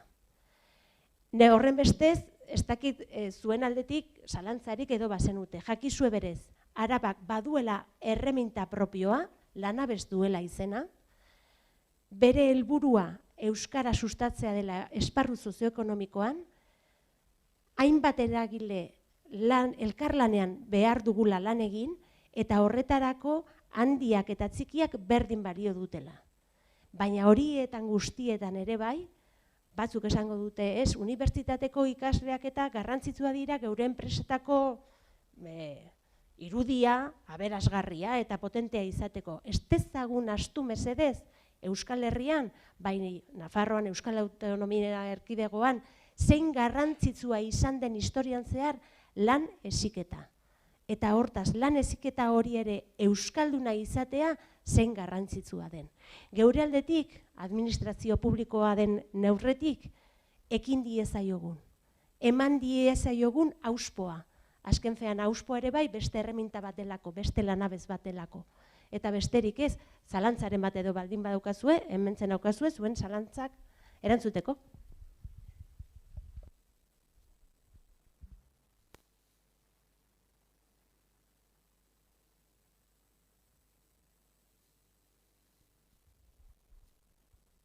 Galdetu lasai, benetan,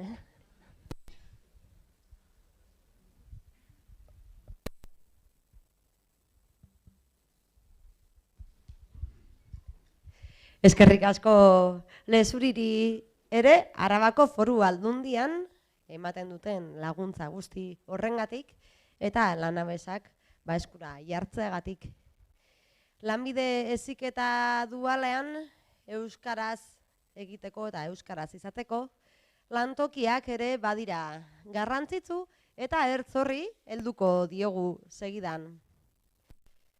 Dualeko ikasleek enpresa egonaldia euskaraz egin ahal izateko lantokietan instruktore euskaldunak behar dira. Guzti hori eta beste hainbat konturi buruz hitz egingo digute jarraian Osakidetzako 3 arduradunek. Txalobero batekin jaso ditzagun Alaitz Atzurra Arantzabal Arrigorriagako Osasun Zentroaren administrazio arloko arduradun eta praktiketako tutorea, Maria Victoria Díaz García, Rekalde Osasun Zentroaren administrazio arloko arduradun eta praktikako tutorea berau ere, eta Soraya Núñez Muñoz lehen mailako arreta koordinatzeko zuzendari ordetzako administrazio arloko arduraduna.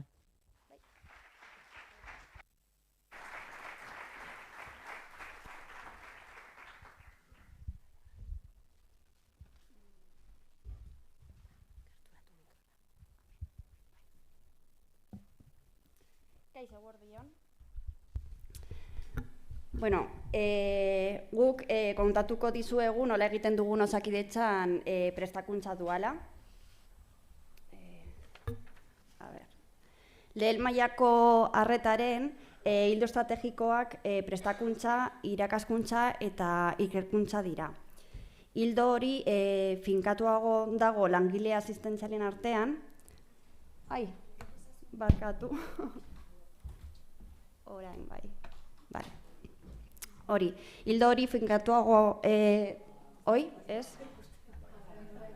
Orain bai? Bale. Finkatuago dago langile asistentzialen artean, eta administrazio arloetan lan egiten duten pertsonen kasuan prozesuan dago. Horretaz gain, Osakidetzaren beste hildo estrategikoa da euskararen hilabirera normalitzeko plana. Horregatik, euskaraz eta gaztelaniak egindako dokumentuen erabilera orokorra lehenesten da. Dokumentu horiek, bai Osakidetzako intranetean, bai herritarrentzako webgunean zabaltzen dira. Adibidez, Osasun Eskolan kasuan ikusin dezakegun moduan. Eta praktikak antolatzeko zerbitzu juridikoarekin elkarlanean dihardugu.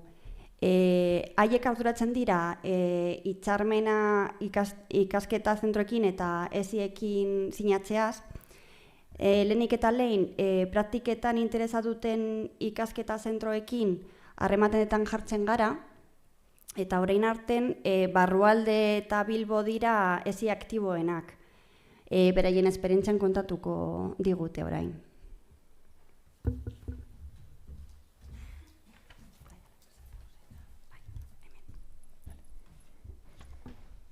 Egun on guztioi, eskerrik asko gonbiteagatik.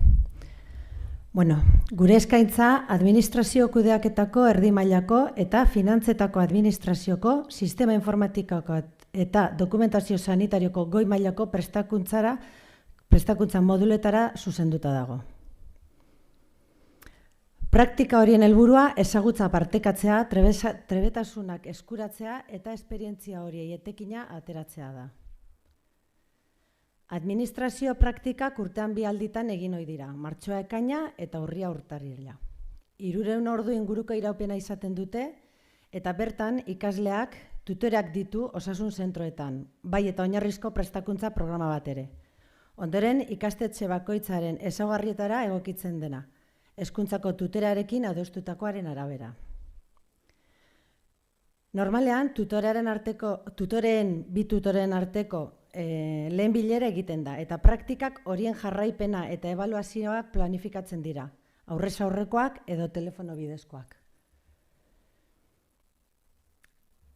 Ikasleari harrera egiteko, erakundaren eta prestakuntza jasoko duen ikastetxearen hasiera aurkezpena egiten da, eta erreferentziazko eta interes praktikoko dokumentazioa emango zaio. Osakidetzan praktikak egingo diren osasun zentroetan bertan ematen den eskuliburuak daude. Guztiak elebitan eskuragarri, harrera orokorrekoa, zerbitzu eranduke bakoitzari dagokiona eta tokikoena. Osasun zentroetako administrarien rol berrien ondorioz, eginarotu egin beharri izan dugu ohiko langileen prestakuntzaren edukia, bai eta sartu berriena ere, eta jakina, irakaskuntzarako erabilitako materiala ere. Administrariak aspaldidanik ari dira eginkizun berriak bere gain hartzen, eta osasun zentroetan jasotzen den eskariaren kudeaketaren lehentasunezko eginkizuna dute. Zentro horietan egiten den talde lanaren ezinbesteko zati gisa. Bere zerbitzu zorro propioa dute, bere agenda propioak eta herritarrek hitzordua eska dezakete haiekin, aldez aurreko hitzorduaren bidez edo web bidez. Funtzio berri horien laguntzeko tresna gisa gure dokumentazioa dugu. Hala nola, zitazio flusua edo izapide klinikoko administratiboen taula. Praktiketako ikaslei erakusten zaizkienak, denak elebitan. Gaur egun ez da argi identifikatzen euskarazko tutoretza eskaintza, eta ikastetxek ez du lehenesten hizkuntza horretarako praktikak egitea. Hau, hobetu beharreko gauza da, eta horretan ari gara lanean. Nola nahi ere, ahal den guztietan ikasle euskaldunen ikuskapena eta laguntza administrari euskaldunek ere egitea errazten da. Uztailaren amaieran praktikak egin ziren 32 osasun zentroetako administrazio eremuetan Euskadin ditugun 13 zerbitzu erakundeetatik 7. Asko. Inplikatutako 32 unitatetatik 16 dual modalitateko praktikak egin dituzte, eta esperientzia pilotu hori Bizkaiko erakundeetan ezarri da. Orain, nire lankide Maribik Bilboko bere esperientzia kontatuko dizue.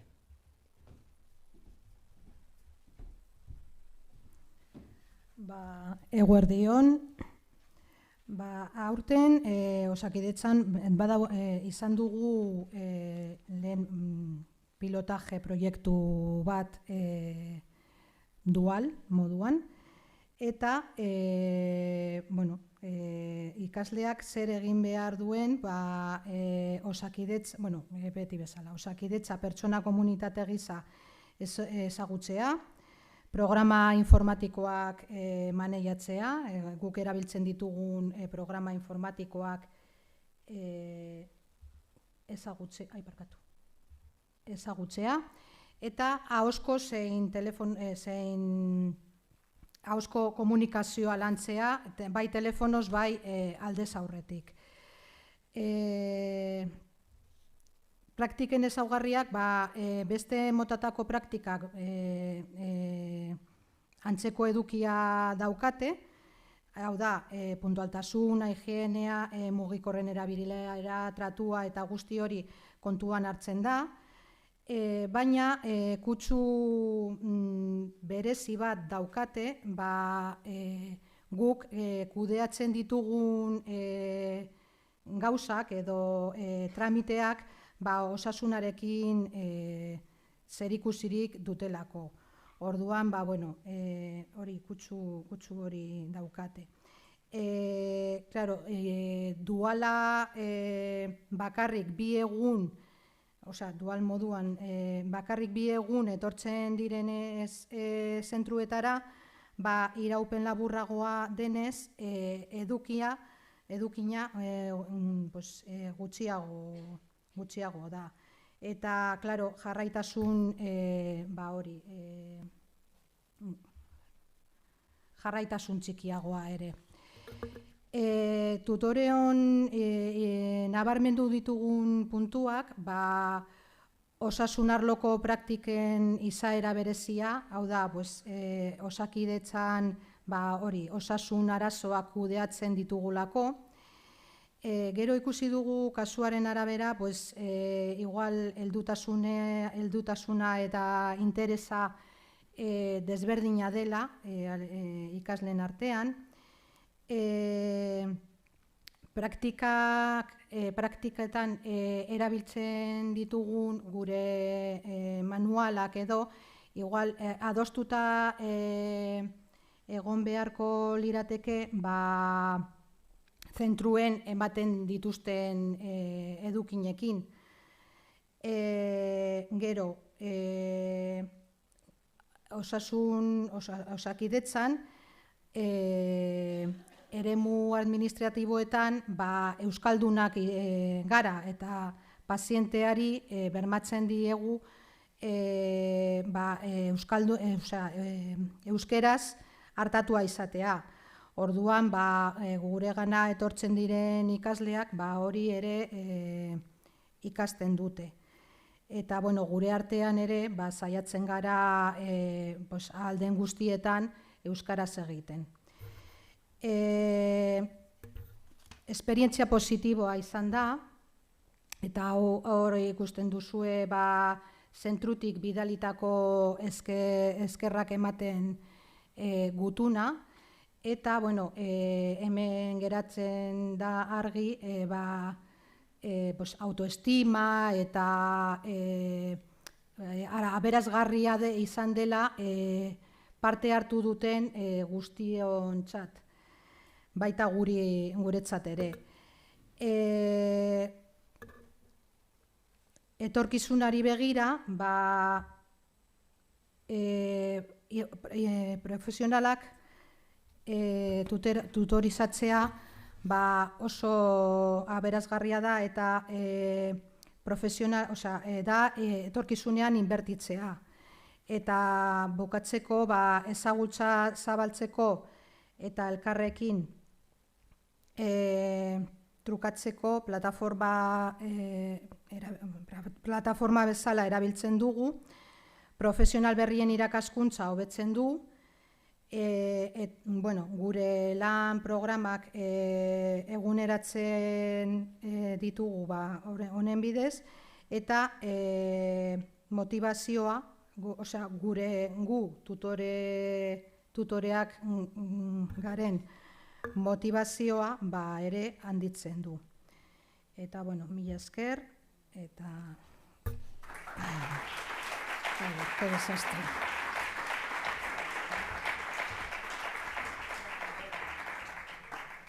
Barkatu, ez nuke aukera galdu nahi, animatzen zaituztegu zuen ikasleak animatzera Osakidetzan praktikak egitera, oso ongi etorriak izango dira, langileak behar ditugu euskaldunak, eta animatu ikasleak, bale?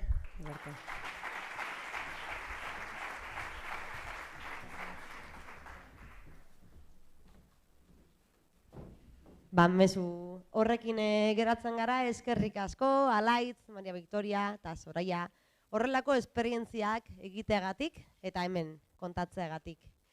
Jardunaldiaren bukarara iristen ari gara, eta orain aitortzak egiteko unea da. Lanekiren oroigarriak banatzeko, igo daitezela holtzara, Lanekiko presidentea, Ainitze Blanco, eta Arabako Foru Aldundiko Euskara eta Gobernu Irekiko zuzendari Lezuri Ugarte. Gaurkoan, Izkelaneko 7. jardunaldi hauetan, lasai, Tomas Maguregi eta Jon Jartza omendu nahi ditugu. Omenaldi hau zuentzako da, urtez urte, lanbide heziketan eta lanekin lan guztiagatik.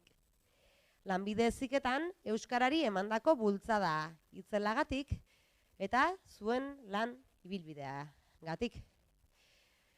Tomas, zu zeu zara Jurreta lanbide heziketako ikastetxe integratuko zuzendari izandakoa, ikaslaneko juntakidea baita ere, eta Jon Jartza Lasaie Berrospe ikastetxeko zuzendari zein Eteleko presidente ordea, eta Gipuzkoako arduraduna izana da lanekiko sortzaile eta babesleaz gain. Zuek jasoko duzue, aurtengo laneki oroigorria, eta horren bestez, igo daitezela oholtzara ere, Tomas Maguregi eta baita Xabi Puertas Lasaie Berrospe ikastetxeko egungo zuzendaria, Jon Jartzaren izenean oroigarria jasotzera.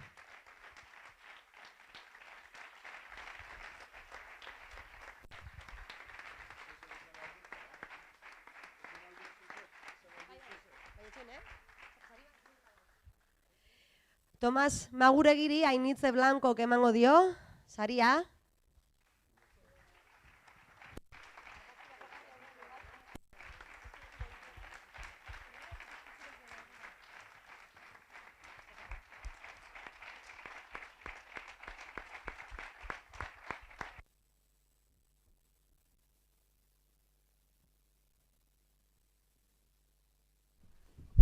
Bueno, mila esker lehenengo ona gonbidea emoteagatik, sariagatik, ez dut uste merezi dudanik olako saririk.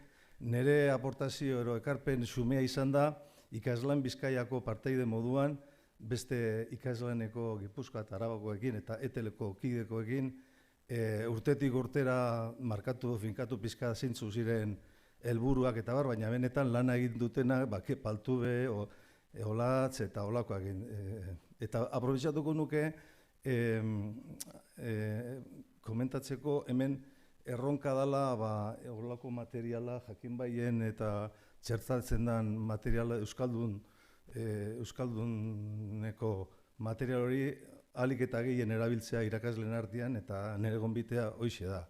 Hemen ikastetxetatik luzatu ere gonbitea, zenbat eta jende gehiago erabili, hemen erakundeak eta ikusi ditut, diru laguntzak ere onartzen dira noski, eta bueno, mila esker.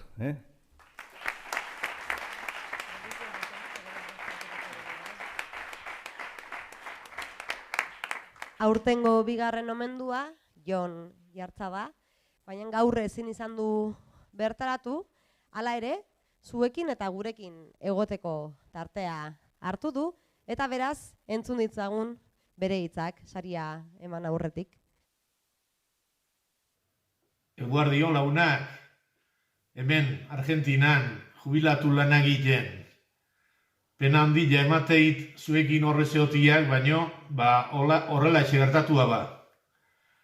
Benetan eskarik asko nitaz gogoratzeagatik.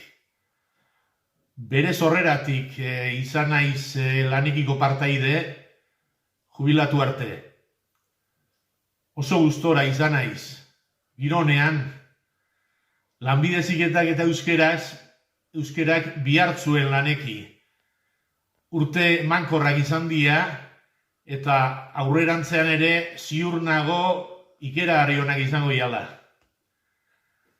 Eskarrik asko berriro ere.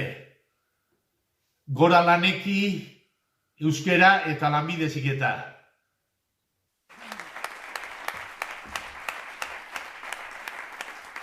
Hortze Jon Jartzaren hitzak eta Ainitze Blankok emango dio Xavier Puertas Lasaie Berrospeko ordezkariari, zuzendariari, harentzako oroigarria.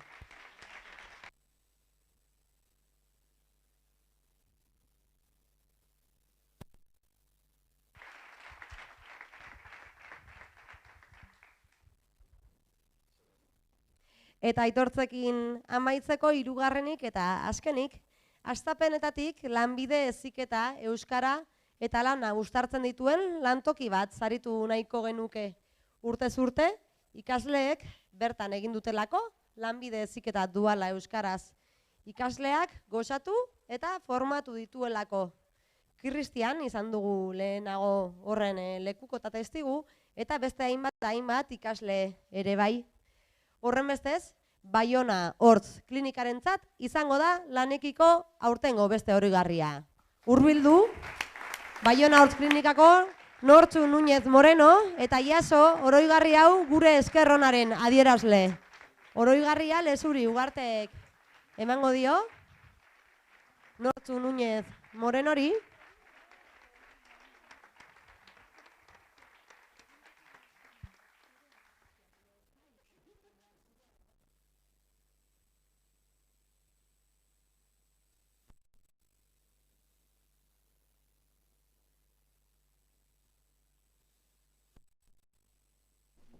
Bueno, eguerdion. Laburra izango naiz, ja ordua da bazkaltzeko, ez? Eta, bueno, mila esker ekitaldi honetara gonbidatzeagatik.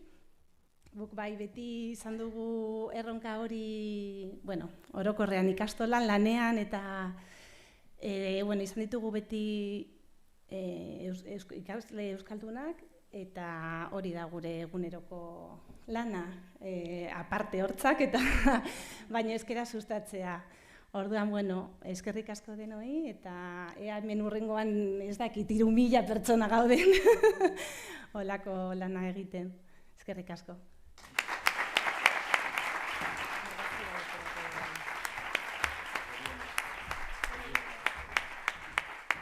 Esker truke mezu horiekin geratzen gara, zorionak, eta gure eskerrik beroenak oroigarria jaso duzuenei, eta nola ez, lanbide heziketan eta lanean, euskararen bidean, lanean ari zareten guztioi. Eta baita ere, gaurko jardunaldia posible egin duten Mendizabalako ikasle eta irakasleei.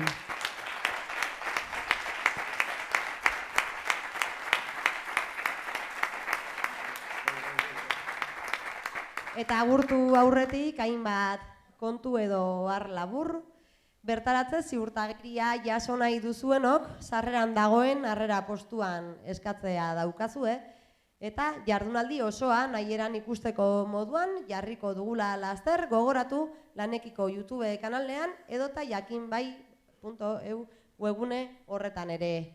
Ta azkenik, hurrengo urteari begira esatea, Iskelan jardunaldia Gipuzkoan izango dela, Ordiziako lanbide heziketako Goierri eskolari pasako diogula lekukoa, eta bien bitartean, zaindu eta ondo izan.